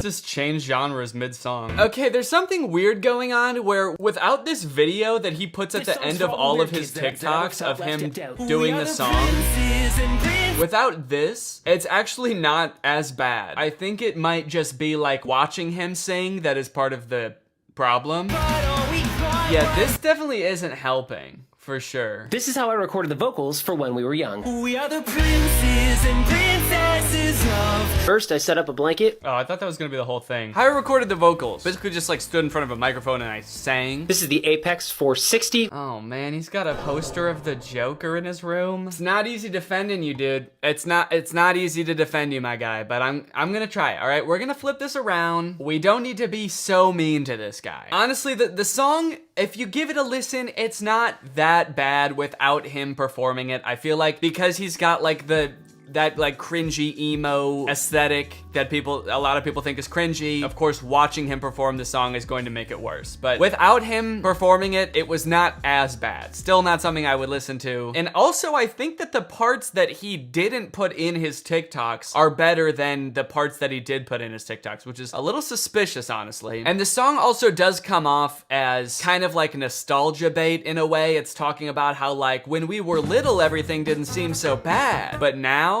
Turns out things are so bad. The real issue that I have with this situation is, one, the unoriginal ass comments making fun of this dude, just like reposting the same like, yo, unrelease this over and over. It's like, yeah, I guess it's kind of sad to be promoting a song that everyone hates, but it's also sad to like keep checking this guy's profile to see if he posted any new TikToks and then post the same comment that's been getting upvotes on all the other TikToks. But aside from that, it is a little bit weird the way that Andy has responded to the hate that he's been getting. Okay, so this TikTok says, how I sleep at night knowing the emo and punk community think I'm an AI-generated plant sent to destroy the scene from the inside out by releasing music created in a boardroom by business executives trying to water down alternative music until it is absorbed by pop music so they can market it to the general public. Okay, so basically he's trying to give off the vibe that like he doesn't give a shit about the hate. He's got a lot of videos like this that are just like, don't listen to him, dude. Just do you. Just be you. Make them cringe. Make them say you're awful. Make them tell you to quit. Because they aren't really talking to you. They're talking to themselves. They're afraid of failure. But you don't have to be afraid. You don't have to be normal. Just be you.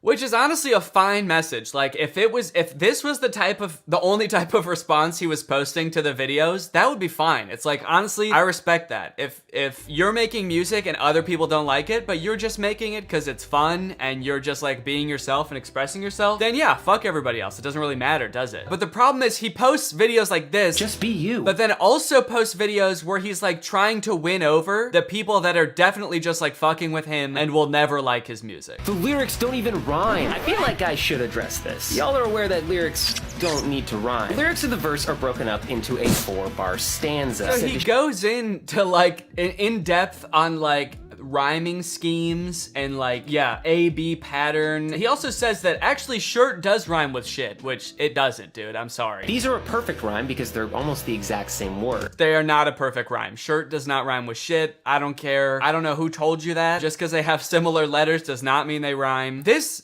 in my head, totally goes against the whole like, I don't give a fuck what anybody thinks, I'm just having fun mentality. If you're then making videos being like, no guys, it does rhyme. No, listen, if you just listen to the song the way I want you to listen to it and appreciate it in the ways that I'm gonna tell you to, then it's actually good. That's actually a good song. Please do that. So Andy, if you're listening, this is my advice, okay? You have to pick if you want people to like your music or not. Well, you don't even have to pick that. You just have to pick what kind of persona you want to put out there into the world, okay? You can be the cool punk guy that doesn't give a fuck what anybody thinks, but then you can't go around posting videos like this where you're explaining rhyme schemes so that people will like your song. No knowledge of rhyme scheme is gonna make people like this song. OMG, this sounds like a kid's song. That's so cringe. Yeah, wouldn't want to introduce young people to pop punk. What a horrible world that would be. When we were young, Yeah, I love that he ends every TikTok with the same clip of him playing the song. Just in case you forgot what fucking song I was talking about, let's play this shit one more time.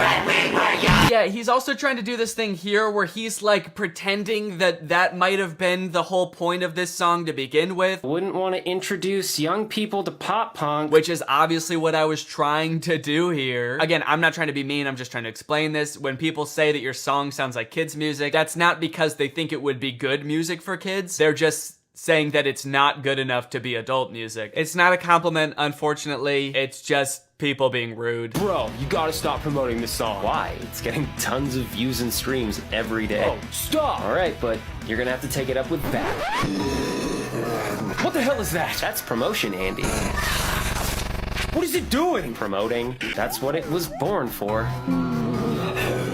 Alright, yeah, creepy as hell for sure. And also the whole like, oh, but it's getting a tons of views and streams. It's getting tons of views and streams. I don't really feel like it works here. Your music video has 4,000 views and pretty much all of the comments are negative. So I'm sure a few people have found Andy's music that will legitimately enjoy it. There are lots of different people that enjoy lots of different things. So I'm sure there is a market out there for Andy's music, but he is not reaching that market right now. So there is something that he is doing wrong. And it's like, okay, you just said that like you do this for fun and you don't care what other people think about you. So then why are you defending the nauseating amount of promotion you're doing for this song as being like, but it's getting a ton of views and streams? You're not staying consistent with your character, right? What do you want people to think you care about? It shouldn't be views and streams. I think that there's legitimate hope for Andy. As creepy as that TikTok was, it was a little bit funny. Like if Lil Nas X posted that about one of his new songs, about how there's this like demonic version of him that is promotion promotion, Lil Nas X, I mean, people would think it was funny, right? And it would be funny. I think that he has some like good ideas for promotion. It's just like, you just gotta get like one notch better at making music or finding your audience at the very least. Princes and princesses of the glory days,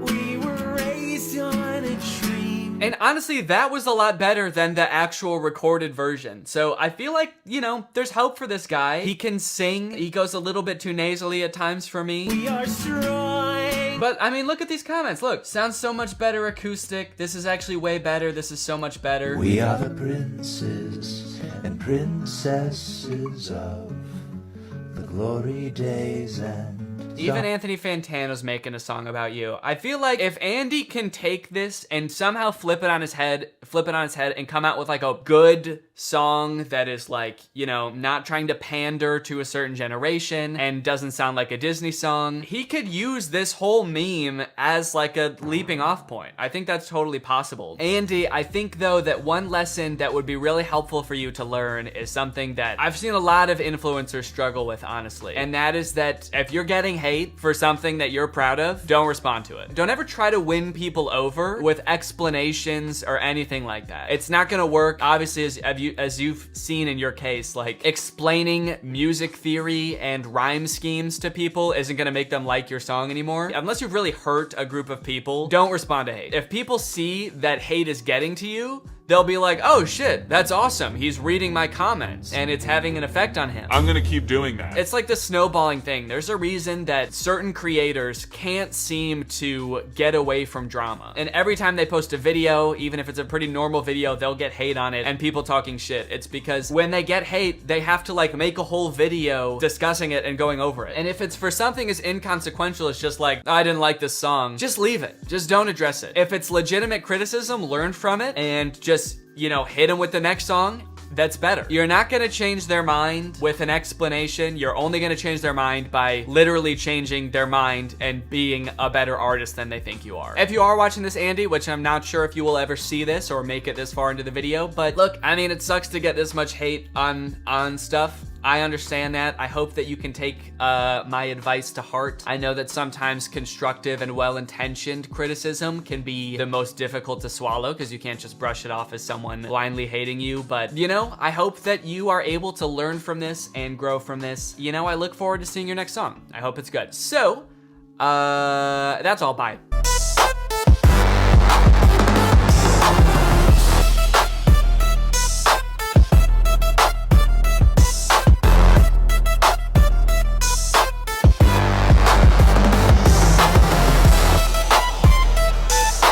Hello everyone, welcome back to my second channel. I hope you're all having a great day. If you stumbled across this channel thinking this was my main channel, this is actually my second channel. So you got a whole nother channel to subscribe to because this isn't my main channel where I do all the commentary and the scripted nonsense.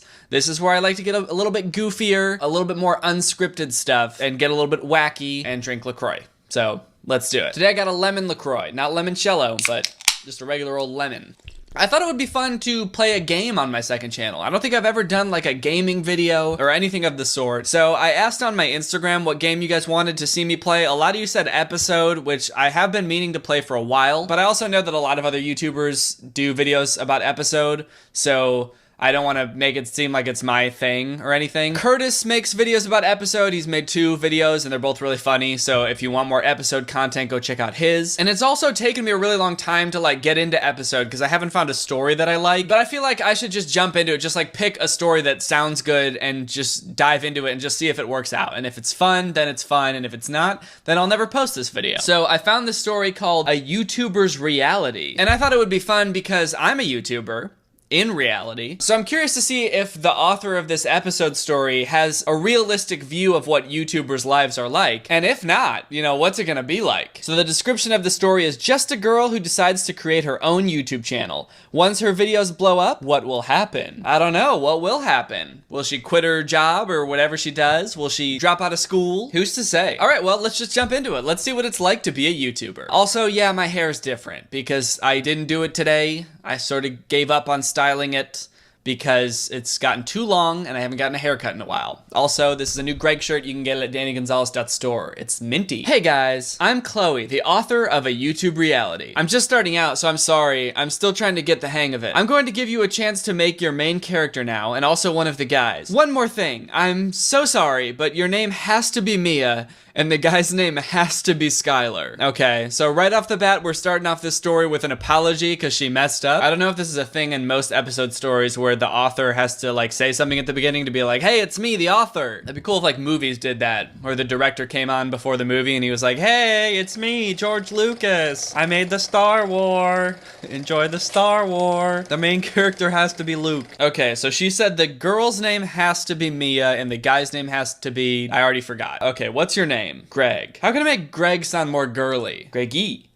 Greg with an I. Ooh, now I get to customize her. Okay, so let's, I mean, she already looks fine. I don't know. Let's give her a friggin' chiseled square jaw, old eyes. I don't know how old this girl's supposed to be. I'm assuming she's like a teen, but she's gonna have some old ass eyes. And she's gonna have a mature round nose. Can I just give her all mature features? Mature, medium mouth. This is gonna be an old lady. Okay, yeah, let's make her hair. Oh, there's dreadlocks? No, I don't think so. Bedhead? She'll have just gotten out of bed in every scene that she's in. This is gonna be awesome. Can I make it gray? No, I can make it platinum blonde. That's close as I can make it to gray, but that actually looks pretty good. Okay, and let's just make her pale as can be. Perfect! And now, okay, now we get to customize the guy.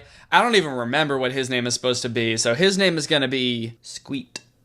His name's gonna be Squeet. Let's also make him pale. Okay, can I make him look really old too? Sarcastic eyes. He looked at me with his sarcastic eyes. They were like, oh, I'm eyes. Oh yeah, I'm definitely eyes. Sarcastic eyes, you can make them black. You can give him black sarcastic eyes. We can give him nice thin eyebrows. Yeah, we'll give him a nice gaunt look like he hasn't eaten in weeks, a tiny little nose, and a giant mouth. All right, looking good, Squeet. He's perfect. Okay, so the beginning of the story says, at Mia's house in the morning. So I'm assuming that we're never gonna see the name Greggy again. It's just gonna be Mia, which I guess I should have seen coming. I don't feel the best. Maybe it's because I'm aging so fast. I'm 90 years old. I'm a 16-year-old in the body of a 90-year-old. Mia, breakfast! I'm not even ready yet. What should I wear today? Maybe a dress. Oh, wow. She's stunting. Look at her out here. Mum. Oh, is this a British game? Do I have to do a British accent for these people? Mummy!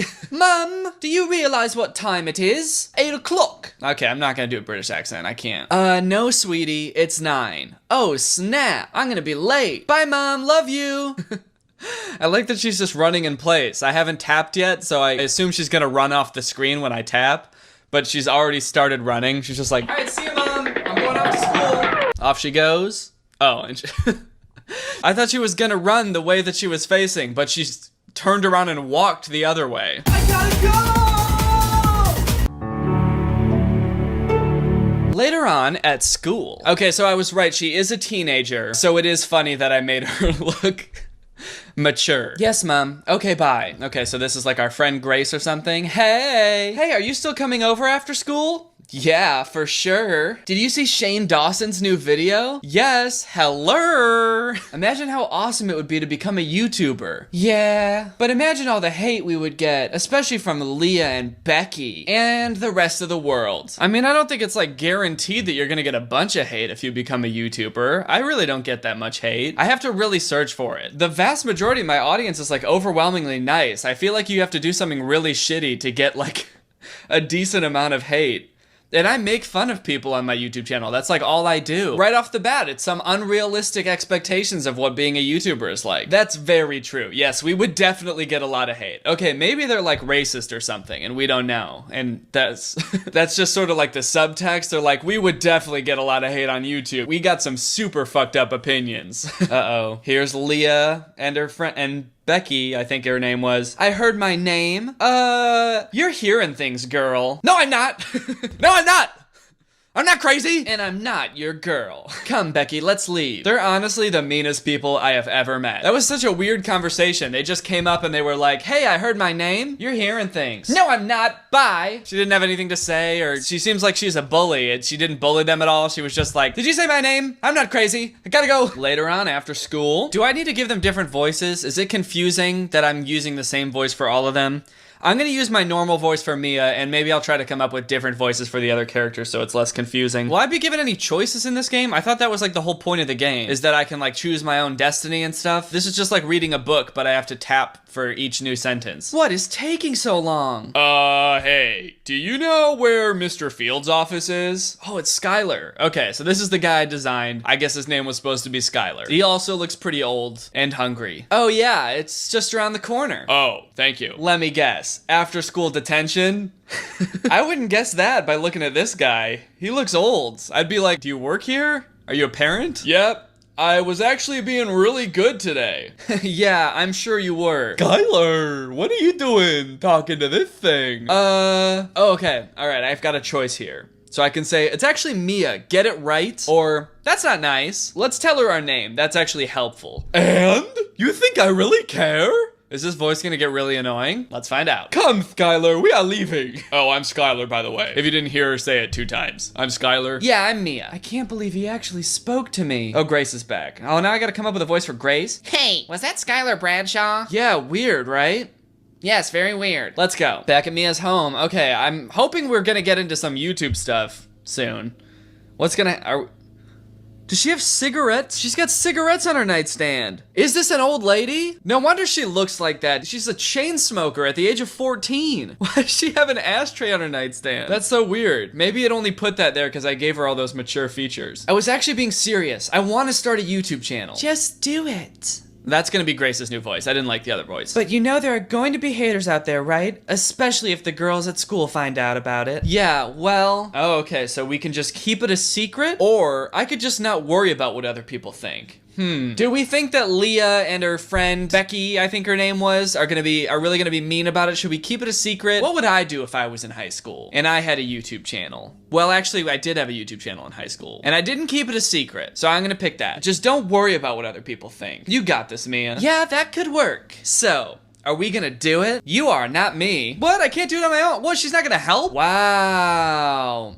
You think you know someone. I'll help you out. I'm not getting in the videos, but fine. What are you gonna film on? I think me mum has an old camera in the basement. I guess I'm just gonna speak in a British accent anytime they say mum. Off they go, down to the basement. Where do we start looking? Maybe in that box that is labeled cameras? Oh, shit, roasted. Maybe in the box labeled cameras, dumbass. Found it. Oh, you're so smart. Here we go. Wait, that's just a phone. The old camcorder that they were talking about that was in the basement is like a modern looking iPhone. Why don't they just use their phones? I assume they have phones, right? A lot of YouTubers actually just use their phones. I was pretty surprised to find that out. So you could blow up using anything. You could film with a can of LaCroix and blow up. And I'm not just saying that because I love LaCroix. I really mean it. Let's head back upstairs. So what's our first video? Your first video. Grace is like, this bitch will not stop including me in this. I don't want to get made fun of at school. But at the same time, it's like, well then stop following her around, Grace. You know? It's like, go home then if you don't want to help. Just do a welcome to my channel video. Oh, that's good. That's clever. How clever. Have you guys seen that TikTok that's it's like a cartoon and he puts a lime on the screen and he's like, I'm clever.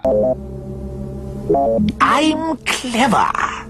It's one of my favorite TikToks. Where should we film? Out here should be fine. Okay, let's set the camera up. Is this a good angle? I like that she's just like perfectly covering up Grace. I mean, I guess Grace didn't want to be in the video, but it just kind of seems like kind of savage to be like, how's this angle? The one where we don't have to look at you. How's that for an angle? Looks fine to me.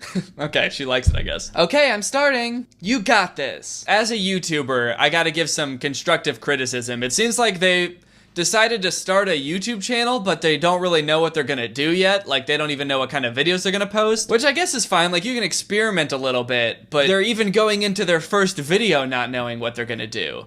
That's how you end up making like Lele Pons videos, where you're just like, I don't know, let's just film whatever, we'll figure it out as we go. Like, what is this introduction video even gonna be? Because usually in an introduction video, people would be like, on this channel, you can expect to see, you know, penguin reviews. I'm gonna be talking about all the hottest penguins, the most dateable penguins of 2020. This one, hot as fuck. But since they don't know what kind of videos they're gonna post on their channel, what is the introduction video just gonna be? It's just gonna be like, hey, I am Mia.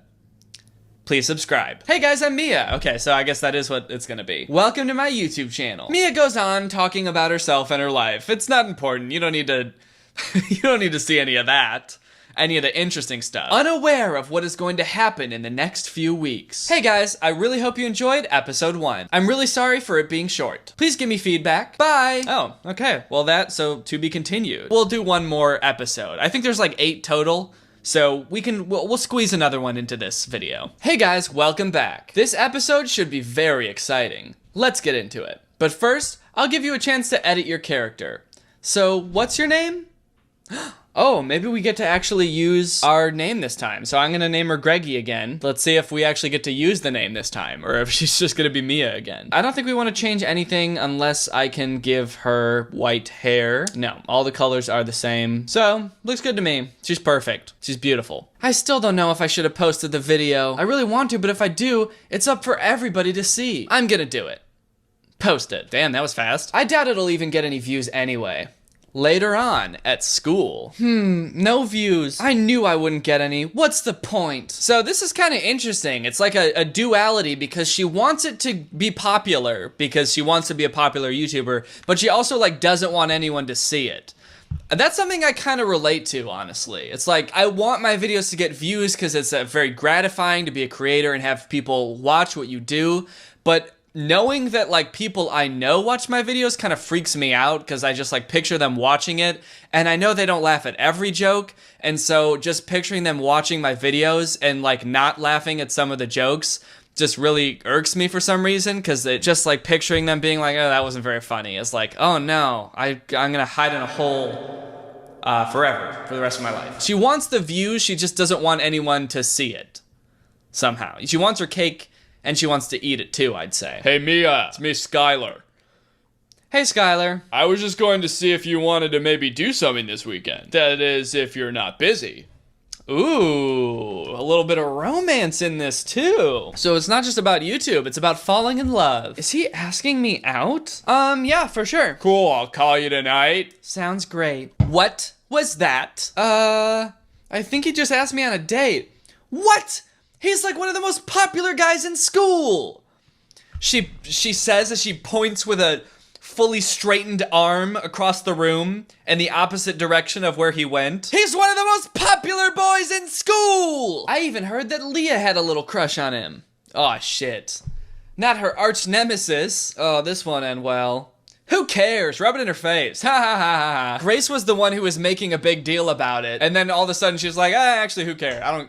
Who cares? What? One of the most popular boys in school and our bully has a crush on him? What, do you think I should not go on a date or what? I don't know, who cares? I don't care. I don't care about anything. That's so mean, but to be honest, she really deserves it. I would like to point out that we haven't seen any evidence that Leah deserves anything. We haven't seen her bully anyone, really. All we've seen her do is be like, hey, did you say my name? Okay, I'm not crazy. Bye. We haven't really seen her do anything that, like, warrants revenge. Did you post the video? Yeah, still no views. Just keep posting. You're gonna gain subscribers eventually. Yeah, I guess you're right. I'll make another video after school. That's good. I like that her first video didn't go viral. I was kind of worried it was gonna make her, like, introduction video go viral, which I've never seen happen before. Unless it's for, like, a person that's already famous making a YouTube channel. Like, Dwayne The Rock Johnson's intro video probably went viral. But, like, just a random person being like, hey, I'm Mia, and this is my channel.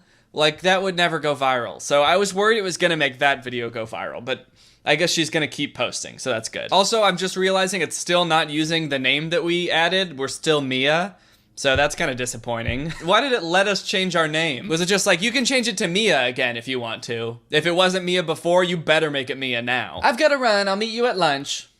Off she goes. Oh, I got a view. Ooh, 1 view. Mia, your video has got over 100 views. Are you serious? Oh. Okay, so is this video gonna go viral? Yes, look!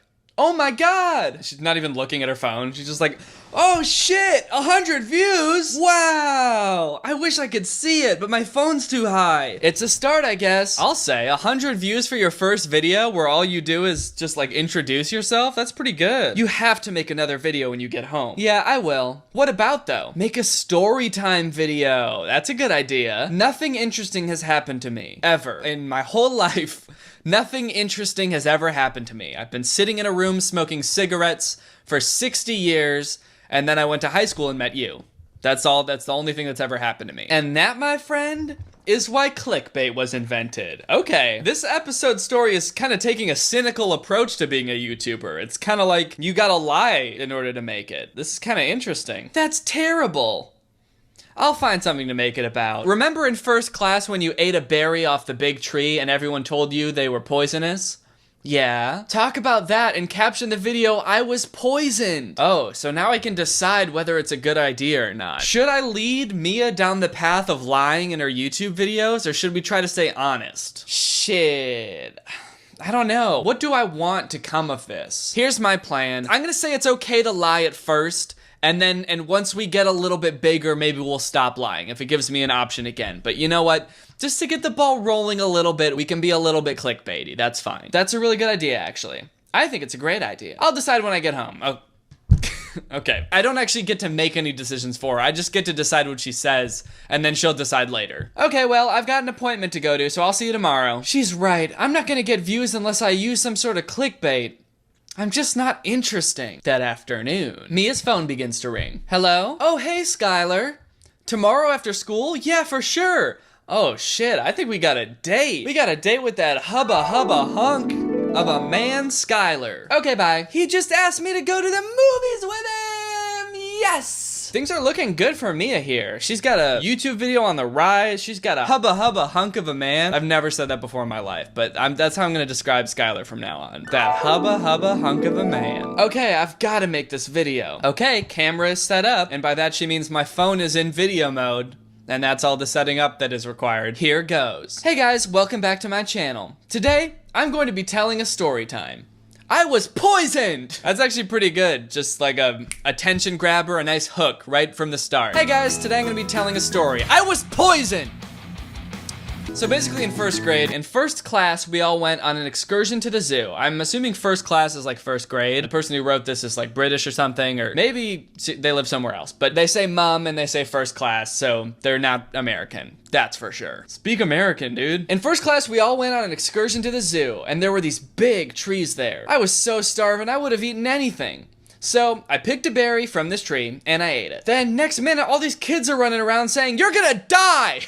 Oh shit. So I was freaking out. How did all the kids at once know to say, "You're gonna die"? Like, why did everyone immediately think that's poison? We all know. We all took a poisonous plants class together. Were you not there? It was like at the community center. We all took it together. You're gonna die. Mia continues to tell the story with excitement. Thanks for watching. I'll see you guys next time. Bye. Okay, that's done. I wish I could see one of her YouTube videos. We only just get like snippets of them. Just sort of like the intro, and then the story's just kind of like, and so on. And we never really get to see what the full YouTube video is. I would like to critique it. Now I just need to post it. Done. I'm so tired. I'm gonna go to bed. Dude, actually, honestly, that's pretty relatable. When I film a YouTube video, I can't like do anything for the rest of the day. My brain is so fried from trying to make sure I don't fuck up while I'm filming that I just like lay on the couch and do nothing for the rest of the day. So that's actually pretty relatable. Good night, world. Through the night, Mia's phone does not stop buzzing. One buzz after another. That is how it would go if it didn't stop buzzing. What's happening? Find out on the next episode of A YouTuber's Reality. Also, I really want to get the first 3 episodes out, and then I promise the episodes will become much longer. Chloe. All right, well, I say we call it there, fam. There's the first 2 episodes of A YouTuber's Reality. That's 2 out of 8. You know, if this video doesn't turn out super boring, maybe we can finish the series some other time. Hope you guys had fun. Hope you guys had some LaCroix. If you want to get the shirt again, it's at DannyGonzalez.store, or you can get the hoodie version of it. It's pretty much the same color, and that's pretty much the end of the video. Let's end it right now. Hello everyone, welcome back to my second channel. I hope you're all having a great day. This of course is my second channel. This is not my main channel. Don't get it twisted. If you found this video and thought it was my main channel, this is actually my second channel where I like to get a little bit sillier, a little bit wackier, do a little bit less scripted of videos, and I also like to have a LaCroix or two while I'm at it. Today, oh, holy shit. That got in my eye. Today we're gonna be having a nice, crisp, refreshing lime LaCroix. A nice, reliable lime. A lime will never let you down. Today we're gonna be continuing on with our episode story, A YouTuber's Reality. If you didn't watch the first one or you need a quick refresher, I believe what happened in the last one is our girl Mia wants to be a YouTuber. She's worried about what the bullies at school might think. There's also a cute boy in the mix. She posted her first video and it did pretty well, and right as we ended the last episode, she posted her second video, which was sort of like a clickbaity story time video, and it was just starting to pop off as she was going to bed. So we're gonna see what happens in this one. Hopefully my girl starts raking in the views, starts making that coin like she's Mario. So let's see what happens. Episode 3 of 8. It looks like this one is titled So, sounds pretty exciting. Oh, also, before we start, if you want to get any of the new merch, such as this ooey gooey yummy yummy tasty little snack shirt, head on over to DannyGonzalez.store. Okay, so this is Chloe. I believe this is the author of the episode. Hey guys, I really hope you all enjoyed this episode. Like I have said at the end of the past 2 episodes, the upcoming ones will be much longer. All right, it looks like we're in for a treat. We're gonna get some more juicy content. Thank you, XX. I'll give you a chance to edit your character. Oh, thank goodness. Maybe, just maybe, I'll actually be able to change her name to Greggy this time. Let's see. Greggy. Done. So, Greggy, what's your look? You know what? Actually, now that she's starting to pop off a little bit, maybe I want to give her a little bit crazier of a hairstyle. Gets a little bit more confident, you know? She's not afraid to explore different options. Sure, I'll say she's gonna shave her head for this one. Just half of it. Maybe if she gets a little bit more famous, she'll shave the whole thing. Who knows? What? I've got over 1,000 views! She's doing that thing again where she doesn't look at her phone and she just holds it over her head. I think, anyway. I can't quite tell because my phone's up there. I'm trying to look, but it's a funny angle. And right off the bat, I see her name is still Mia. It's not Greggy, so I'm starting to think that it will never be Greggy. This is crazy. Yeah, I'm proud of her, man. 1,000 views? That clickbait'll do it, son. I have to call Grace. Grace, I've got over 1,000 views on my story time, and I've gained 50 subscribers. I wonder what a good number of subscribers to gain from 1,000 views is. I guess, so that would be like 1 out of every 20 people that saw the video subscribed. That's pretty good, I think. That's a pretty respectable. And that means that even though she had kind of a clickbaity title, people that clicked on the video didn't really care because it was an entertaining video anyway, because they were entertained enough to subscribe. So that's pretty good. Yes! Can you believe it? Question mark, exclamation point, question mark, exclamation point, question mark, exclamation. Okay, I'll talk to you at school. This is actually amazing. I'm late for school! I see she's still got those cigarettes on her nightstand. Girl, you gotta quit. That's not good for you. Mia! Yes, Mom? What was all that noise, sweetie? I got over 1,000 views. On what? On my OnlyFans! Yeah, I suppose our mom doesn't even know that we're trying to start a YouTube career yet. This is all gonna be news to her. YouTube! Isn't that a site you buy pets from? Huh? What? Is that... Why would YouTube be a site you buy pets from? I guess YouTube kind of has a reputation for having, like, cat videos. That's a joke that all like, middle-aged people really like. Oh, YouTube! The site with the cat videos! Because that used to be a thing in, like, 2007, and they haven't heard anything else about YouTube since 2007. But she doesn't just think it's a site to look at pets, she thinks it's a site to buy them. She must think that the cat videos are, like, displaying the cat, like, look how cute my cat is. $700. No, Mom. No, Mom. It's where you make videos of yourself and post them. Okay, so you're telling me anybody can see these? Yeah. Do you not know how dangerous that is? Mom, it's fine. Nothing bad is going to happen. If you say so. I'm trying to remember, like, if when I was in high school, if my parents had any qualms with me making YouTube videos. I do know we were careful about not ever showing, like, our address or any of our, like, really personal information on video. So I suppose my parents were concerned about that. Oh, she said, if you say so. Why does Mom not understand? I feel like she did understand. She said, if you say so, and walked away. It seems like she's over it now. Mom, I made YouTube videos and they're doing really well. Isn't that dangerous? No. Okay, if you say so.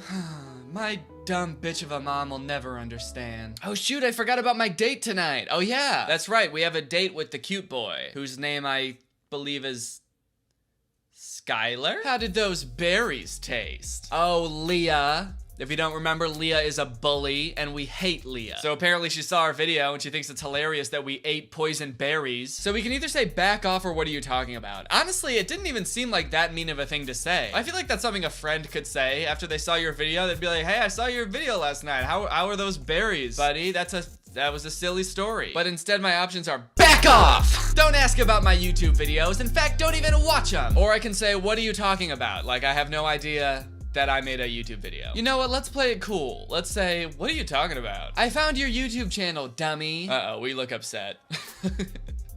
Look at how she's standing. She's got her eyes closed. She's so mad. Her jaw's clenched. Her fingers are balled up into fists. This girl comes up to you at school and you're just standing there like, get a clue, Leah. Take a look at our body language. Do we want to be talking to you? I'm going to show the whole school. Do you think Skylar will still want to take you on a date? I don't. I'm confused about what the issue here is. Like, the whole school is gonna make fun of her and Skylar's not gonna want to go on a date with her because in the first grade, she ate poison berries? That's not even that embarrassing. I could understand maybe if you made a YouTube video that was like, I pooped my pants yesterday in school. Did you smell a stinky smell in school yesterday? That's because I pooped my pants. I could understand that being pretty embarrassing and it might turn some people off of you, but like, they're in high school now. And this was in first grade, she ate poison berries? Anyway, maybe I'm defending Mia too much. I suppose I'm a bit of a ride or die for Mia, but like, Leah, what the fuck is that even gonna do? Why are you doing this? Because I'm allowed to. Stay away from my man. This is so unfair.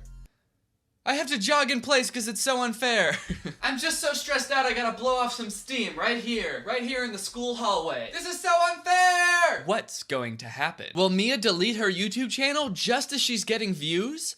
To be continued right now. Okay, I thought that was gonna be the end of the episode. I was like, that wasn't longer. Will Mia delete her YouTube channel? I hope not. I feel like that would make it seem even more suspicious. Like if there was a rumor going around school that Mia did something embarrassing on her YouTube channel and then people went to go look it up and it was deleted, everyone would be like, oh shit, she did something really embarrassing. And then people would just speculate more and more and the rumors would get worse probably. But I feel like if people just go to her YouTube channel and she's like, I ate berries and they were the wrong berries, people would be like, oh, okay. Yeah, that wasn't that bad. Later on that night. This is not fair. She won't get away with it. I'm gonna show her that I don't care what she thinks. YouTube makes me happy and that's all that matters. Off she goes. And here she comes. Hey guys, I'm back. Okay, I guess she's recording a YouTube video now. So let's see what she's got to say now that the pressure's on. She's got 50 loyal subscribers. She's got a video with 1K. What's this fresh new content gonna be? I started my YouTube account to express myself and make me happy. Some people at my school found my channel and have been really mean about it. I don't even know if, only one person has found it and she was only kinda mean. So you're being a little bit dramatic, Mia. But you know, I'll let it slide because, you know, this is for the tube. Sometimes you gotta exaggerate on the tube. I'm making this video to say, I don't care what you all think. I don't care what anyone thinks. I'm going to keep making videos no matter what. I don't know if that's the exact right attitude to have. I would care a little bit what people think, because you still want to make videos that are like entertaining to people. If people are like, these videos suck, you shouldn't be like, I don't give a shit. I want you to still watch them, but I don't care what you think about them. Make things that you want to make, for sure, but I think you should take people's input, except maybe Leah, because she's kind of a jerk. Mia continues to talk about her life and how it's getting to her. Thank you. I'll see you all next time. I forgot about my date! Oh no! Mia! She talked for so long about her life that she forgot about her date. Hey Skylar, can we change our date to tomorrow? I've kinda got some stuff going on. Okay, thanks heaps. I will see you at school tomorrow. Mia's phone began to buzz like crazy. Oh, holy shit. What? I just gained 400 new subscribers. This has to be a record. I'm gonna go out on a limb and say it's not a record to gain 400 subscribers in that short of time. But I mean, it is impressive, don't get me wrong. How did she gain 400 subscribers? Grace, go look at my new video. It's completely blown up. I know. This is crazy. Okay, bye girl. I've gained 500 new subscribers. Is that good? Yes, mom. Yes, mummy. Oh, congrats, honey. This is amazing. I could become famous. Oh, the mom looks so sad. She's so sad because she doesn't know what any of it means. She's like, I don't know what a subscriber is. I don't know what views is. I don't want you to sell my cat though. I love that cat. And meet Shane Dawson. Oh, not necessarily good timing for this one, huh? I suppose this was written a while ago. Okay. She just doesn't care. I don't know who that is. I don't know what any of this means, so just don't. honestly, just don't talk to me about it anymore. I don't care. Good night, sweetie. I had better get changed and go to bed. Guys, I'm extremely sorry, but I have to cut this episode short. Oh no! What happened to the longer episodes? I may edit it and make it longer, but I need to get these 3 episodes made to publish my story. Next episode will be out within the next couple of days. Bye, guys. Well, I'm honestly a little bit disappointed about the length of that episode, but I gotta be honest, I am on the edge of my seat. Hey guys, I know I stopped making chapters, and I'm so sorry. Uh-oh. Was there like a significant gap between these episodes? I'm going to start a YouTuber's Reality up again, and it's going to be better than ever. I also made an Instagram page. Follow it to keep updated, and you can also message me any requests, etc. AYR episode. So if you want to follow the creator of this story on Instagram, hit her up. Now here's the chance to edit your character, but remember, your name will stay as Mia. Okay, at least she says it this time and admits it. Your name will always be Mia. Just remember that. So what's your name? I guess it's Mia. The next day. Ugh, I barely slept last night. Must have been all the excitement from actually gaining subscribers. Oh well, I better get ready for the day. Oh, I forgot. We had school uniforms introduced. Great. Huh? Did that happen? Did we know about that? I feel like that was, I don't remember them mentioning that. Oh well, I don't have a choice. Oh, so now we gotta wear this lame ass uniform and I don't get to pick what she wears to school? Lame. I wonder if Skylar would want to do that date tonight. I better hurry up and get to school. Hey, Grace. Oh, hey. I still can't get over how many views I've got. Yeah, Mia, I get it. Oh, shit. Someone's jealous? Yeah, she's probably upset that she didn't get in on the shit on the ground floor. She said she didn't really want to help with the channel, and now look at her. She doesn't get to reap all the rewards. She's not rolling in the clout like us, baby. 500 subs? All you talk about is subscribers and videos. I miss the old days, Mia. Well, I'm sorry, Grace, but I'm excited. As we should be. Fuck Grace. Hashtag fuck Grace. Trying to take away our moment? Also, it's only been like 2 days. So, like, it's not like all we talk about anymore. It's just been 2 days because it's been some crazy shit happening, Grace. Yep. Oh, and there she goes. Wow, shit. What is going on with her? Honestly, I hate to say it, but I think Grace is a toxic friend. I think Mia deserves better. If I ever get an option to pursue a new friendship, you better believe I'm gonna pick that. Mia, hey! Oh, great, it's Skylar. Oh, hey, Skylar. So, we still need to have that date. Oh, yeah, for sure. How does tonight sound? Tonight sounds great, or tonight's not great? I would like to go on the date with Skylar, don't get me wrong, but I'm also a little bit skeptical that these choices even do anything, and I feel like we're gonna go on the date with Skylar no matter what I say. So to test my hypothesis, I'm just gonna say that tonight's not great and see what happens. Tonight's not great. What? I thought you were into me.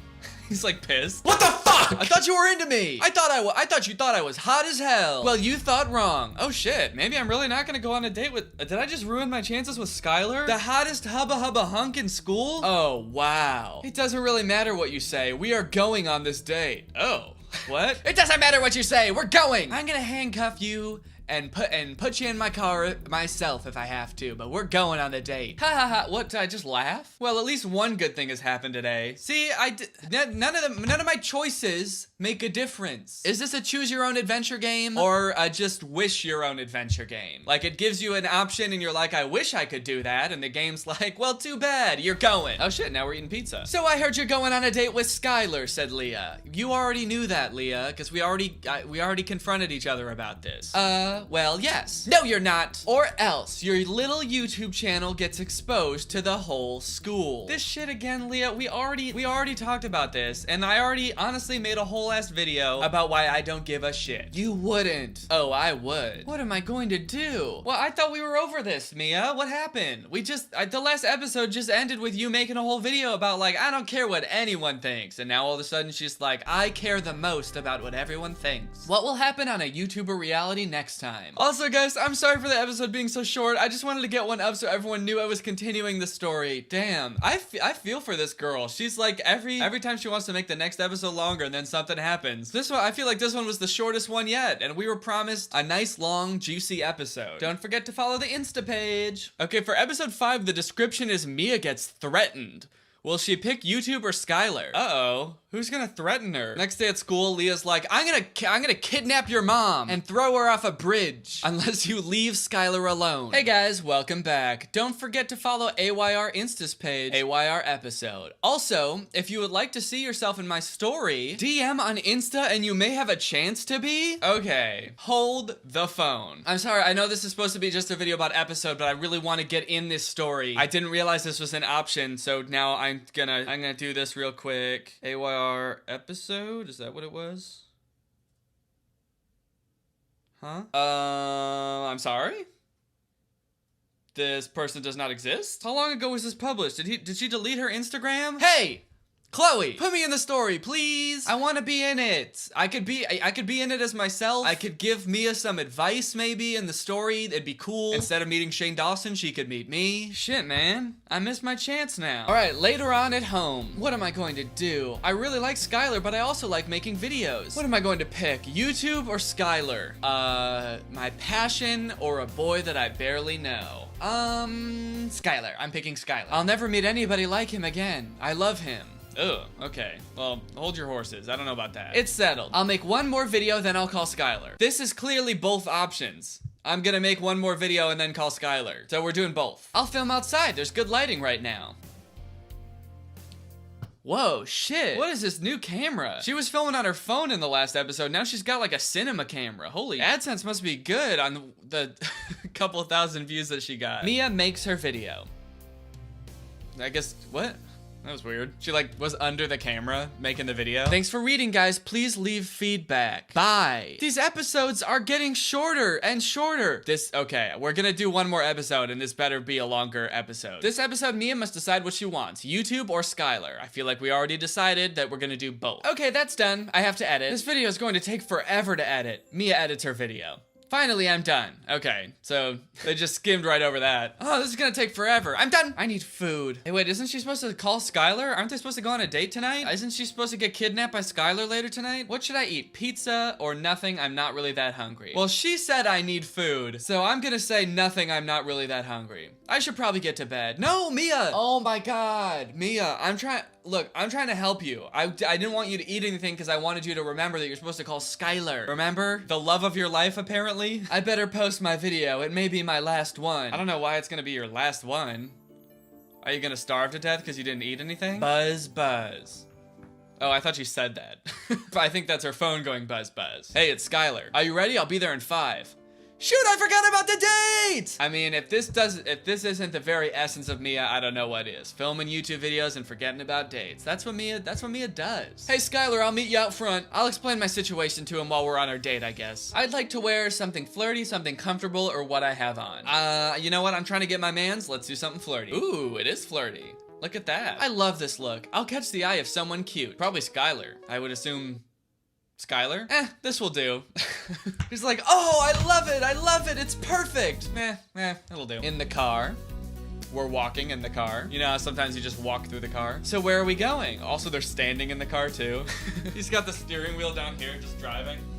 Beautiful evening, huh? Skylar, if I knew we were coming to the beach, I would have brought my swimmers. I assume whatever country the person who wrote this in calls like swimsuit swimmers. Either that or she's like, I got Michael Phelps back home. I would have brought him if I knew we were coming to the beach. I like that sandcastle in the background. I wonder if Skylar made that. He's like, I just wanted to show you my sandcastle. It's pretty sick, right? All right, we can go home now. I just wanted to watch the sunset with you. It's beautiful, just like you. Oh, thanks. You're beautiful too. Oh gosh, why did I say that? What I meant to say was, I think you're pretty great. Well, thanks, Mia. Uh-oh.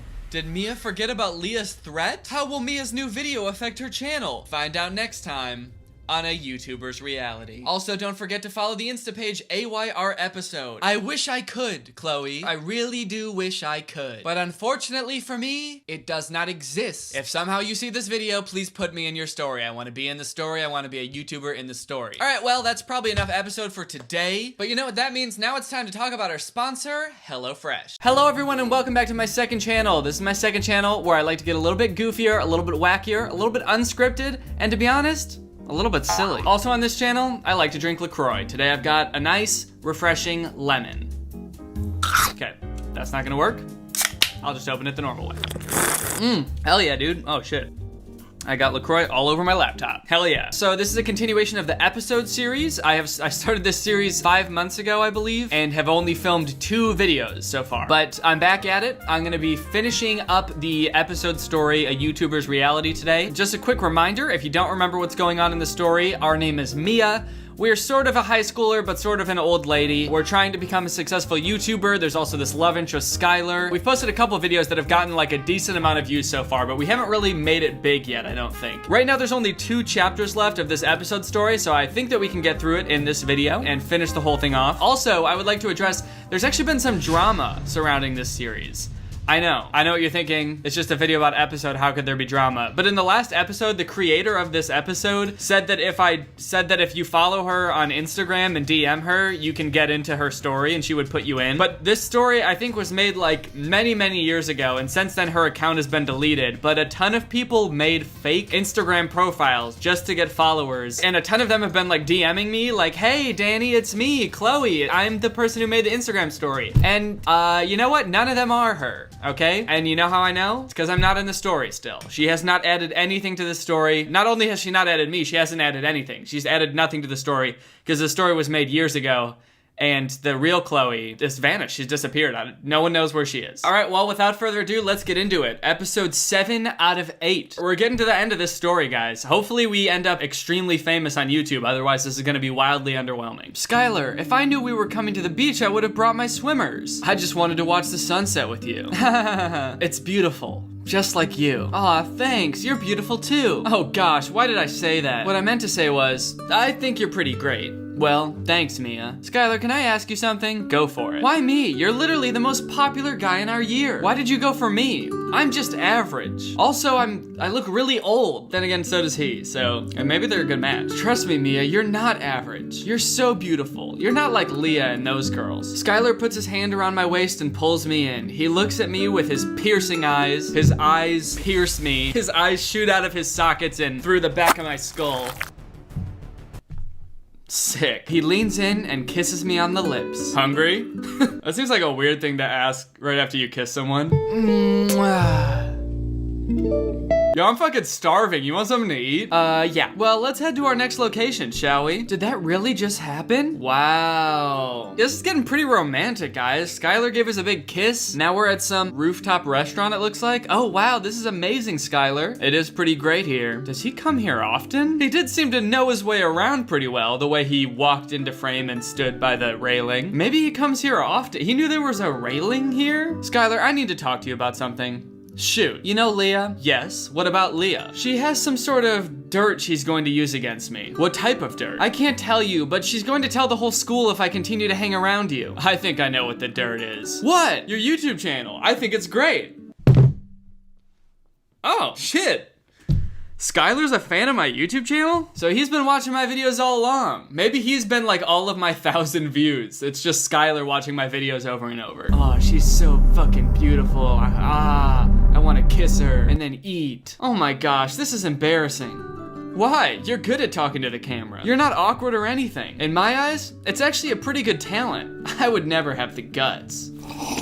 You don't understand how happy I am right now. I feel like this massive weight has just been lifted from me. Oh, Mia, you fucking idiot. Skylar lifts me up playfully and gives me a kiss on the cheek. Aw, damn. I wish I could have seen that happen. Why did it just cut to a table when that happened? I want to see Skylar kiss her. How come it never shows Skylar kissing Mia? I want to see that shit. Oh, and now it cuts back. I thought they were gonna walk over to the table and sit down, and that's why it was like cutting over there, but no, it's just like, and suddenly Mia gets kissed, but you can't see it. That'd be like if I was like, and now I'm just gonna balance 10 bowling balls on my head real quick, and I'm also jumping up and down on one leg and twerking, and now I'm done. Damn, that was crazy. But Skylar, what about when the rest of the school finds out about my channel? Honestly, Mia, at some point you're gonna have to stop being so insecure about being a YouTuber. Either you want to be one or you don't. Like, if you think you're good at making YouTube videos, just make them and no one will care, you know? Don't care what anyone else thinks. You're gonna have to get over that eventually. Who really cares? It's got nothing to do with them. Thank you, Skylar. You know what? Skylar seems like a good guy. He seems like a real ride or die. He's got great advice for Mia. I think he's really good for her. I guess you're right. Buzz, buzz. Oh no, here come the murder hornets. Oh, it's just It's her phone. My mom just messaged me. I better head off. I don't know why she's like holding her phone like this for her mom texting her. Oh, I just got a text from my mom. Let me read it with my ear. She holds it up to her head and a little eyeball comes out of her ear. Wow. She says I'm adopted. Text me? For sure, and you can read it with your eyeball. Let me drive you home. Skylar gives me a kiss on the lips and then drives off. Again, I really wish I could, you know, see some of this action that's happening instead of just looking at Mia's house. I bet they're kissing just right here. If they could just pan the camera over 2 inches, we could just get a look at that, get a look at those smooches. Hey, Mom. Hey, sweetie, how was your date? It was amazing. That's great, hun. Yeah, I'm so tired. I'll see you tomorrow. Wait, Mia. Yes? I realized I haven't really been here for you. Since your dad passed away, I haven't really been 100%. Whoa, did we know that? Was that something they talked about in a previous video? Her dad died? Did that like happen in between these episodes or something? I don't think, maybe I forget it because the last one of these videos I filmed was like 4 months ago, but I don't remember them ever talking about that before. It seems like kind of a weird thing to just spring on us in the second to last episode. I haven't been here for you. I feel like we've lost our bond. It's fine, Mom, I understand. It's been tough on both of us. I just want you to know I'm here for you. If I ever lost you, there would be no point in even living. Mom, it's fine, trust me. She's like, whoa, okay. Getting like really sad there for some reason. It's fine. You don't do that. You're making it awkward. No, seriously, Mia, if something ever happened to you. I don't know what I'd do. Yeah, okay, I get it, Ma. Chill out, dude. You're making everybody sad. You're not going to lose me. I love you dearly, Mia. I love you too, Mom. It's also great to know that I'm making people happy with the videos I make. I like that when she said that, she got kind of angry and put her finger up like this. It's also kind of nice making people happy. That's one of my favorite things to do. Well, that's great, Mia. Thank you, Mom. It means a lot to me that I have your support in this. You'd better get to bed, sweetie. You have school tomorrow. Ugh. Don't remind me. What will Leah do when she finds out about Skylar and Mia's date? Find out next time on A YouTuber's Reality. I feel like maybe I picked the wrong episode story because one, this is like super old apparently, but also like nothing happens in each episode. They just like went to a restaurant, kissed, went home, kissed, and Mia's mom was like, your dead dad is dead. And I haven't been there for you. I don't know. I didn't really feel like much happened there. It didn't move the story along much. In fact, it presented new plot points, which I don't really know if we can get that much further into if there's only one episode left. Also, I just want to see him kiss. Is that too much to ask? Hey guys, welcome back to A YouTuber's Reality. The episodes are going to start getting longer from now on. Oh no, dude, this is a disaster. This is the last episode of the series and the creator is saying, don't worry guys, trust me, the episodes are gonna start getting a lot longer from now on. I gotta be honest, fam, I don't think they are. Oh no, what happened to this poor girl? Every time she starts an episode, she's like, guys, this one's gonna be longer, I promise, okay? And then at the end of it, she's like, oh guys, I forgot. Oh, please forgive me, I forgot to make it longer. Ugh, I'm so tired. I better get ready. I hate this uniform. Okay, she's going off to school, I guess. I thought she was going to bed still. I was confused when she said, oh, I'm so tired, and then got into her school uniform. Now that I'm in a full suit, time to go to bed. Mia arrives at school. There's Grace. What should I do? Ooh, keep walking or say something. You know what? Honestly, screw it. It's the last episode. We're gonna go crazy in this one. I'm just gonna say keep walking. Mia's basically famous on YouTube now. I'm gonna have her pull a full 180, not loyal anymore. Just walk right past her best friend.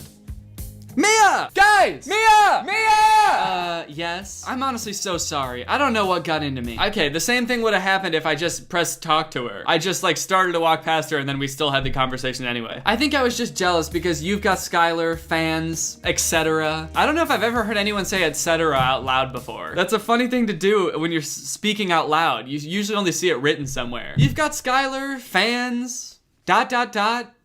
and so on. I'm sorry too, Grace. I should not have been so caught up in my own stuff. I didn't even ask how you were. It's fine. I'm just glad we're friends again. How did your date go? Well, Mia tells Grace everything that went on during the date. We kissed twice, but you can't see. She also tells her what Leah said to her. Are you serious? Leah threatened you? Jess, it's fine. Skylar knows. And that's all I care about. Wait, Jess? Is this girl's name Jess? I could have sworn her name was Grace just now. Like before when we just saw her. Hasn't it been Grace this entire time or am I crazy? Why is she Jess all of a sudden? That's so weird. This whole series has just like gone off the rails. Every time there's like some new new weird thing going on with the person making this. It just does not make any sense. She can't get away with this. Okay, yeah, her name is Grace. Who's Jess? Honestly, maybe Mia's going kind of Hollywood on her. She's like forgetting her own best friend's name. Yeah, whatever, Jess or Frank, whatever your name is. She can't get away with this. There's nothing we can do about it. Oh, really? Meet me in the girls' locker room, second period. Jess, what are you thinking? I don't remember if Mia has ever referred to Grace as Grace before. Maybe Mia doesn't know Grace's name? My freshman year at college, there was a kid that lived on the same dorm floor as me, and he called me Daniel every time he saw me, but I like didn't realize he was calling me Daniel until like I'd already known him for months. So at that point I was like, shit, I can't correct him now. So I just let him call me Daniel forever. I mean, Daniel is my full name, but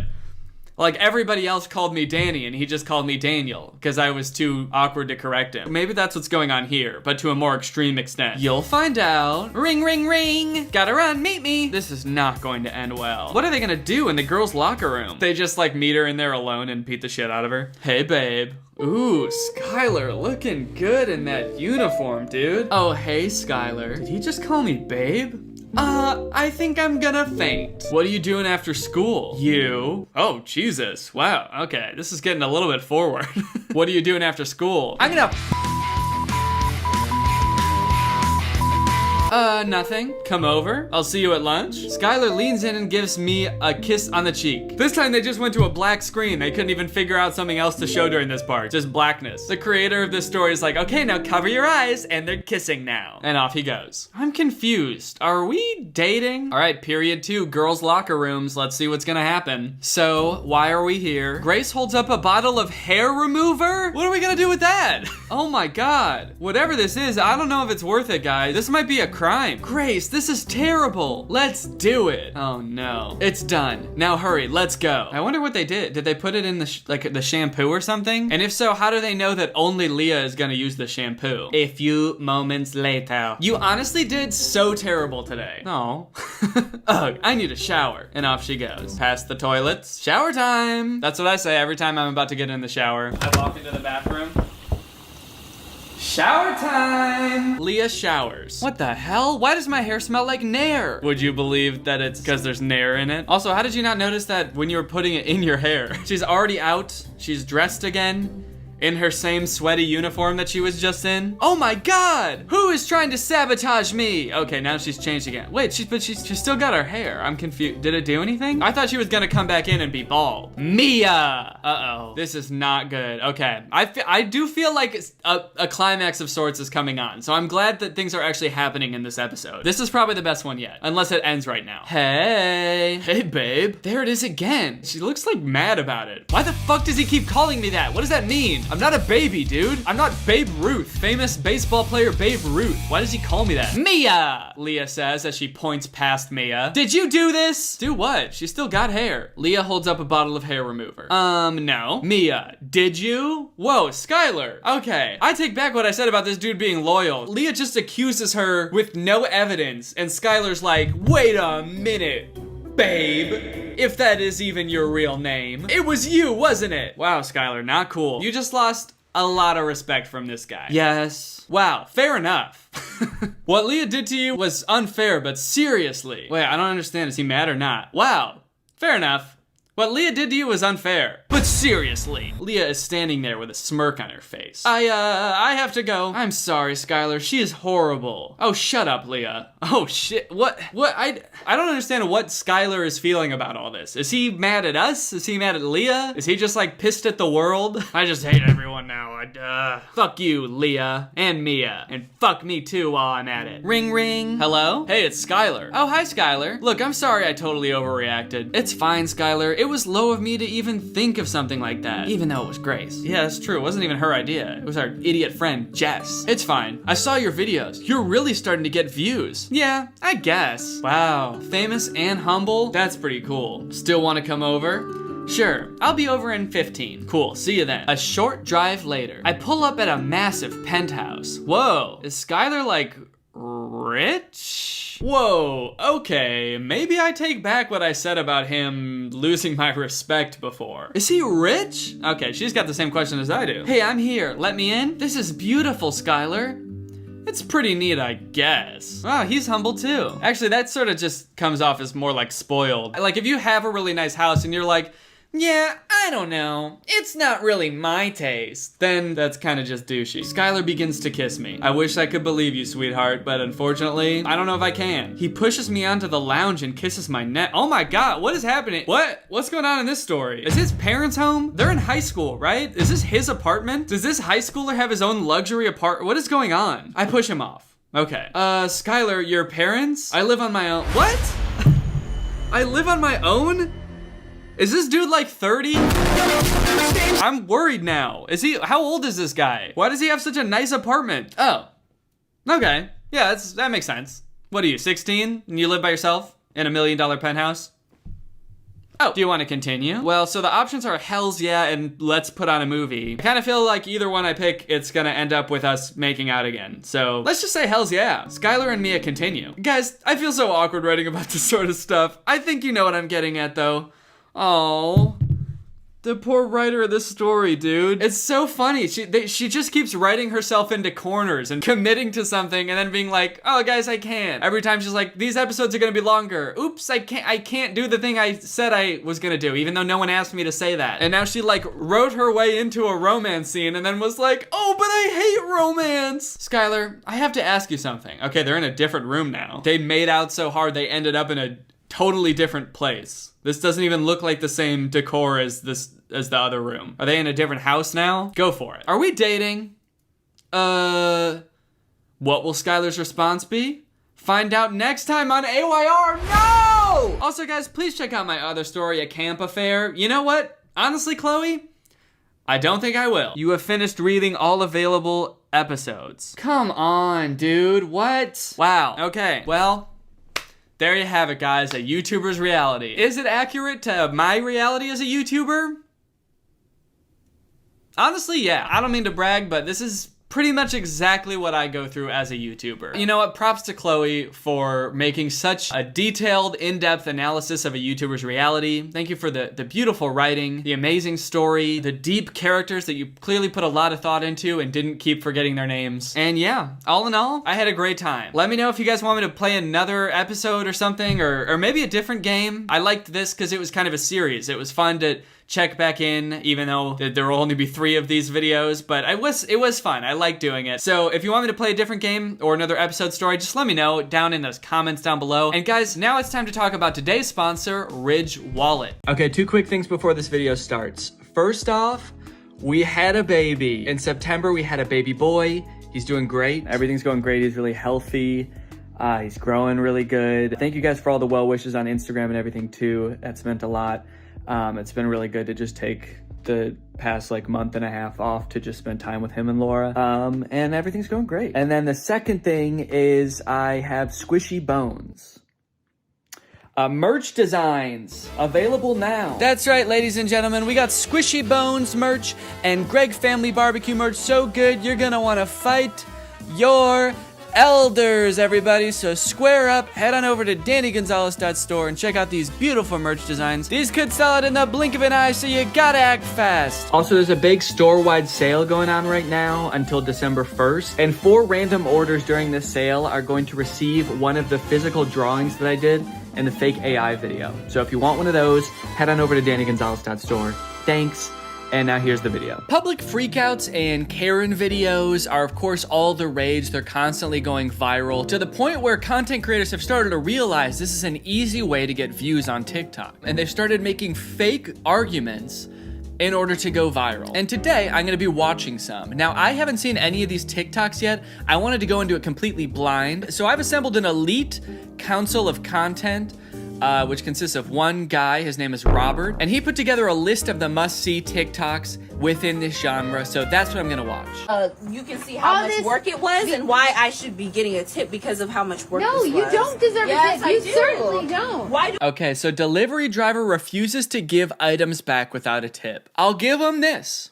It does seem like a real premise for an argument. It seems like the type of thing you would see on TikTok, and it's got 400,000 likes. So it seems like a lot of people are buying into this premise of this being real. And it does seem like the type of thing that would go viral too, because it's like just divisive enough to get people talking about it. Like, oh, are you guaranteed a tip when you do delivery? Should you expect one? is this too far of a reaction if you don't get a tip? So I can see why there'd be a lot of comments, and there's like 60,000 comments. I am a little curious as to why this video is 3.5 minutes long. Like, isn't she just gonna load all the stuff into the car and drive away? You're crushing the ramen noodles for one with it. Yes, the ramen noodles are perfectly fine. I don't know what you're talking about. No, they're not. They're perfectly I just saw fine. you crush them. They're not crushed. Wait, okay, they spent 10 seconds talking about the tip, and now they're arguing about whether the ramen noodles are crushed. The caption at the top changes to delivery driver refuses to admit she crushed the ramen noodles, and the whole rest of the video is about the ramen noodles. They're not crushed, okay? She takes them out of the package, she pours them in a bowl, she mixes it with water. They sit there eating the ramen noodles together. No, I'm taking all of this back. No, you're not. Yes, I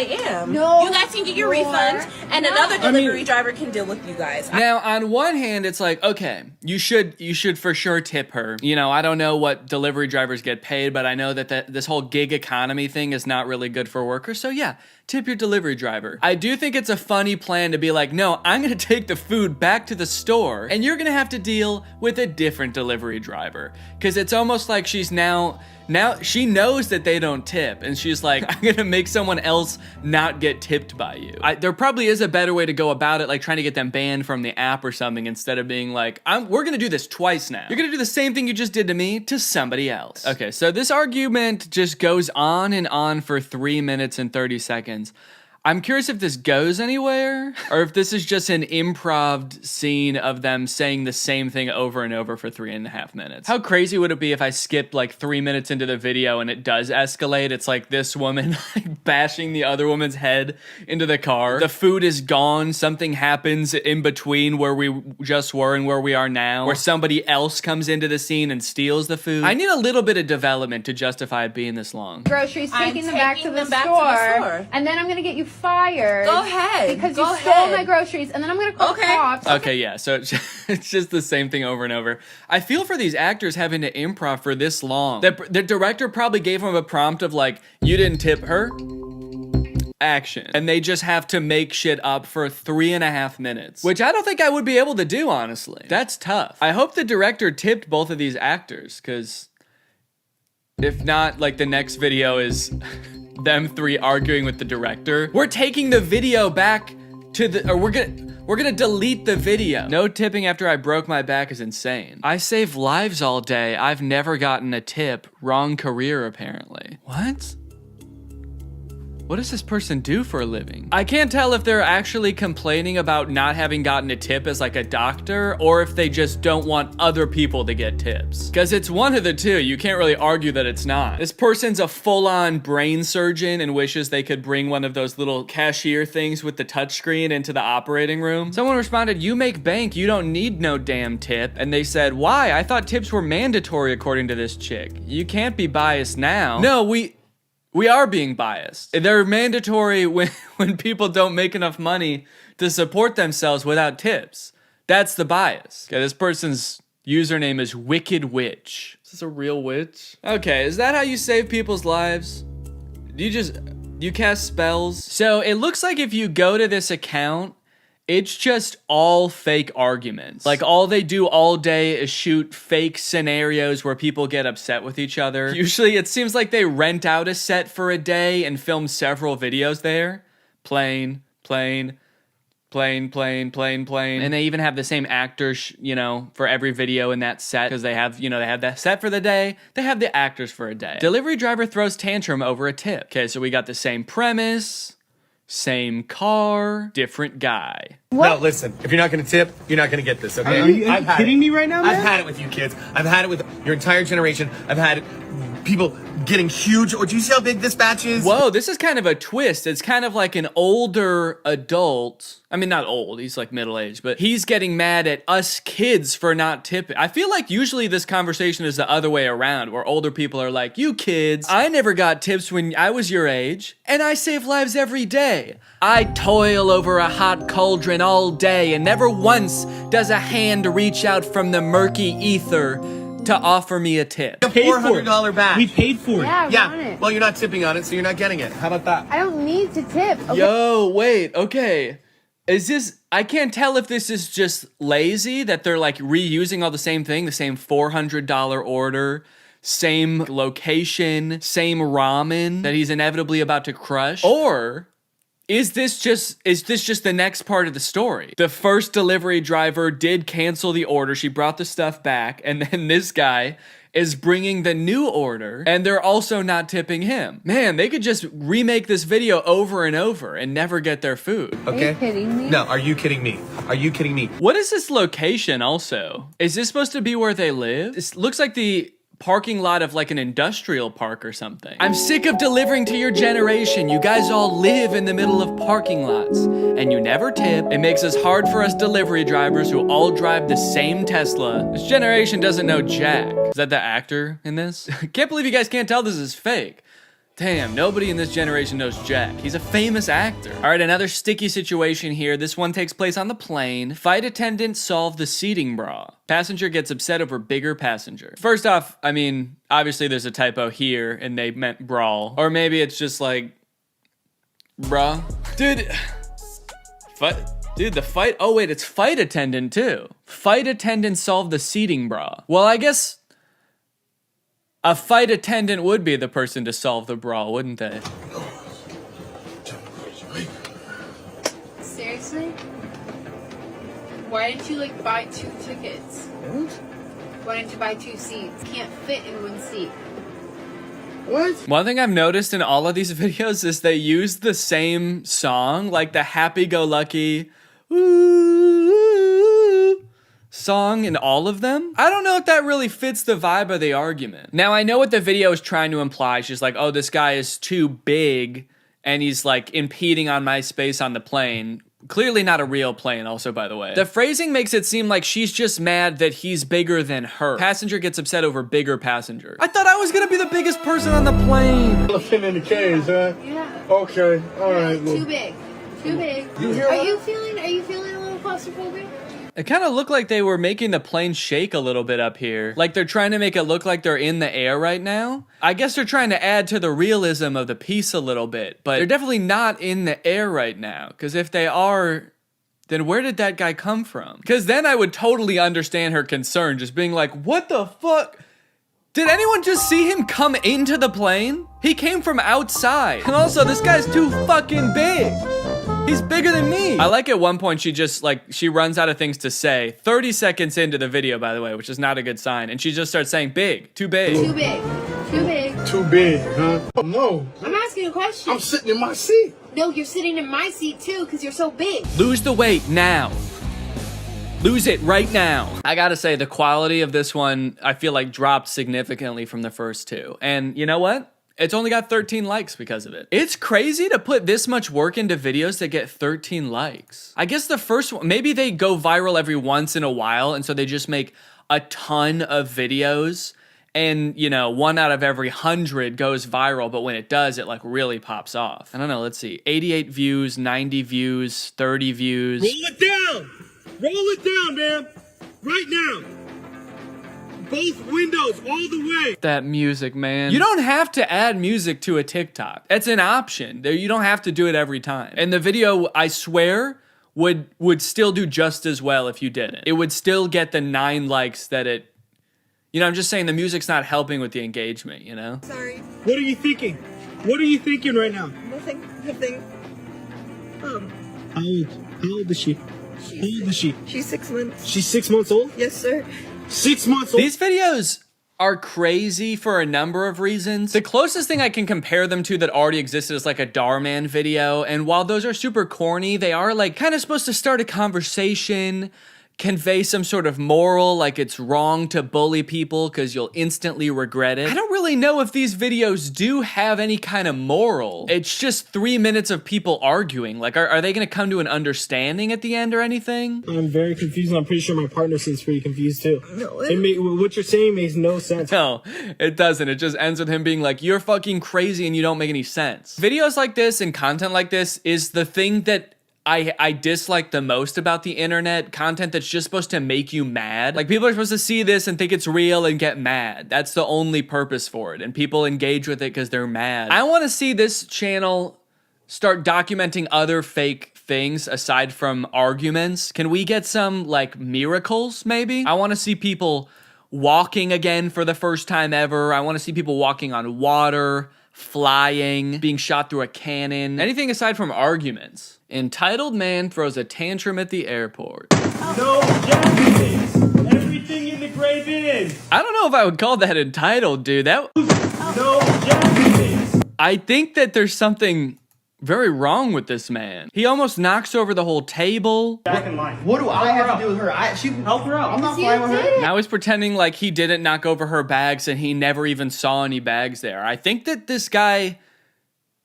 there really is something wrong with this man. Entitled man throws a tantrum at the airport seems a little dismissive of whatever he's going through. They gotta change this title to like entitled man was maybe just poisoned or something. I'm so curious about the business model of this account. They have 15,000 followers. Their videos don't get that many views, yet they're like consistently renting out locations, hiring actors to film these videos. I'm so curious where the money's coming from. Unless these are ripped from a different account, but it doesn't seem like they are. In conclusion, if you're gonna make fake videos like this, every once in a while, sprinkle in something cool, dude. Sprinkle in a cool, like, insane miracle happening. That's what this account should do. It should try to make it seem as real as possible, and then every once in a while, it's like, man comes out of coma that he's been in for 3 years, and he knows how to juggle now!